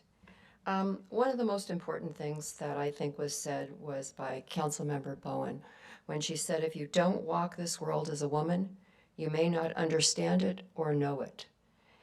And she also wants the behavior to stop and is very interested in training. But here's the thing, especially for Councilmember Simon, all of the accusations were made about what happened during public meetings. It is so important for this entire council to be involved in this education and training so that they can learn how to advocate for what they believe in a respectful way so that people do not feel harassed or retaliated against. And we certainly don't want to chill the advocacy of any of the members of the City Council. They should be able to speak on behalf of the constituents, but it can't be solo training. This is something that we need. Relationships and effective councils are built on reciprocity and respect. We urge you to prioritize a path forward that fosters collaboration, accountability, and mutual respect. Our community deserves a council that works together to solve problems, not one that becomes divided. So I really hope that you will think about next steps and how to move forward in a very positive way. And I think it involves the entire council. And I urge you to consider hiring a professional communications specialist. Thank you very much. Thank you. Mayor, that concludes all of the comment cards from in the room. Okay, so we'll close public comment. We currently have a motion on the floor. I'm going to go find my notes on who made the motion. Was Councilmember Bolt? And the second came from Councilmember Aguilar. Thank you. So we have a motion by Councilmember Bolt, also Councilmember Aguilar. So is there further discussion at this time? Councilmember Simon. Yeah, I just want to make one more comment here. We've had a lot of good input from the public, from my colleagues, so we can get better going in the future. But just the process, we heard about this investigation report and independence, and I don't agree that it's independent. But one thing I want to talk about is we have to carefully choose our witnesses. And I'm just going to read something from the 2024 report on this matter. Carefully choose the witnesses. And this is Cutter, who was referenced a number of times tonight. And it says right here, under credibility, Cutter is a reliable witness, but is given little weight in the findings. She showed hostility towards Simon. So I just need to be. I just need to be. Hold on, you're out of order. So I'm a little concerned because that investigator had a certain experience, a certain duration, a certain time frame, and that's not at issue here. We do not. You need to talk to the investigator in this particular report and the amount of time and whatever was involved. So I'm not quite sure why we're talking about a different investigation and you're characterizing a witness. So I'm going to actually come to legal counsel on this because this seems out of order to me, but I'm going to get the parliamentarian's perspective on this.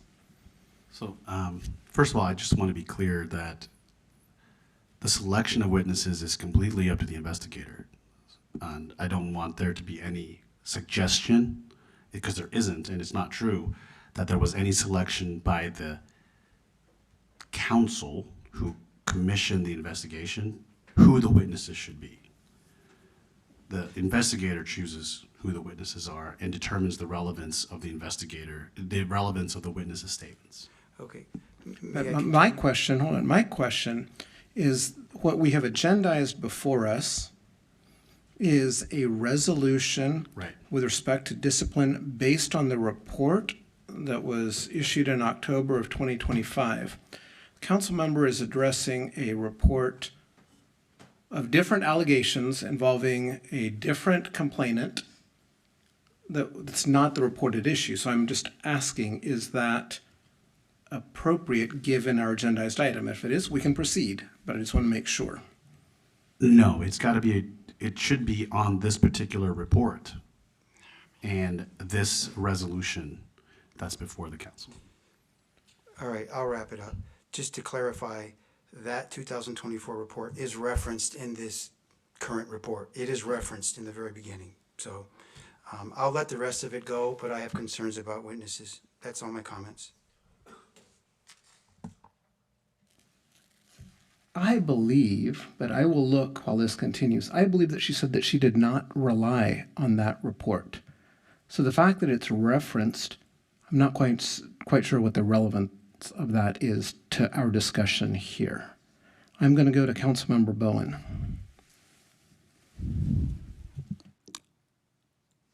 Thank you, Mayor. I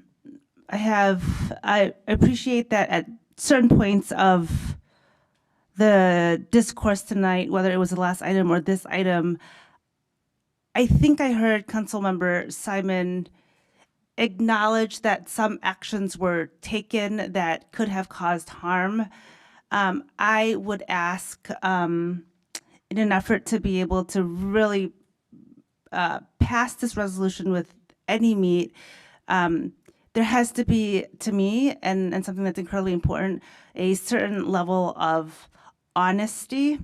And one of the things I really want to address is this notion of half-truths and innuendos and statements that could be purposefully, that are misconstrued in a purposeful way.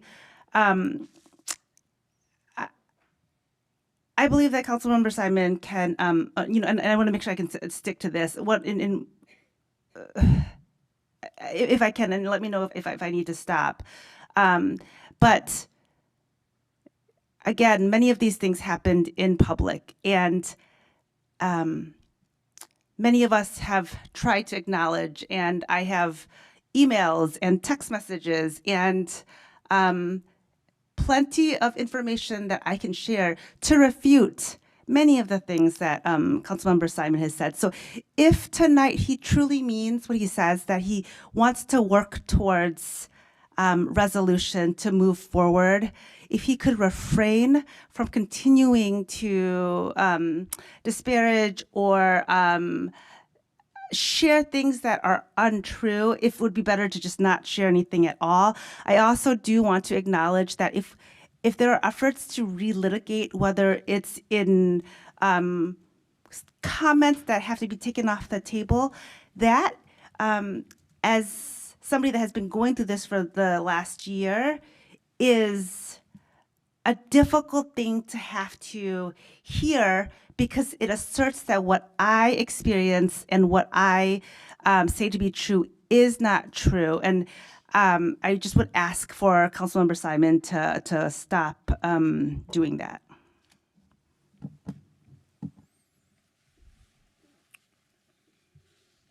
Okay, I don't see any other comments. I do want to make just a couple of quick comments of my own, then we can move to a vote. I am disturbed by references to side conversations that sound like an investigation of the investigation. I'm disturbed primarily because there's lots of information that I think wasn't considered by the investigator. An investigator inherently has to limit the amount of time that they spend subject to getting a report done and the like. I think this investigation was very thorough from my perspective, and so I have no problem accepting the findings of the investigation. The second thought that I'd have is that I do believe that on this council, because this has been such a difficult time, we need to find a way to dial back our own personal sensitivities. That not everything is intended to carry malintent. Sometimes we're just doing things to try to keep things moving along, keep things in order. Sometimes we're just trying to be nice to each other, and it feels like, somehow there's some hidden message in the words. So I want to come back to, we individually own that. It's going to be upon each of us to just try to see the best intentions in what people are doing. And the last thing that I'll end with is, it does not help when there are apologies that are not really apologies. You can apologize, you apologize for your own actions. You don't apologize for how someone else feels. You don't say, I'm sorry that you felt that way. I think you say you're sorry. I would say, I'm sorry, Councilmember Bowen, that I did something so that you felt that way. You don't apologize for her feelings. When I make mistakes, I go and say, hey, that was my mistake, I own it. And that, I think, is a critical part of this, is for whatever it is, that we're willing to accept when we make mistakes and that we adjust and we keep growing. Seeing no further discussions, I'd like a vote on Councilmember Bolt's motion that was seconded by Councilmember Aguilar to take the resolution as it's currently drafted, but on page 2 of that resolution, to put a period at the end of the second line of paragraph 1, Member Simon in the investigation report, becomes a period. The letters A, B, and C are struck from the resolution. Please vote.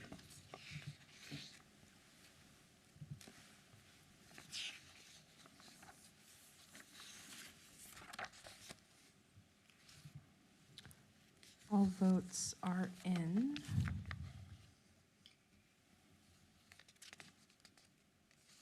And the motion carries unanimously. I believe Councilmember Simon is excluded So 5 yeses. So at this point in time, I'm looking at that clock. We have approximately 8 minutes left.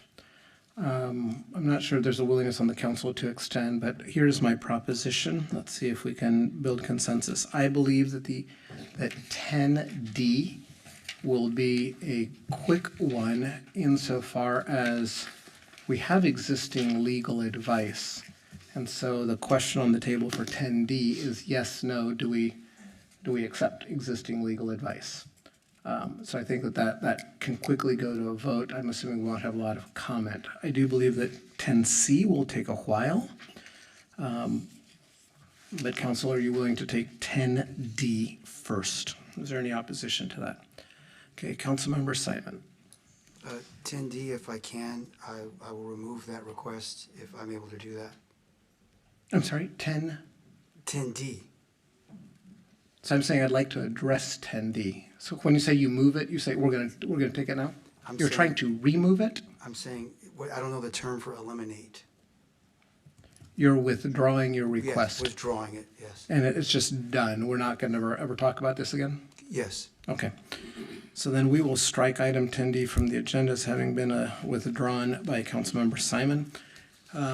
So shall we start the discussion before we extend the time, or how would people like to proceed? Councilmember Riveros Walton. Or Vice Mayor, my apologies. Sorry. So I do have I don't have any questions, but I do have just on what has happened. I do have kind of a position on the restorative justice. On 10C. So I guess my point is, again, do we want to extend this meeting? Because I think that I'm just getting so there's not going to be the votes to extend the meeting just by the head nods. I'm willing to do it, but it doesn't sound like we have consensus. Yeah, no, I think it's definitely, we're going to run out of time. So as a matter of procedure, again, just kind of running through this, I think that we can just, hold on just a second.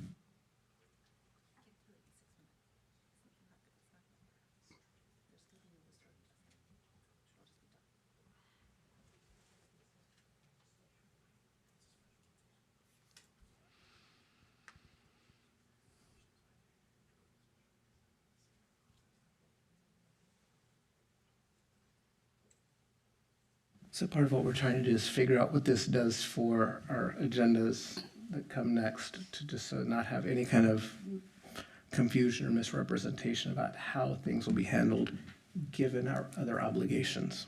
One moment, please.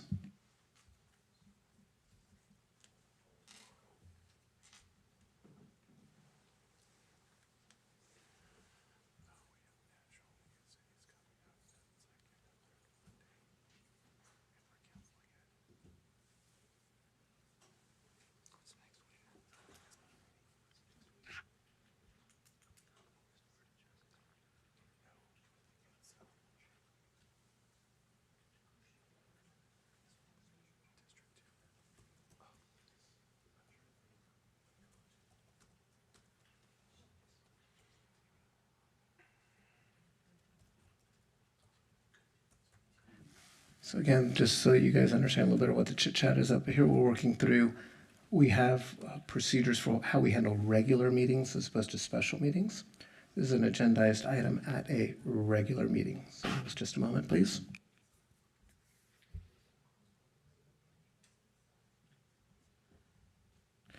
Okay, so what we've determined at this point in time, this will be handled at our next regularly scheduled meeting. Which is the 16th? April 6th. Because we have a special meeting, and then the subsequent meeting is NLC. March 16th, and so that meeting has been removed from the agenda. Okay, so we are adjourning, and then we will be adjourning, and in the adjournment, this item would then go to our next regularly scheduled meeting. Is there any, hold on, please. So it'll be an adjourned regular meeting, which will be then taken up at your next regular meeting. You will then finish this adjourned regular meeting on April 6th, and then you will start your April 6th regular meeting. That make sense? You'll finish this That agenda. does make sense. So it will take place at our next, on the date of our next regularly scheduled meeting, but not as part of that meeting. Okay. Councilmember, oh, you were in there, Simon. Just a clarification. Yes, please. Why can't we have it next week? I know it's not a regular meeting, but why not? Why does it have to be a regular meeting? Adjourned regular meetings need to go at the beginning of the next regular meeting. It's an adjourned regular meeting. It's because you haven't finished the business of a regular meeting. And so it precedes the next regular meeting date. Does that make sense? Because you have your regular meetings on first and third Mondays. Okay. The next week is a special meeting, so the expectation is that for members of the public, you're going to have it's a regular meeting day. So a question, I think, from city manager is, can we just say we're putting this item on the agenda of that day? Do we have to start with an item 10, then go to an item 1 with a new meeting? That would be the adjourned regular meeting procedure. If you wanted to do that, you would continue this item and then adjourn this meeting, but then you haven't finished you're essentially saying we're not going to finish the meeting on this. So I'm going to come to city manager. Thank you, Mr. Mayor. City Attorney, is it possible for the council themselves to make a motion today to move 10C to the agenda of April 6th? Yes. That way we don't have to repeat Yes. all of the items at the end. And so to do that, we would move to continue this item to the April 6th meeting. Okay. So Councilmember Aguilar. A motion to move Item 10C. 10C to April 6th. Thank you. To I be will a part of sec- the regularly scheduled agenda. Action items. So I will second that motion. Any discussion? Does continuation need public comment? Okay. Please vote to continue this to that meeting in a regularly scheduled time slot. All votes are in, and the motion carries unanimously. Thank you. With that, it is 11:45, and we are adjourned.